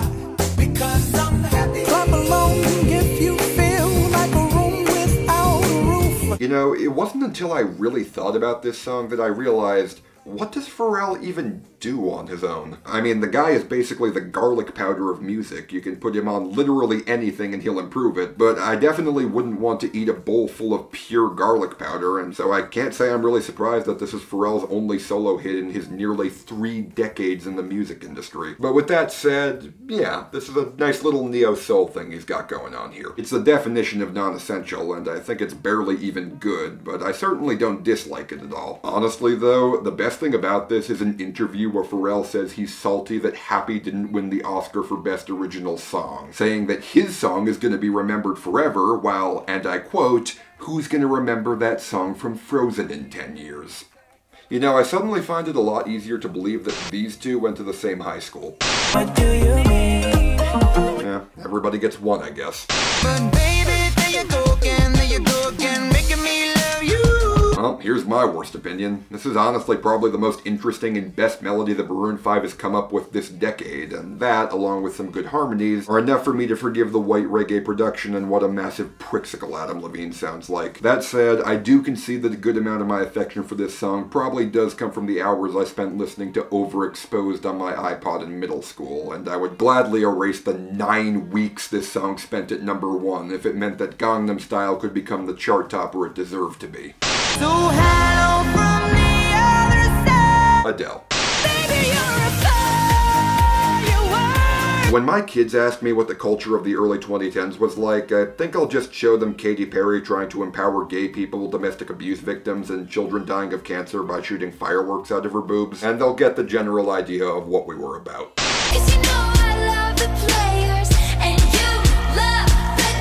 I appreciate this less as a song I want to re-listen to over and over again, and more as an indictment of every song Taylor's put out since then that isn't as well written and self-aware as this is. I got broads in Atlanta, just to lean the family. Hey, remember that time this guy nearly broke the top 20 again by hopping on a BTS song? That was pretty funny. What's that about mic drop? Nothing.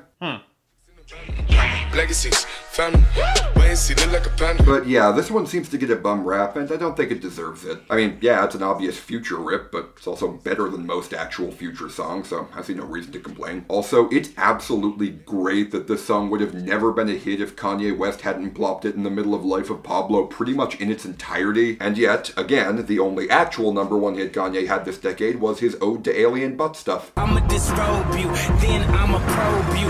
We'll never be royal.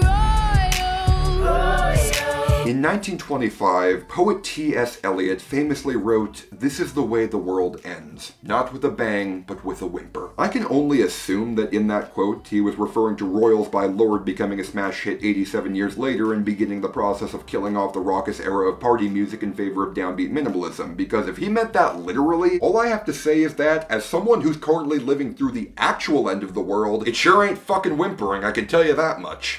Truth hurts me to something more exciting. Oh look, it's already dated.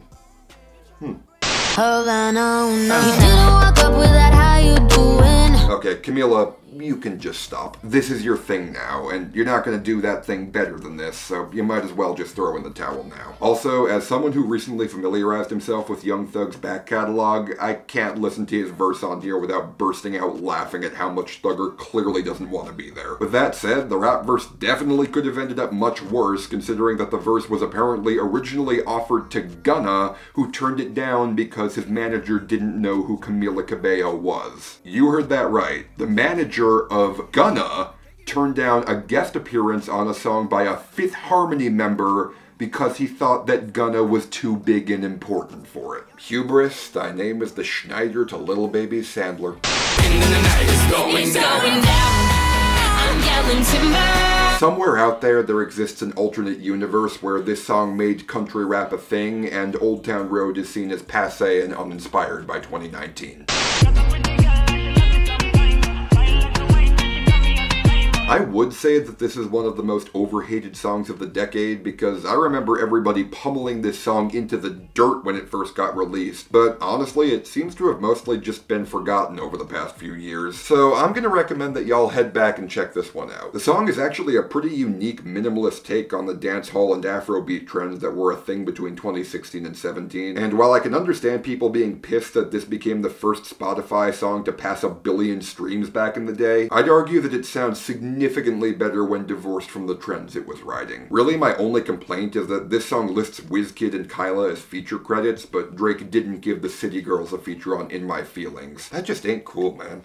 So we'll piss off the neighbors in the place that feels the tears. Now, this actually is one of the most overhated songs of the decade, and once again, I think this song definitely hits differently when one isn't swimming in a soup of Bryson Tiller and early Travis Scott in those dread-fueled months leading up to the 2016 election. The production is lush and really cool, and it's by far the best thing I've ever heard from Zayn, so yeah, thumbs up from me. You go talk to your friends, talk to my friends, talk to me.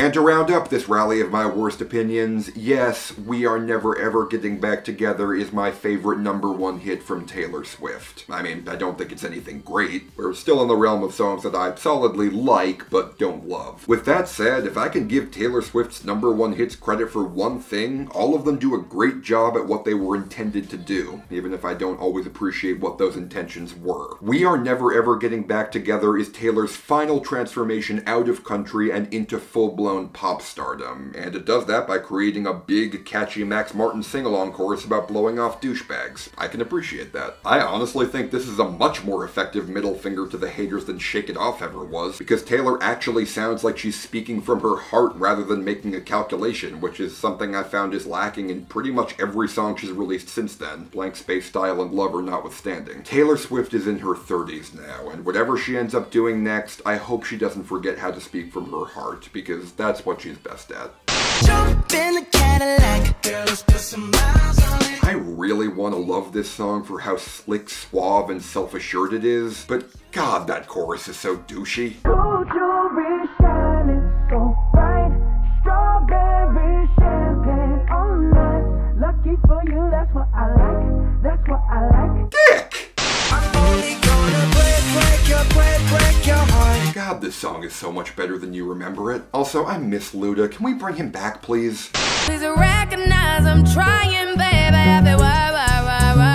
I remember when there was this huge uproar about how the beat to this song is literally unfinished, and I'm willing to bet that people in 2016 would not have guessed that choosing to use that unfinished beat would turn Work into one of the most influential songs of the decade. I'd argue that this is the song that really broke lo-fi into the mainstream, because even if the song lacks a lot of typical characteristics that define lo-fi, it really did carry the torch for stripped-back vibe music that reduced production down to its most fundamental elements, which was definitely a needed change after the airtight perfectionism of the Teenage Dream and EDM eras of pop. Also, it's been 5 years, and I've yet to find a Drake line more definitive than this one. If you had a twin, I would still choose you. I mean, that's Drake right there. That's basically the whole thing. I should have bought you flowers and held your hand. Out of all the 80s artists whose skin Bruno Mars has jumped into over his last 2 albums, I feel like his stab at a Billy Joel piano ballad tends to get forgotten, despite the fact that it was, in fact, a #1 hit. Of course, if you know my thoughts on Billy Joel, your only question will be why this song isn't any higher on the list. I guess I personally just don't find a piano ballad this stripped back and simple to be anything really worth getting excited about, but it is really well done for the simple show of heartbreak and regret that it is. And I hope I never find myself in a position where this song really speaks to me, but if I do, you bet your ass I'll be returning to this. Frat girl still trying to get even. Haters mad for whatever reason.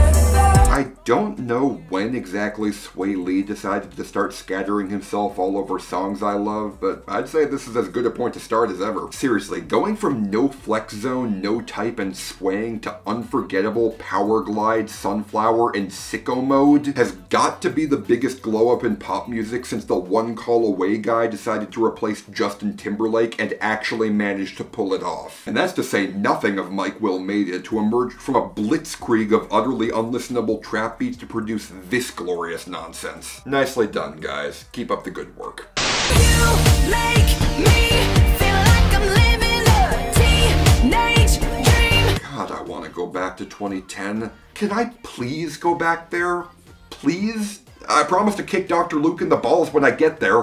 My bitch is bad and bullshit. Bad. Cooking up dope with a Uzi. God, I just want to get lost in these flows. Seriously, this song is a perfect showcase for just how dynamic the triplet flow is, and just about every conceivable thing you can do with it. And the Uzi verse only serves to further prove this. It legit sounds like he's flowing in cursive backwards for half the verse. This song would be a shoo-in for the excellent tier if I didn't occasionally slip out of my trance and get slapped in the face by the question of what the hell I'm listening to. We will never be anything but loud and nitty gritty. I'm pretty sure this is the song that single-handedly makes me hope beyond hope that, no matter how far gone she may seem, there's always a chance that Pink may be able to reel it back in. I mean, this is a song by a 30-something-year-old white woman that includes the lines, "What's the dealio? Call me up if you were gangsta, don't be fancy, just get dancy, and you're too school for cool," and yet she still managed to somehow spin it into the quintessential anthem for misfits everywhere by just completely fucking owning it with no shame or embarrassment at all. And that's a rare breed of pop star who only comes around once a generation. This is a woman after my soul, and I will stick up for her until the end, no matter how much wannabe Kelly Clarkson white bread empowerment schlock she puts out. Keep it up, Alicia. I have faith in you.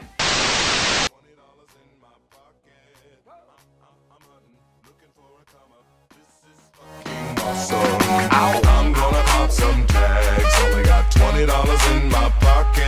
I have to say, I'm pretty happy that the biggest hit song of 2013 was a doofy-ass white boy who looks like a partially melted snowman rapping about shopping for used clothes off an independent album. I'm slightly less comfortable with the fact that this was apparently the biggest song of the decade on the hip-hop and R&B charts, but hey, the numbers don't lie, and it ain't like the song doesn't deserve the success, even if the whole concept of thrift shopping as this hip, trendy thing is pretty far removed from reality. I mean, let's be real here, who the hell would ever choose to wear some random assortment of mishmashed shit in real life? Who?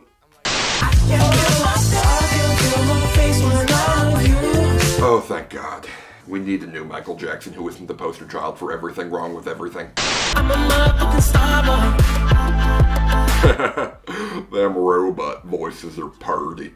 Baby, pull me closer. Selfie guy gang for life. Just give me a reason, just a little bit's enough. I'm probably alone in loving this one so much, and I'm still not entirely sure why I do. Yeah, my 2013 lists are coming up soon. I'll get back to you then. I hope this woman finds some inner peace soon. She truly deserves it.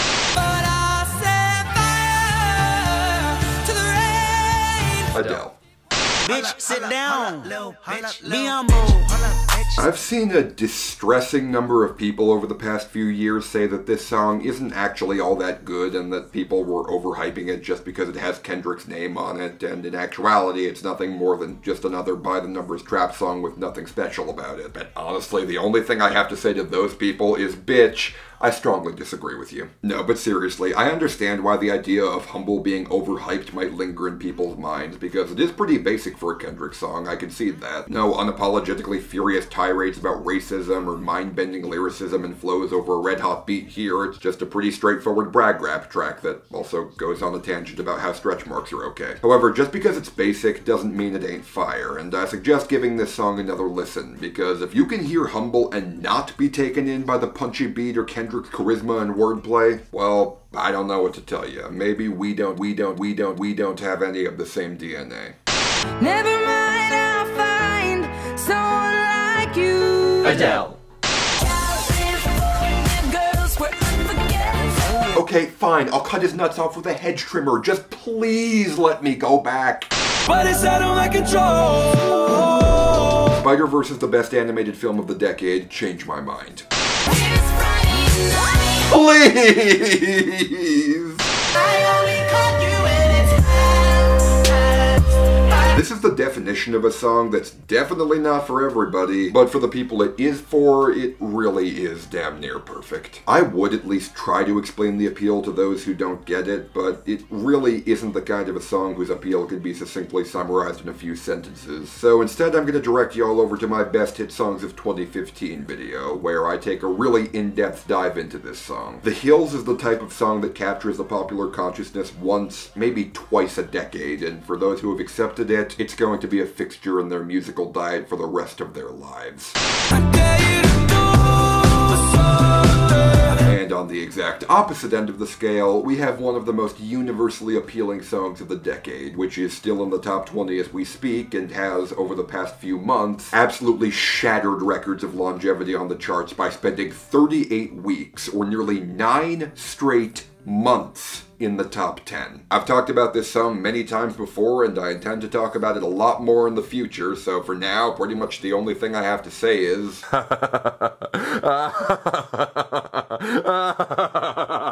Somebody that you used to know.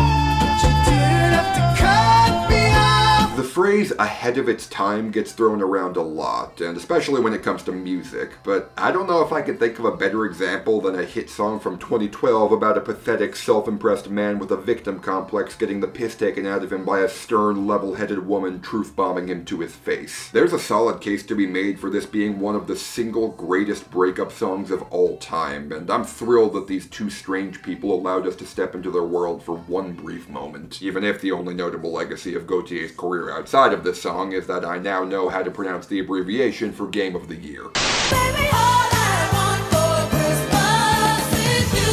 Those of you who don't follow the charts may be surprised to learn that 2019 was actually the first time since its release in 1994 that Mariah Carey's All I Want for Christmas Is You went to #1 on the Hot 100. There are a few reasons for this, mostly related to the nuts and bolts aspects of how Billboard calculates old songs returning to the charts, but the only thing that matters is that this song was a #1 hit in the 2010s, and as one of the greatest Christmas songs of all time, I can't think of a better song to serve as a gatekeeper before we officially talk about the top 10 best #1 hits of the 2010s, starting with... That's a real one in your reflection, without a follow, without a mention. Drake is never going to make another song as good as this one, and yet he's still not going anywhere anytime soon, and the quicker we come to terms with that, the better.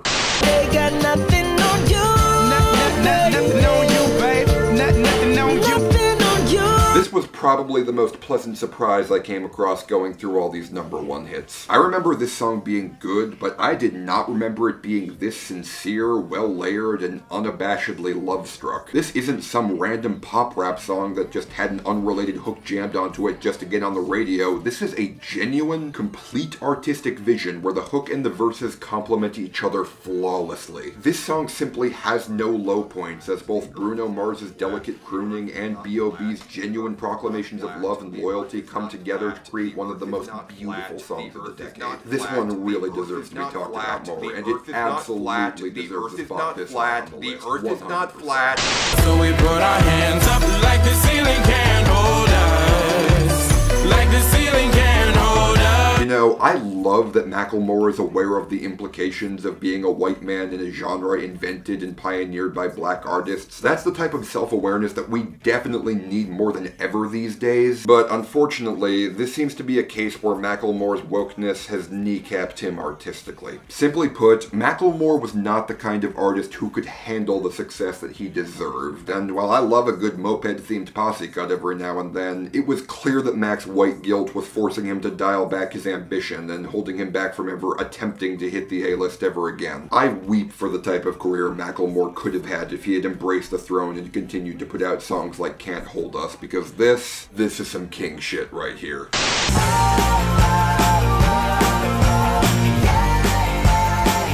You know, everyone's talking about how dismantling the police is this radical idea, and they're saying, well, if you get rid of the police, who's gonna take their place? And to that I say, well, obviously, we can just replace the police with Bruno Mars. I mean, he's clearly shown that he's capable of filling their shoes. We could have had it back. Adele.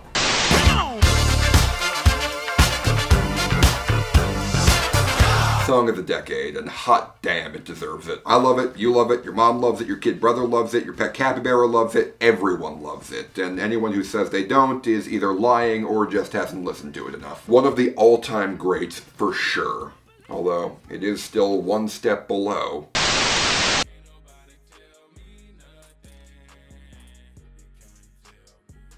Yeah, I'm gonna take my horse to the old town road. I'm gonna ride till I can't no more. Just to reiterate for those unfamiliar with my channel, a song can only get into the exceptional tier if there's some aspect of it that goes above and beyond excellence, and for some reason or another, elevates it into the realms of true cultural importance that has a genuine impact on the world outside the scope of just its music. Old Town Road is not only an infectiously novel country trap song with virtually unlimited staying power and some of the most iconic hooks in the history of popular music, but it also stands as a monument to the long, difficult struggle of independent creators and audience populism through the 2010s. The music industry did not want this song to be big. They tried everything in their power to keep it down, to delegitimize it, to force the songs they wanted to be big down the throats of the American public, and it did not work. We raised our middle fingers to the music establishment and said, fuck you, the silly horsey man and his boomer buddy are gonna be the biggest names in music and you can't do a damn thing about it. So we said it, and so it was. I predict that the shadow of Old Town Road will be cast long and wide over the future of popular music, and that is nothing but a good thing, earning this anthem of Gen Z a spot as one of the most important #1 hits of all time. I admit that Shallow is in the exceptional tier for more personal reasons than the rest of the songs here. This song does hit me in ways that pretty much no other #1 hit ever has, and I suggest you go take a look at my best hit songs of 2019 list if you want to find out why. But with that said, Shallow is still a remarkable song in its own right, and as you can tell by all the songs we've talked about so far, it's a far cry from any other #1 hit we had in the 2010s in terms of style, and especially by the end of the decade, when it seemed like rock was dead and country was as watered down as it would ever be, hearing a song with true, proud influence from the traditions of both of those genres becoming a huge smash really was uplifting to see. God damn it. This is America. Don't catch you slipping now. Don't catch you slipping now. Look what I'm whipping now. This is America. Okay. Let me explain. In part 1 of this video, I said that I typically try to look at songs as individual entities, divorced from the context of how or why they became popular in the first place. I said this in reference to the Harlem Shake, which I find there is absolutely no reason to ever return to for any reason now that the meme has died. I've talked about This Is America a few times before, and every time I did, I held it to these same standards. What are the merits of This Is America as a song, independent from its music video? When judging it by just these standards, I'd say the song definitely has grown on me, but I don't know if I would really call it anything better than just pretty good. Without the visuals, its power really comes primarily from its vibes rather than its explicit lyrical content. However, the more I thought about it, the more I realized that this is a video ranking every #1 hit of the 2010s, and the reason that This Is America became a #1 hit was not by its merits as a standalone song, but rather as the soundtrack to a larger multimedia experience, an experience which, quite unlike the Harlem Shake, has only grown more and more distressingly relevant as time has passed. As I record this, we are living through the biggest social upheaval in American, and indeed worldwide society in the past half a decade, where we've finally woken up and realized that we don't have to live in a world defined by the bigotry on which it was built, and that it's up to us to stay constantly vigilant and actively fight if we truly believe in the systemic change we're aiming for. From the moment it was released, the music video for This Is America was one of the most brilliant, profoundly impactful statements on the twisted paradox of violence and hatred that black culture has been forced to evolve around to ever impact popular consciousness. And 2 years later, as the world on whole has finally realized that the issues it highlighted were not just niche problems, but a rot that has penetrated the core of our society and needs to be fixed now, I am proud to judge This Is America as more than a song, and name it as one of the most profoundly important pieces of media of my generation. But again, you really do need to watch the music video for the true weight and intentions of this song to come across. Unlike...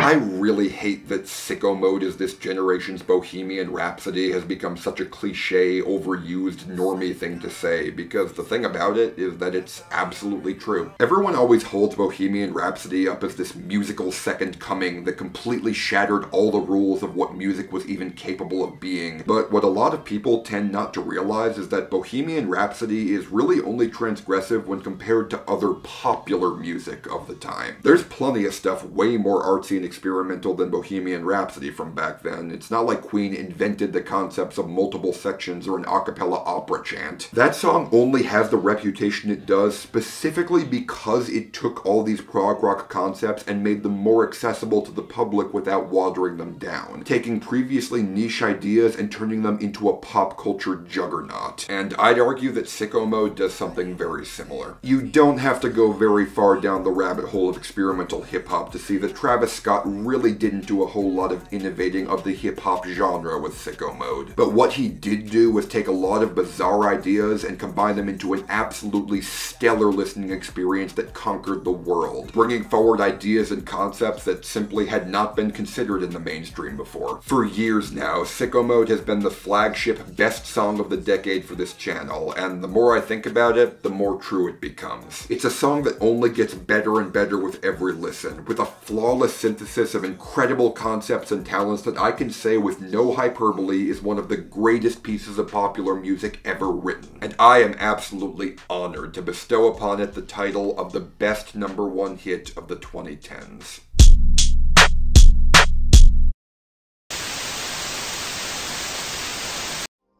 This video contains elements that are not suitable for children under the age of 14. Viewer discretion is advised.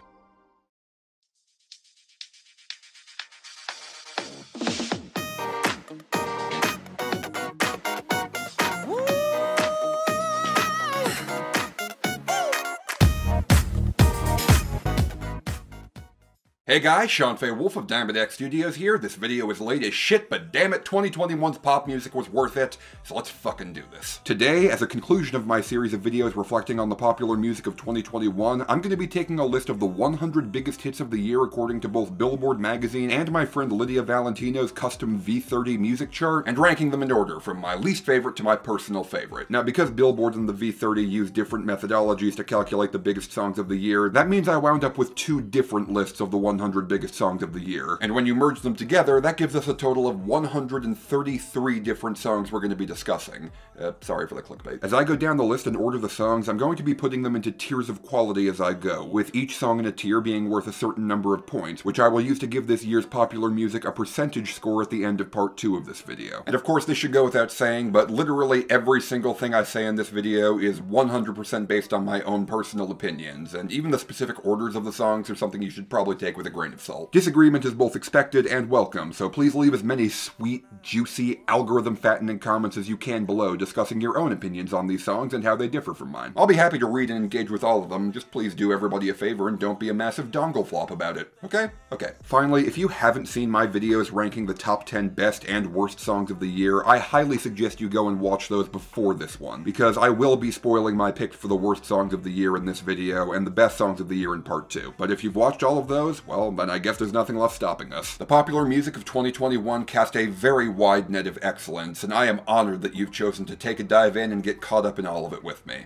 Let's do this.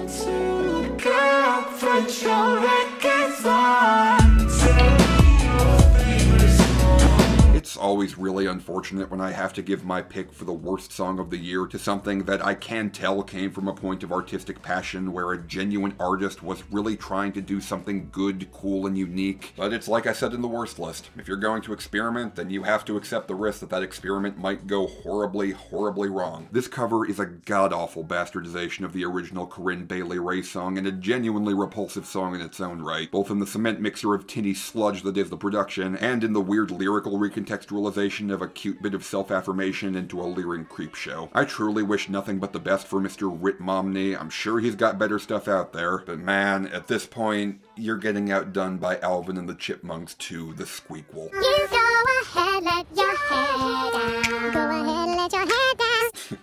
Squirrel, put your records on. Next thing. Yeah, we fancy like Applebee's on a date night. Got that Bourbon Street steak with the Oreo shake. I have no idea how they managed it, but somehow this is no longer the most jaw-droppingly tasteless association of a country song with Applebee's.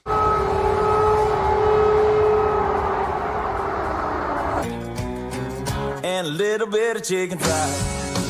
Cold beer on a Friday night. A pair of jeans that fit just right. And the radio. Get 5 boneless wings for $1.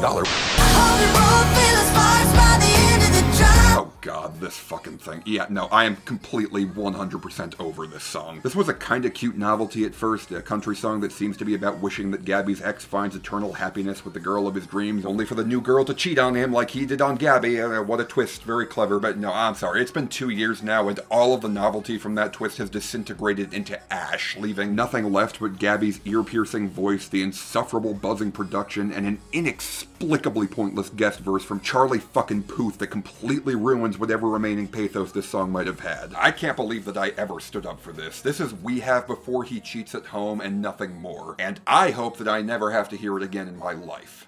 Yeah, we picking on them guitars just right. Everybody singing Dixieland alive. So here's a fun fact for you. The man behind this insufferable country trap dreg is actually a part of an EDM trio known as Sir Roosevelt with country superstar Zac Brown. Because God knows, when I want to listen to Zac Brown, this is the ideal venue I think of for it. Good Time might not be EDM, but I do think that this song in all of its generic punchability stands a very good chance of being the single worst thing that anyone in that trio contributed to pop culture this past year. Which is quite astonishing considering that one of those things is, well, you know. 5 boneless wings for $1 with any handcrafted burger. Only at Applebee's. Don't know for a fact I keep it real, you still ain't take the charge. I honestly think Lil Baby would have been better taking the year off rather than squirting out this dour, undercooked piece of trap backwash that he, by his own admission, just threw out there without really caring about it. Apparently this song is just a little female vibe, according to him. Is that right? This is your song for the ladies, Dom? I'm like, come and put that pussy on me, don't be running from me. Love is a game you used to cheer for.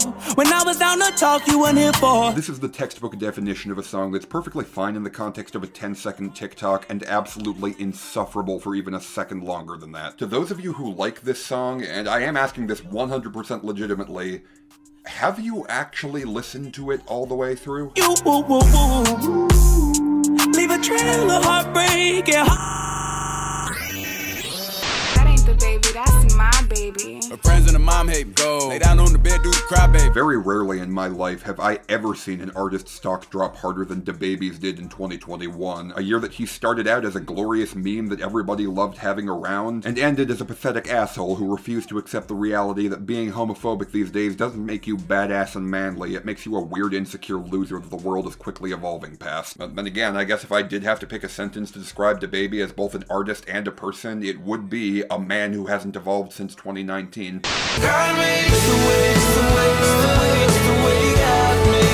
I feel kinda bad for Blanco Brown. He really should be remembered as that guy who ripped off Old Town Road and did a surprisingly decent job at it. Now he's gonna be remembered as that guy who tried to be an actual country artist and did it badly. Shame.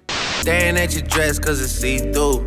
Yeah, talking out of shit that you done been through. You know, I originally thought that Drake released this song as a means of drumming up controversy to promote his album, but then I realized that Drake is the same guy who once bragged about having more slaps than the Beatles. He must have known this album was going to be the biggest thing of the year regardless of what he did, which leads me to the conclusion that he must have actually thought this joke was funny. Yeah, say that you a lesbian, girl, me too. Hey, girls want girls where I'm from.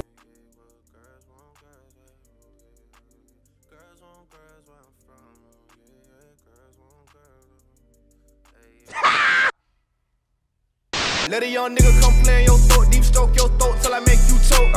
Okay. Actually, for real though, why was this such a thing this year? Throw babies, I'm trying to give them to you. She just swallow all my kids in a 2-seat. Do this out of your mouth while I'm riding. Oh, et tu, Montero. Then fall, contents of my stomach.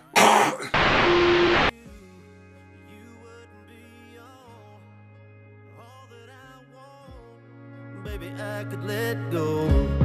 If I didn't love you, I'd be good through this. Genuinely one of the most stock, boring, passionless, sexless, appeal-less, most by the numbers in the most cynical possible way country song that I've ever seen hit it big. The Captain and Tennille would be put to sleep by this. Next. No, I'm not playing it here. This is a future battle. I am not dealing with this right now. In this bar, just sat here staring at my phone. I'm really glad that everyone collectively seems to have come to an unspoken agreement that this song was one of the worst hits of the year purely because we're all just completely done with music like this. If you want my advice, just ignore the buzzing in your ear. I promise the sands of time will have their way with this one soon enough. He's one of the good ones. I really hope this isn't going to be a consistent thing we're going to have to deal with. Thugging in my Reeboks. No! And I'm way too sexy to go unprotected. The most upvoted comment on this song's Lyric Genius page is saying RIP to Future and Thugger's backs. The second most upvoted comment is asking why there's a line in the song where Thugger asks to be molested. Well, all seems right with the world here. Moving on. And I will lie awake, making beautiful mistakes. This song got picked clean pretty quickly, as is standard with songs by the most subscribed to white noise collective on the planet, but honestly, I'm kind of amazed that we went through the entire list season without anyone calling out the song's opening line, which refers to a broken home as beautiful and bittersweet. It's beautiful, it's bittersweet, you're like a broken home to me. Oh, yeah, for sure. Bittersweet. Failed relationships, estranged couples, traumatized children. You know, eggs and omelets and such. I'll tell you twice. I'm real discreet, like a thief in the night. You know what? Fuck it. I've chickened out and put this song in the meh tier enough time over the past few years. It's high time for me to finally grow a pair and call out a lousy-ass song when I see it. An exhausting beat, no cohesion at all between the three men on it, and ultimately a truly unfortunate stain on the legacy of one of the defining artists of this era who left us far too soon. Technically speaking, this has been the biggest Moonlight R&B hit so far, and that is just tragic. You broke me I feel like the world on whole had so much collective apathy for this song that it congealed and caved in under its own pressure until all that apathy compressed and morphed into bad will like coal into a diamond. It would have been fascinating to watch if I were awake for any of it.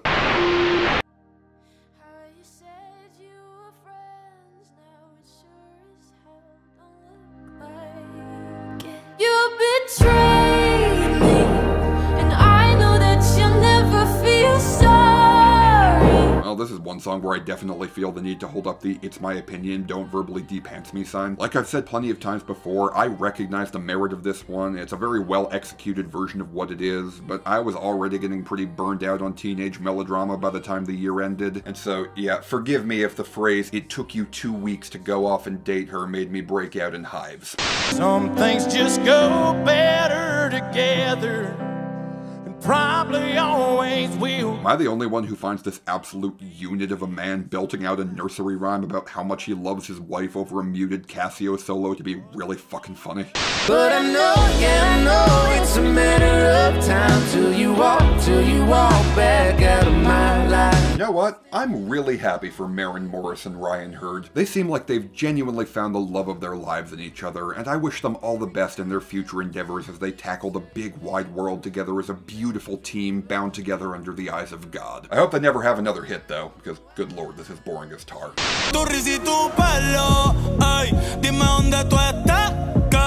So here we have a reggaeton song performed half in Japanese featuring a music video where Bad Bunny tries to get over an ex by walking dogs and getting a Pokemon Go tattoo. That is all very interesting, and I really wish that Bad Bunny was an interesting enough vocalist to get me to care. Calling my phone. I done told you before that it's over, leave me alone. Apparently Lil TJ released this song as a Valentine's Day gift to all of his fans, and I have to give him credit. This song does convey the exact kind of miserable, crushing loneliness that the kind of people who look forward to Valentine's Day songs from their favorite rappers are probably quite accustomed to. Out of all the songs this year that most people seem to like, this is the one whose appeal I understand the least. I'm sorry. What if you had it all, but nobody to call? Maybe then you'd know me. Okay, just to clarify, I've made fun of this song a good few times over Bieber not actually writing it, which for the record he didn't. It was already basically done by the time Phineas and Benny Blanco showed it to him. But to be clear, no, I don't think that that's an actual argument for this song being bad. Regardless of who wrote it, I do think it does capture something about the personal isolation that you can find in positions of power. Hell, if you catch me in the right mood, I might even call it kind of compelling. At the same time, though, you do realize that this song, which very few people bought or streamed and is only here because the radio clung onto it for months, completely hinges on your ability to feel sorry for Justin Bieber. You know, this guy. I'ma get to know you better. Kinda hope we're here forever. If you told me that the world's ending, ain't no other way that I can spend it. I can stay here forever. We got all that we need here tonight. You were always a losing game. Small town boy in a big arcade. Okay, to parrot back the same correction that literally everyone said to the people making fun of this song, no. Arcade by Duncan Lawrence is not literally comparing a relationship to blowing through a few too many quarters on Donkey Kong. Duncan Lawrence is Dutch, and the European term arcade is much more analogous to American casinos, so he's basically comparing his relationship to a gambling addiction. Man, that makes this exhausting dirge sound a lot less novel when I put it like that. I ain't got nowhere to go, I shot up everywhere they would. You know, I was originally going to call this song overrated and kind of dull, but I'm sorry, I just heard the news that Pooh Shiesty is no longer facing a possible life sentence for allegedly shooting a man in the buttocks at a Florida hotel. So you know what? I'm just going to hold my tongue out of respect. Shorty go jogging every morning, and she make me breakfast almost every morning. And this was the song that made me realize that I just don't like Pop Smoke's R&B stuff, even in the cases where it's not being made of his chopped up song scraps being sold to the highest bidder. My loss, I guess. Late at night, kiss me in the morning or late at night. Hey, so remember that time I said this song wasn't bad, but it was really underwhelming and made me really uneasy about the prospects of Roddy's future career? Welp. You don't need no other body.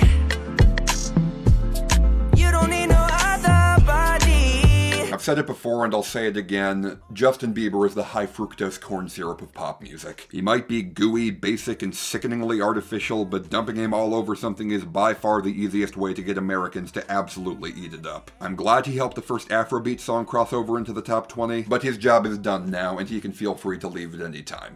Don't go against me, they ask for my help, go get out your feelings and get it yourself. Excuse me, sir, has there ever been a robbery at this establishment? Not that I know of. I don't know. I know I used that same joke last year, but damn it, I'm going to bring up that clip at every opportunity that I get. You know, Vine had its moments. It probably wasn't worth the whole Shawn Mendes thing happening, but, you know, moments. You cut out a piece of me, and now I bleed internally, left here without you. This is a song that paints the Kid Laroi out to be an absolutely massive bitch that's a total drain on the lives of all those around him. There were times this year where I felt like an absolutely massive bitch who was a drain on the lives of all those around me. This song is the sing-along for the moments where I hate myself the most, but you know what? That is not nothing. I'ma turn up on a hater every chance that I get. I really wish I liked this one. Dom and Dirk are both definitely putting the work in, but man, Tay Keith is really phoning it in. Keep going. Put my kids in Givenchy, she must ain't 1 + 1 is 3. I can't support your personal needs, she don't got a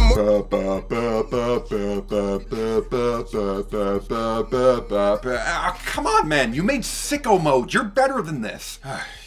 Honestly, that probably is the reason why this song is the way it is, because between Sicko Mode and this song, you probably do have approximately 2 total songs worth of production between them. These are the effortless flows, supposedly something else is controlling me. Under a pictures live some of the greatest quotes for me. Look, Drake isn't the last person I want to hear monologuing about nothing for 6 minutes over a cool sampled Beatles interpolation, but, like, he's not the first person on that list either, you know?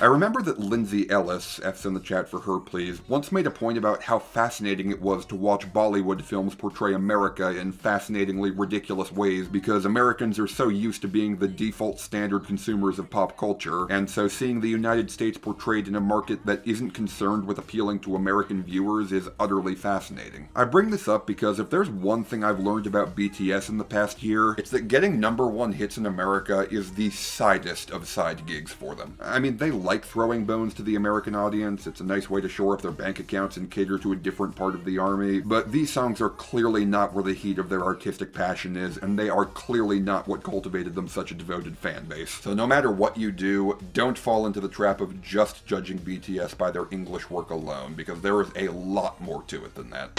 Don't go build a life without me, cause you're mine still. I legit have no idea why Sting got a writing credit on Lucid Dreams, but not this one. Also, small thing, but good fucking lord, Drake is such a prick. I took you to the club and you hugged on somebody that I know, and I know them type of hugs. Same shit I do to women when I know I used to fuck, and I know they with they nigga, but they never brought it up.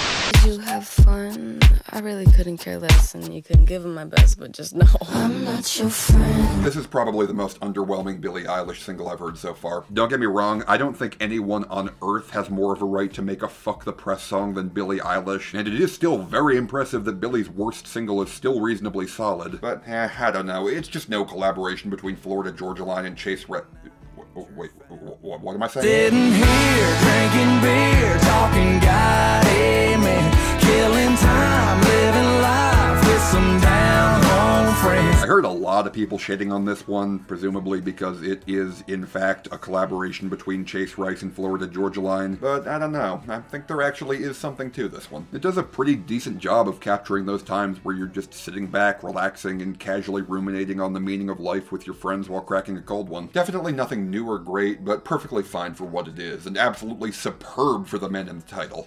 I've got some famous friends. Wait, hold on. How the fuck did a Chris Brown song get this high? What you know about Radiohead's hits on creep? When you do that jump, you can feel the natural breeze. He's employee of the month. Sponge's got that devotion, man. I could use some cucumber melon lotion. Is every high and every low led to this? I'm just so glad you exist. Easily my pick for the most overhated song of the year. People took this one way too seriously. Saying I'm glad you exist isn't some grand statement of apathy, chastity, or lack of passion. It's just a cute little understated joke the guy is sharing with someone he loves. So yeah, Glad You Exist by Dan and Shay. Generic as Walmart brand mayonnaise? Yes. Cute as a grass cat with a wonky eye? Close enough. Man, what the hell? Let's just do these next three all at once. If it's not you, it's not anyone. Oh God, running to the altar like a track star. And I see you, the way I breathe you in. Honestly, it's pretty impressive in hindsight that the only Justin Bieber single of the year that wasn't at least decent was the one where he tried his hand at yodeling. But yeah, no. Anyone was completely serviceable generic radio fluff. Bieber rapping about church and his wife was actually kinda entertaining for both unironic sweetness and the ironic enjoyment derived from its mere existence. And Peaches shrunk on me hard as shit after months of hearing it, and that of course makes me want to give him a wedgie, but it also introduced Bieber's audience to Daniel, Caesar, and Giveon and gave both of them a #1 hit, so it's the best one. Sue me. Heard from a friend of a friend that dick was a 10 out of 10. I was in a group voice chat the other day while Ethan was listening in and grading some papers, and when someone mentioned that he was proud of someone for getting a 10 out of 10, I said, I'm glad you enjoyed their dick, and everyone in the call burst out laughing and said that they were thinking the same thing. Apparently, Doja Cat has monopolized the phrase 10 out of 10, and that is really quite frightening. I know we just met, but girl, let's roll. Let's roll. I feel like I need to come up with a name for ugly, sludgy, overprocessed country trap that I really like in spite of myself purely because I'm a sucker for pretty much any minor key jam with a good tempo to it. Does swillcore work? Yeah, I think I'm gonna go with swillcore. Let's go out with the bang. We need more pop songs that have the word rumpus in them. Gypsy crib in the middle of the night. No, seriously, how the fuck did a Chris Brown song get this high?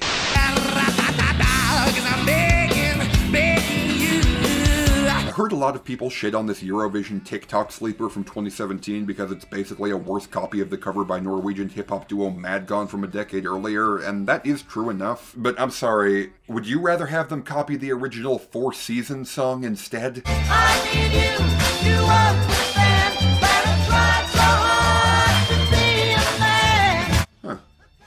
This actually works pretty well. I mean, damn, I guess it just must be a fundamentally good composition if it makes Frankie Valli's Helium Castrato seem appealing. Like we shouldn't say we're good. I have to say, I was not expecting any Dua Lipa song to fall into the category of songs where the censored version is better, because the radio version of We're Good goes like this. When I'm meant to be, that's ever gonna change. And yet on the official version, When I'm meant to be like sleeping and cocaine. yeah, even after mulling that over for a full year, I still have no idea what the fuck she's talking about. According to Lyrics Genius, it's apparently a reference to the fact that you can't sleep while you're doing cocaine. But, like, couldn't you fill in literally anything that makes it difficult to sleep there? Like, I don't know, candy? Here, I rewrote the lyric for you. We're not meant to be like ring pops and my bed. Dua Lipa, if you're listening, then please feel free to use my version as the new radio edit for that song. Oh, and on the subject of rings, Miss Lipa, there's actually something I've been meaning to ask you for a while now. What you doing? What you doing? Where you at? Where you at? Oh, you got plans. You got plans. Don't say that. Shut your trap. This one hurts, man. This one hurts hard. I love the way this sounds. The chorus and bridge are absolutely angelic. Bruno and Anderson make such a great team. But why the fuck did it have to be so damn goofy? I won't bite unless you like. I won't bite. Hard. Started on a neon lights and then it all got dark. Yeah, I know, it's probably sacrilegious to put this over Silk Sonic, but I don't know what to say. It's a cohesive product that, in my opinion, does a better job at being an Ed Sheeran radio single than Leave the Door Open does at being a smooth baby-making love jam. Now, is that a dumb perspective to compare those two songs from? Probably. Listen to your friends when they say niggas ain't shit. I feel like this is more of an appetizer platter for Doja Cat as an artist than it is an effective song, but damn it, it's a really funny appetizer platter. I'm not gonna kill your car or call your fucking mom. You should have paid my rent. Go get that fucking job. Niggas ain't shit. Everybody got a small town anthem. Everybody got a story to tell. Not much to say here. This song may just be a bunch of references to classic country tunes, but it's strung together well, writes a charming presence, and it's nice country driving music. Set my face bomb ass tight, rack stack of shack higher. Man, this Cardi song sure do be, don't it? I've been losing friends and finding peace. Honestly, that sound like a fair trade to me. This is a pretty solid offering that's more or less exactly what I would expect from a 2021 collaboration between Drake and Travis Scott, but it does contain one of the truest lines of the year. Imitation isn't flattery, it's just annoying me. Yeah, it turns out that even when you are Drake, there's a hard limit on how much Drake you're willing to listen to.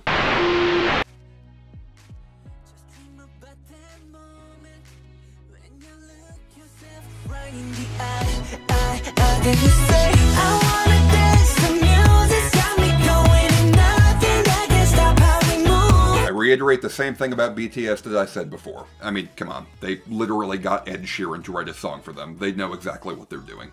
I'm off the better things. I'm only doing shit that's gonna make me elevate. This song's biggest contribution to my life this year was making me accidentally type out the coil array in my script like 5 times. That's not safe for you.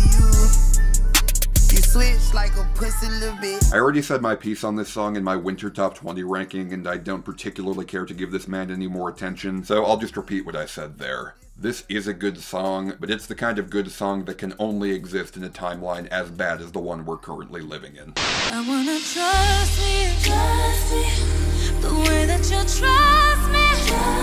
Funny how much better I Wish I Could See Me Through Your Eyes plays than I Wish You Could See Me Through My Eyes. This is one of those songs that's really beautiful and heart-melting when you look it up on your own time, but just sounds agonizingly slow and tedious when you hear it on the radio. I guess it's a shame the song literally only made it onto the list because the radio overplayed it. Zany boss, suicide door, brand new bag. After debating all year over whether Don Toliver was a really cool rap name or a really stupid one, I've decided that I do, in fact, like it. Unfortunately, I did also notice that it could be read as Don't Oliver, so, yeah. Sorry, kid. Lisa, I want some more. I'm in the trenches, relax. Can you not pet that little boy in the club? Cause we do not listen to rats. Man, this feels really wrong to judge as a 2021 song. This one is 2020 as all fuck, but you know what? Returning to it a year later, it still holds up, and it introduced Lil Durk to the top 40, where he has comfortably made his home since then, so hey, what's not to like? When you're close up, give me the shivers. I'm not playing the wrong video, you're playing the wrong video.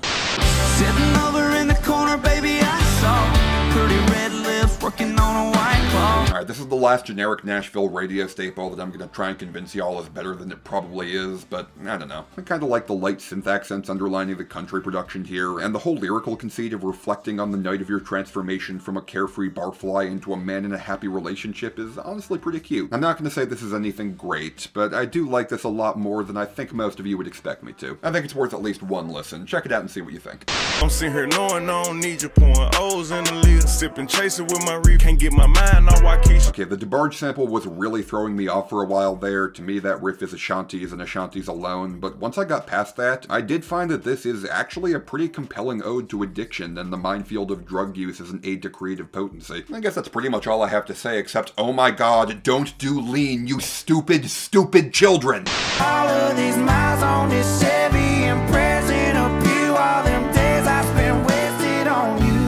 This seems to be the song on Dangerous the Double album that everyone is gravitating towards as the bad one, because everyone's understandably desperate to find at least one Morgan Wallen song to hate, and the country trap one seems like the natural choice. And to that I say, A, please turn your attention towards country-ass shit if you're looking for a song on that album worth tearing a new asshole, and B, y'all realize that country trap is capable of being good even if it doesn't sound like Old Town Road, right? I'm not saying that anyone who dislikes this song is wrong. I've barfed up 66 opinions in this video. You've definitely disagreed with at least one of them. But I'm gonna stand by this one as a genuinely captivating display of bitter dejection that deserves more love. I highly suggest you check out my friend SickaBOT1's Best Hit Songs of 2021 video. She delivers a lot of great insight, and hopefully after watching it, you'll see this song in a brand new light.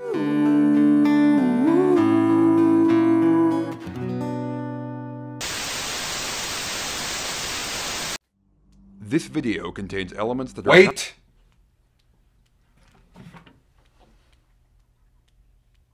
You hear that?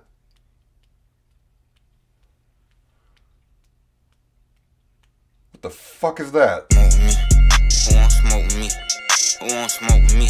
Nigga, who won't smoke with me? I saw a bunch of comments under this song saying that this is basically a school assignment where everybody actually pulled their weight, and yeah, that's basically what it is. I don't think the song itself is particularly special, and frankly I haven't felt compelled to return to it much, but any song that packs a baker's dozen quotable lines and phrases into a 5-minute song is doing something extremely right. I'm just glad that the title line and the confusion at ass slapping are the bits that got memed, and not certain other ones. I just got a brand new lolly. There's a faux nigga. Huh.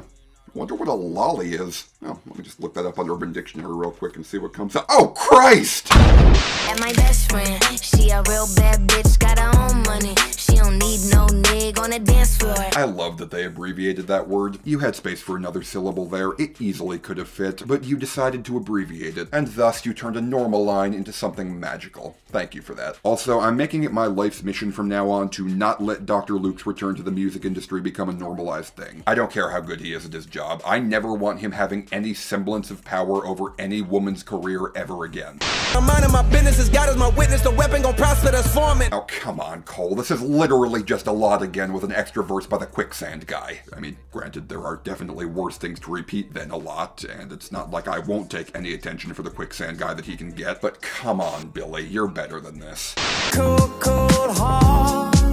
Oh, and speaking of Billy, yeah, if we could get For the Longest Time to go viral as a duet challenge on TikTok to spark a Billy Joel revival that leads to his own dance mashup so we can see Elton John and Billy Joel going head-to-head in the top 20 one last time, that would be just peachy. A lot of people really don't seem to understand why I've given this song so much praise, and I'll admit that it did take me a while before I worked out why I found this song to be so delightful. I did eventually figure it out though, and that reason, and please don't take this the wrong way, is that their English is really wonky. Okay, so obviously I don't mean that in any disparaging way. This is a group of non-native speakers doing their first ever English song. Obviously all the pronunciations aren't going to be totally natural, and it's definitely much better than when pop stars over here try to cross the language barrier. That doesn't stop some of the strange English bits in the song being really noticeable to a native speaker like me. It's pretty obvious from the first listen, but at the same time, the song is so upbeat and fun, and the boys are so likable as they do it, that it honestly comes across as really charming in an awkwardly translated excited karaoke kind of way. And this is by no means a new thing, of course, as some of the most charming pop songs of all time get a lot of their charm from their singers taking those stumbling, awkward first steps into the English language. Hell, the reason why Max Martin is the most successful pop music producer of all time is specifically because he's a non-native English speaker who puts most of his songwriting emphasis on soaring melodies and emotional truth in the lyrics, with the literal meaning of the actual words being of secondary importance. I mean, let's be real, the phrase "I want it that way" is really awkward grammatically and doesn't really mean anything in context, but it's still incredibly sweet and moving emotionally. And the appeal of Dynamite operates on largely the same principle. It has definitely wore out its welcome over the past year and a half, but that doesn't change the amount of joy it's given me over that period.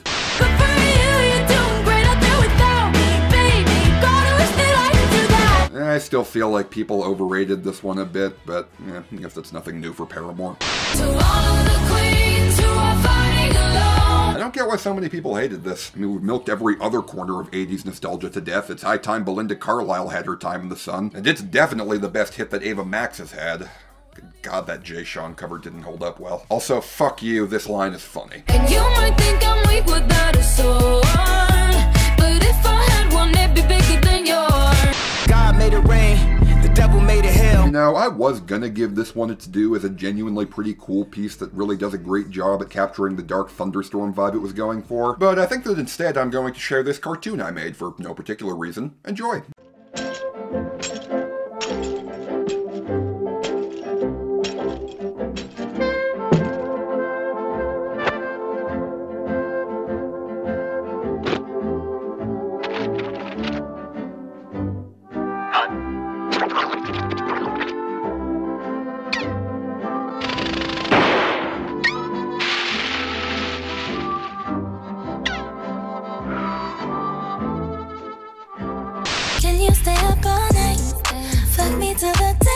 Man, Ariana's really conditioned us to her increasingly explicit sexuality over the past few years with true boiling frog efficacy. We've gone from "I love the way you make me feel" to "Whip it out boy, we're turning on the spin cycle" in just a few short years, and it hasn't felt forced or overplayed whatsoever. I mean, what else can you say but nice?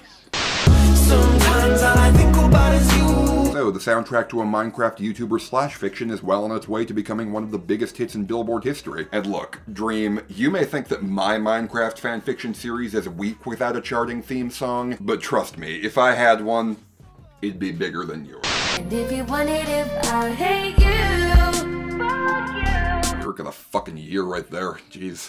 Why you always in the mood, walking around like you're brand new? I'm working on several very big projects about retro music right now, and something I've come to realize is that one of the most consistent problems through the entire history of popular music is bloated runtimes. You know, songs that only have 2 minutes of content and yet they stretch it out and repeat themselves over and over again just for the sake of hitting some arbitrary idea of the 3.5 to 5 minutes that pop songs are quote-unquote supposed to be. Because of that, I've really come to appreciate mood more and more with time. A perfectly good pop-rap fusion thing that has less than 2.5 minutes of content, and so it pops in, does its thing, and then leaves. There's a certain beauty to that, and I hope that other people start to take notice.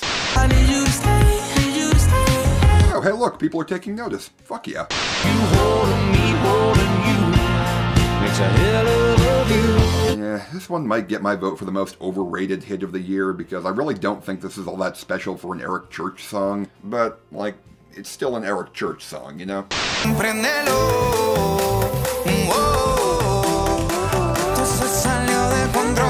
I praised this song in my best list as an example of Spanish EDM, but while that is technically true, a more accurate genre descriptor for this would be tribal guarachero, a fusion of EDM elements with traditional elements from Mexican tradition specifically. Regardless of the nomenclature, this is an absolute bop that rightfully took over TikTok for a few months. I can definitely see why this review I found called it the ideal soundtrack for summer parties across the globe, and that it's something reminiscent of pre-COVID dance parties, and holy shit, I think I just felt my soul exit my body for a second reading that. Jesus Christ. I just wanna slide, parties in the sky like it's 2055. Is there any official terminology for low-key melodic trap that's typically delivered in a trench-deep bass strung together by a really slick lick, usually on guitar, and that's nasty in a really spacey, vibey way, you know? Because it feels like there's been a lot of those around in recent years, and I've really enjoyed most of them. If there isn't a name for that, then I vote that we call it moonwalk trap. Yeah, I'm a real big fan of coming up with my own micro-genre names that have moon in the title.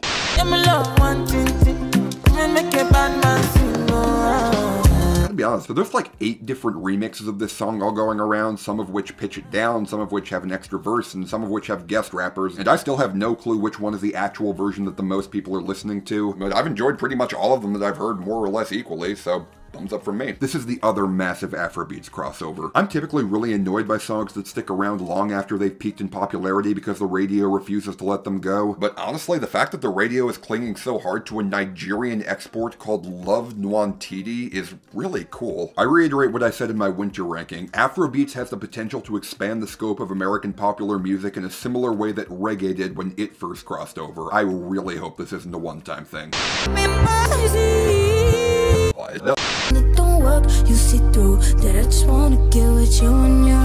Still the flagship song of Moonlight R&B, which I mentioned before, and if you don't know, is the name I came up with for shimmering, twinkly, and wistfully ethereal R&B with a dark, shimmering vibe to it. This was one of the best musical trends of 2021, and I dearly hope it sticks around.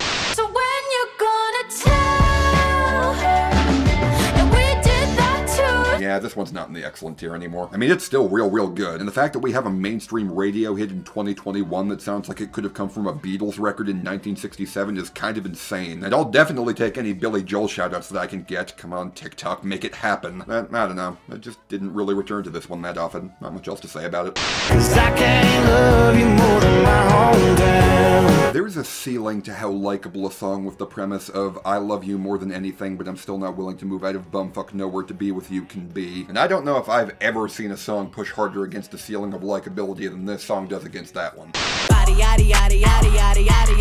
Although I have to admit, this one comes close, because there's also a ceiling to how enjoyable a song with that chorus can be, and this song smashes against that ceiling with the might of Zeus.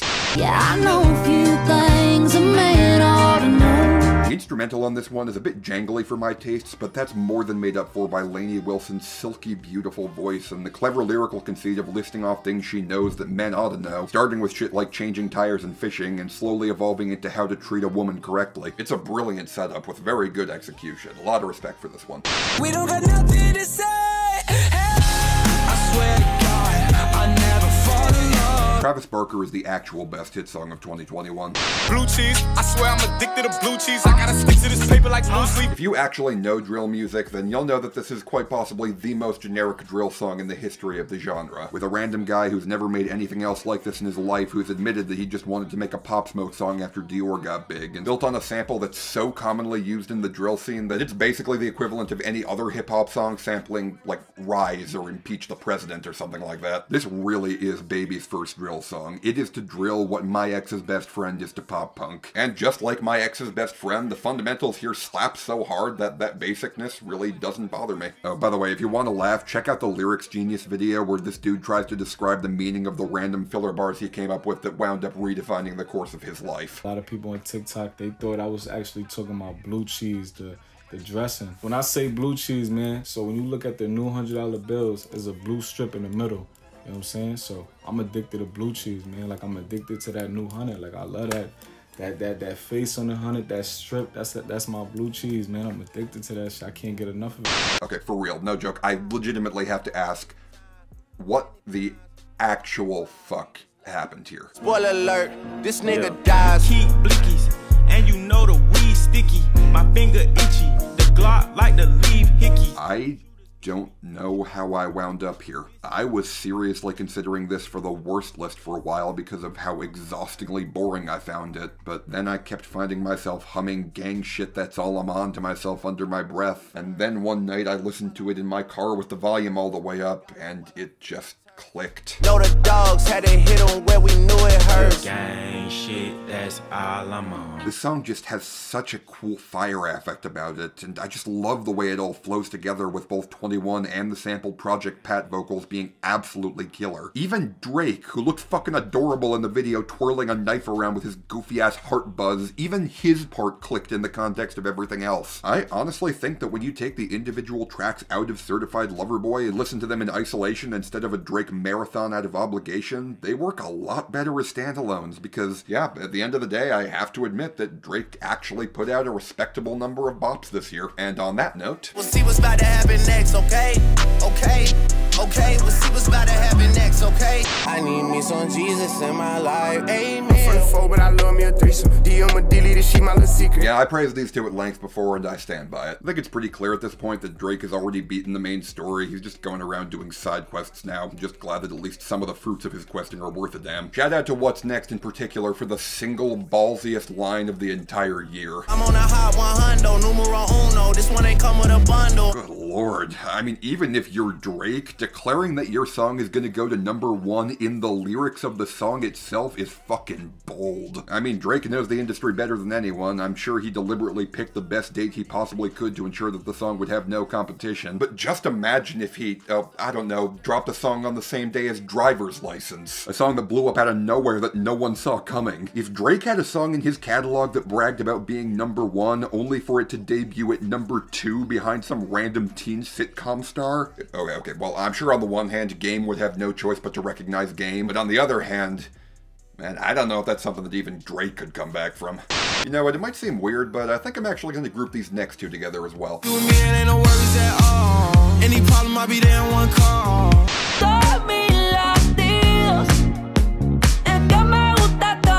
These are two songs that don't really have much in common on the face of it, but both do stand out as completely disposable pop songs that somehow end up being way more wonderful than they have any right to. Better Days does a great job putting a sprinkly pop coat onto the existential dredge of being alive right now, while Todo de Ti is just a silly love song and nothing more than that. But, as the man himself once said, que hay de malo con eso? This bitch got me bitching a bit, bitching for trips, bitching on the neck, bitching on the wrist. I don't want to say too much about this one right now, since this is definitely going to wind up as more of a 2022 hit, and I want to let my thoughts on it naturally evolve with time. So instead, I think I'll just share a random trivia fact I found the other day that's going to make you say, oh my god. Apparently, Petrie from The Land Before Time and Johnny Bravo have the same voice actor. Must work. Bright circle need wonderfulest celebration so it stay all shiny more longer. Hello, 911 emergency. There's a handsome guy in my house. Oh, wait a second, cancel that. It's only me. Oh my god!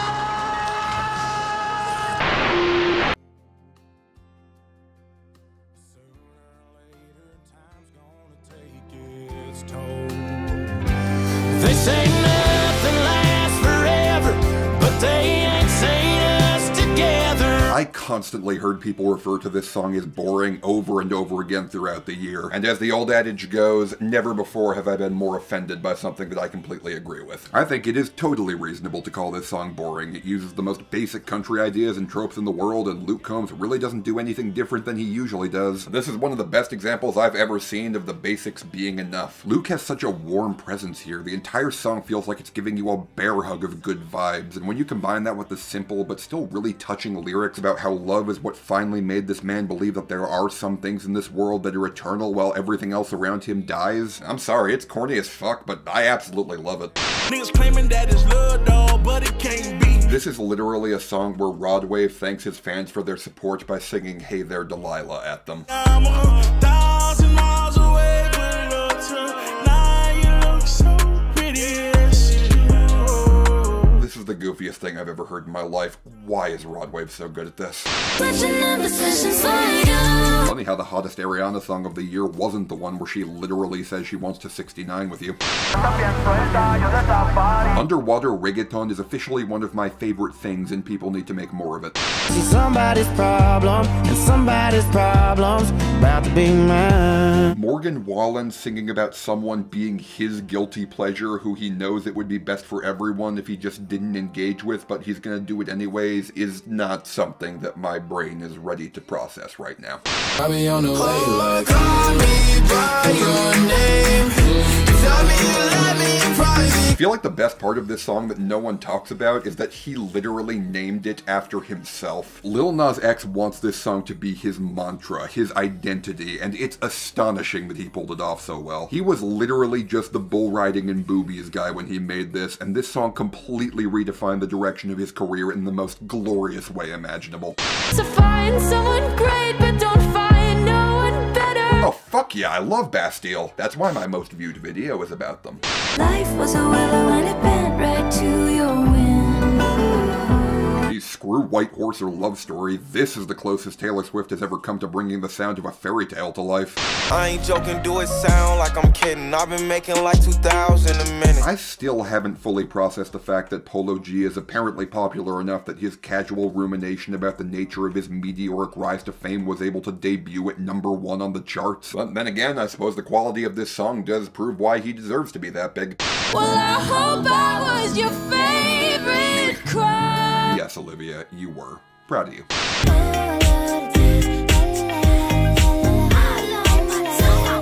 One of the biggest ongoing discussions I've been having since Doja Cat burst onto the scene in 2020 has been her constant efforts to strike a balance between her slick, sexy side and her bug-eyed Twitter freak side. And if you ask me, this is the song that struck that balance perfectly. This song is the ideal balance between sexy and crazy, and so I don't think it's a coincidence that no song got played by me more often this year than Smooch Me Frequently by Dojacket and Sizzle.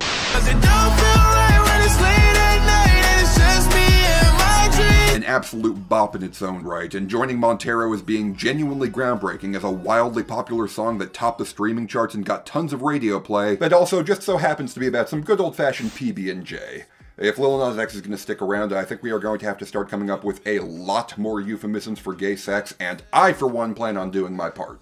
'Cause you were 1 in a million, there ain't a man like you.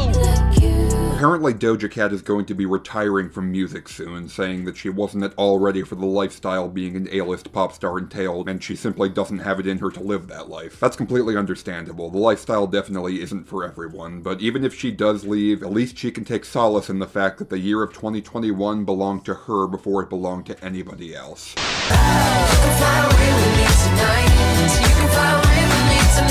So the entire internet got absolutely lit up recently by accusations that the love of my life actually ripped this song off from a group called Article Sound System. And so, in the spirit of blatant plagiarism, please allow me to play this TikTok I found addressing the controversy in its entirety. Enjoy. You know how Dua Lipa is being accused of plagiarizing this song? Well, I think it might be a hoax. All versions of the song Live Your Life were posted like 48 hours ago, except for this one version on SoundCloud that's 4 years old. Except SoundCloud lets you replace audio files. And my girlfriend pointed out that if you replace the audio file, all of the comments and statistics should remain. So I scrolled back on the comments all the way to the very beginning, and the oldest one was from like yesterday. So you're telling me that Dua Lipa heard this song with 0 comments and likely very few listens, and then copied it in the exact same key with similar lyrics, culminating to Article Sound System suing 2 years later, just in time for their new album release? Interesting.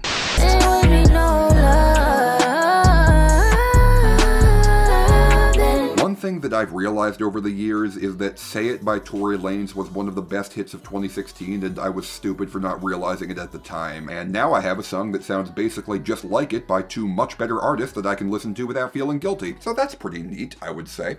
Said that you love me, but that'll last forever.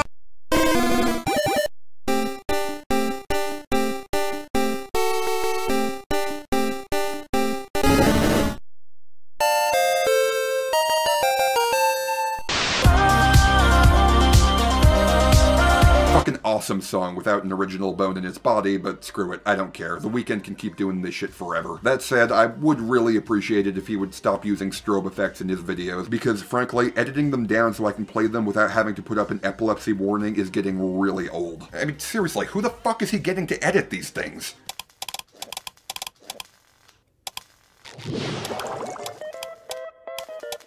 Nosferatu.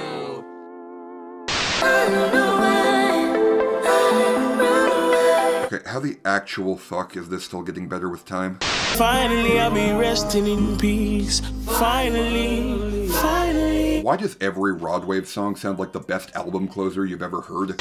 I was seeing double in the projects, mad at myself when I put it to the side. One adage I've seen floating around amongst YouTube content creators is that you shouldn't trust anyone who leaves a countdown premiere the moment that the #1 pick on your list is revealed. Here's another one. Don't trust the people who skip Baby Keem's verse on Family Ties, because he absolutely fucking owns it and easily manages to keep up with his cousin. That said, Kendrick does get my vote for the single best line of the entire year. year. Show my ass and take you out of class like a multitask like Megan, brother. Ha! Fucking excellent. I love that more than I can even put into words. No, man, speak of the devil. But I squeeze a little head in my calendar, looking in the mirror like, damn, I'm bragging up. Hey, remember like 2 years ago when the biggest female rap duet of all time was by Iggy Azalea, and now female rappers are just fucking everywhere, and it's fucking wonderful? All these voices in the background of my brain, y me dicen todo lo que estás pensando. I've heard that one of the coolest experiences a person can have when they're learning a new language is the first time they have a dream in that new language. This song is what I imagine that sensation feels like. I absolutely love it. Yeah, but now I'm dodging potholes in my sunburned Silverado. So, this song is getting a big radio push now, and it's primed to become one of the biggest country hits of 2022.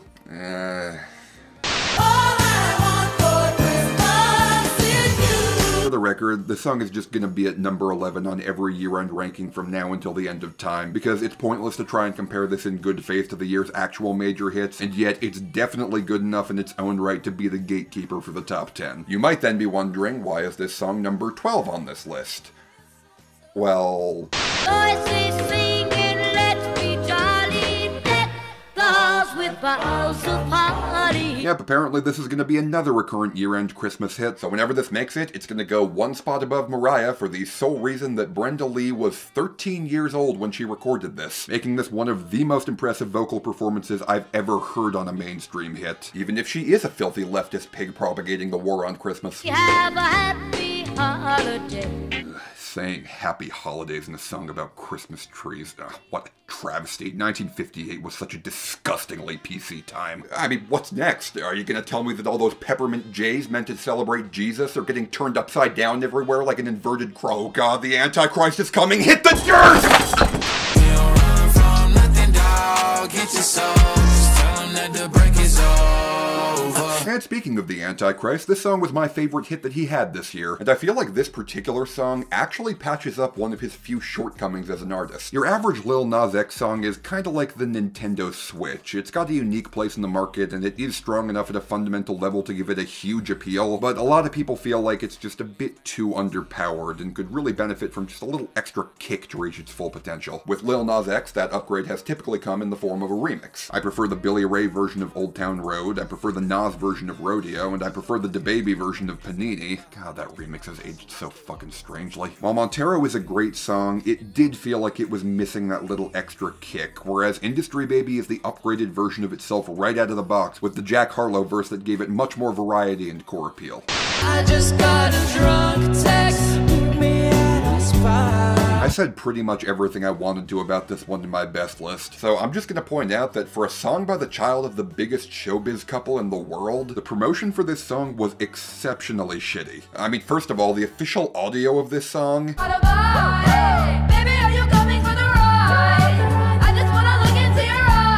makes the mixing of cucumber melon lotion sound like Sledgehammer, but even beyond that, when they uploaded the actual live TikTok version everyone was using to YouTube, they censored it by having it just cut to complete silence. I slept through the day, I'm not getting younger. Again, if your dad is literally Will Smith, you'd think they wouldn't give the job of censoring you to the temp with 5 minutes of experience in Windows Movie Maker. Fine!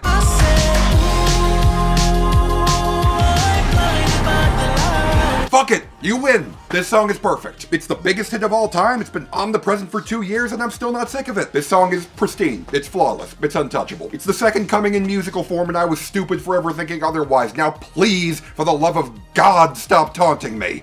I said stop fucking taunting me! Guess you didn't mean what you wrote in that song about me.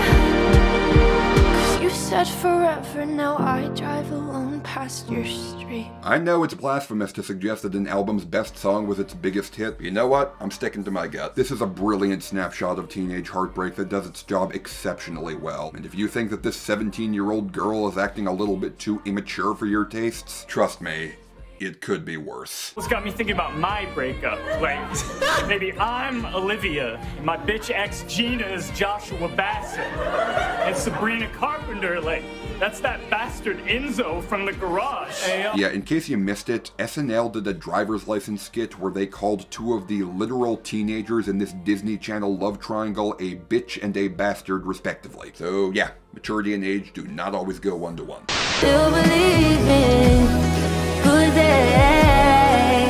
This song is pure sunlight captured in a bottle, and I can't get enough of it. I mean, in an ideal world, it would have been the second big sunshiny hit of 2021 after, well, you know. Girl, put your records on. Tell me your favorite song. But, what can you do? I remember it all too well. Good to see you again, old Taylor. Don't be so long next time.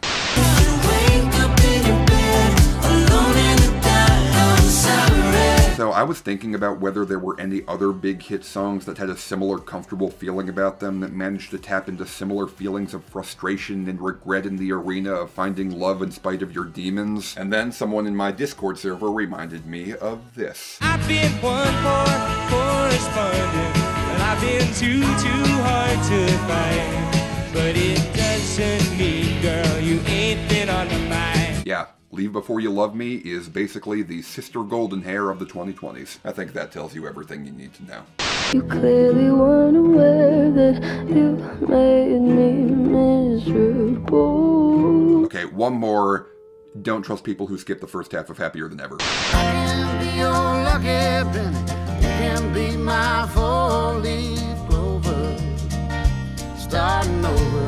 I first talked about Starting Over by Chris Stapleton a couple weeks after it first charted, in the recommendations of my fall 2020 top 20 ranking. Considering that that video got taken down due to copyright and is now only available unlisted in my main playlist, I think I'm going to end this video by rereading what my first impressions of this song were when I first heard it at the tail end of the worst year of our collective lives.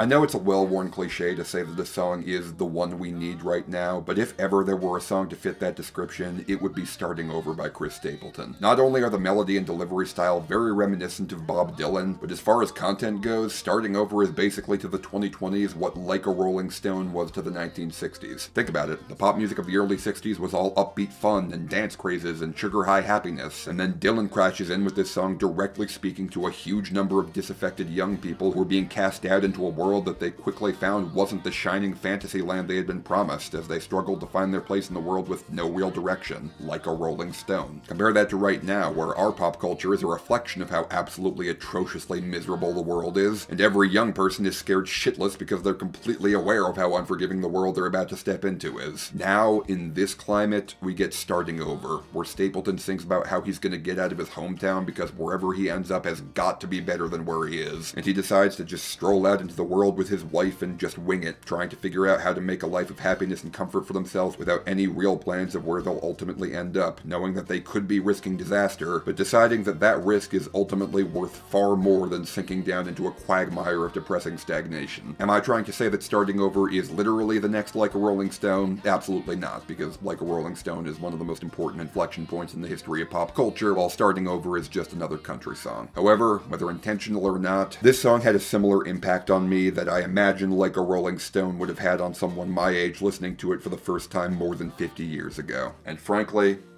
I think that's something pretty special.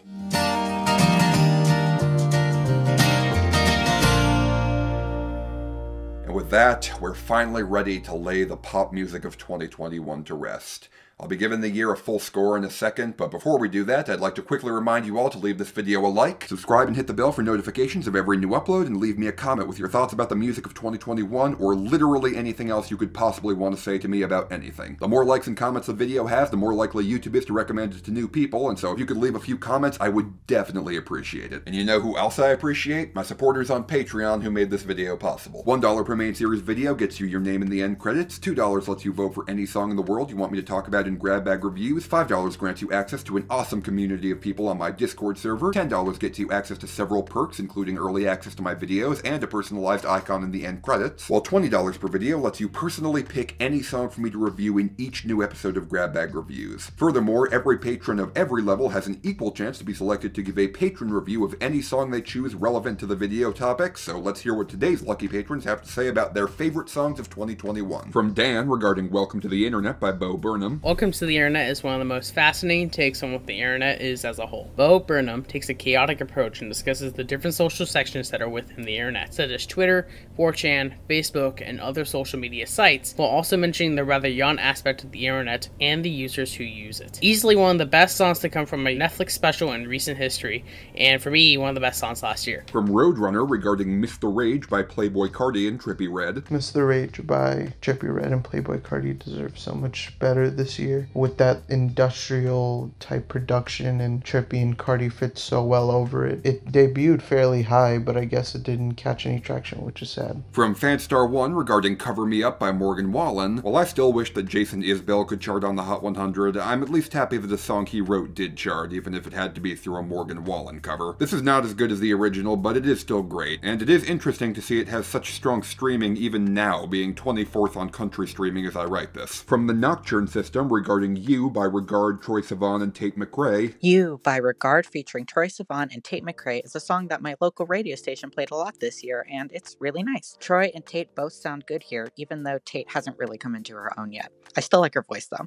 The production does exactly what it needs to also. Not much to say other than it's good. I like it. Solid 4 out of 5. And last but not least, from Crow regarding Industry Baby by Lil Nas X and Jack Harlow. After surviving the year being the only What's Poppin' rapper not to do something heinous and get cancelled, Jack Harlow hit a new career peak by being publicly executed in a #1 hit by a black gay man, who then proceeded to plaster his naked body all over the now deceased Harlow's Rate Your Music page. His spirit now cursed to remake worse versions of Industry Baby for all eternity. I was never really rooting for him anyway. Thank you all for your support, and for bearing with me as I got this video out entirely too late. I'm in a much better place mentally and emotionally now, and while I still have shit I'm dealing with, I'm ultimately well on my way to conquering it, and your guys bearing with me through all of it has been absolutely amazing. Thank you so much. I'm Sean Fay-Wolfe of Diamond X Studios. Thank you so much for watching, and that's a wrap.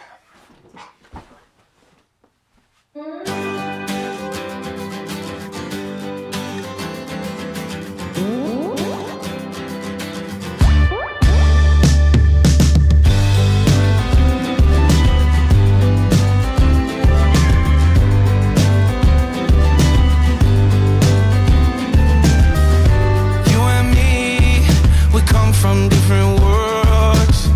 You like to laugh at me when I look at other girls. Sometimes you're crazy and you wonder why. I'm such a baby cause the Cowboys make me cry. But there's nothing I can do. I've been looking for a girl like you.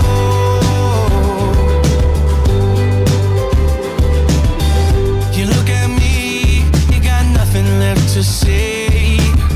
I'm gonna pot at you until I get my way. I won't dance, you won't sing. I just wanna love you, but you won't wear my ring. But there's nothing I can do. I only wanna be with you. You can call me your fool. Only wanna be with you.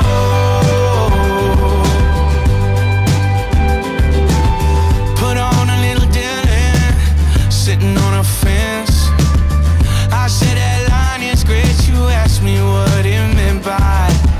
Said I shot him in gray. Took his wife to Italy.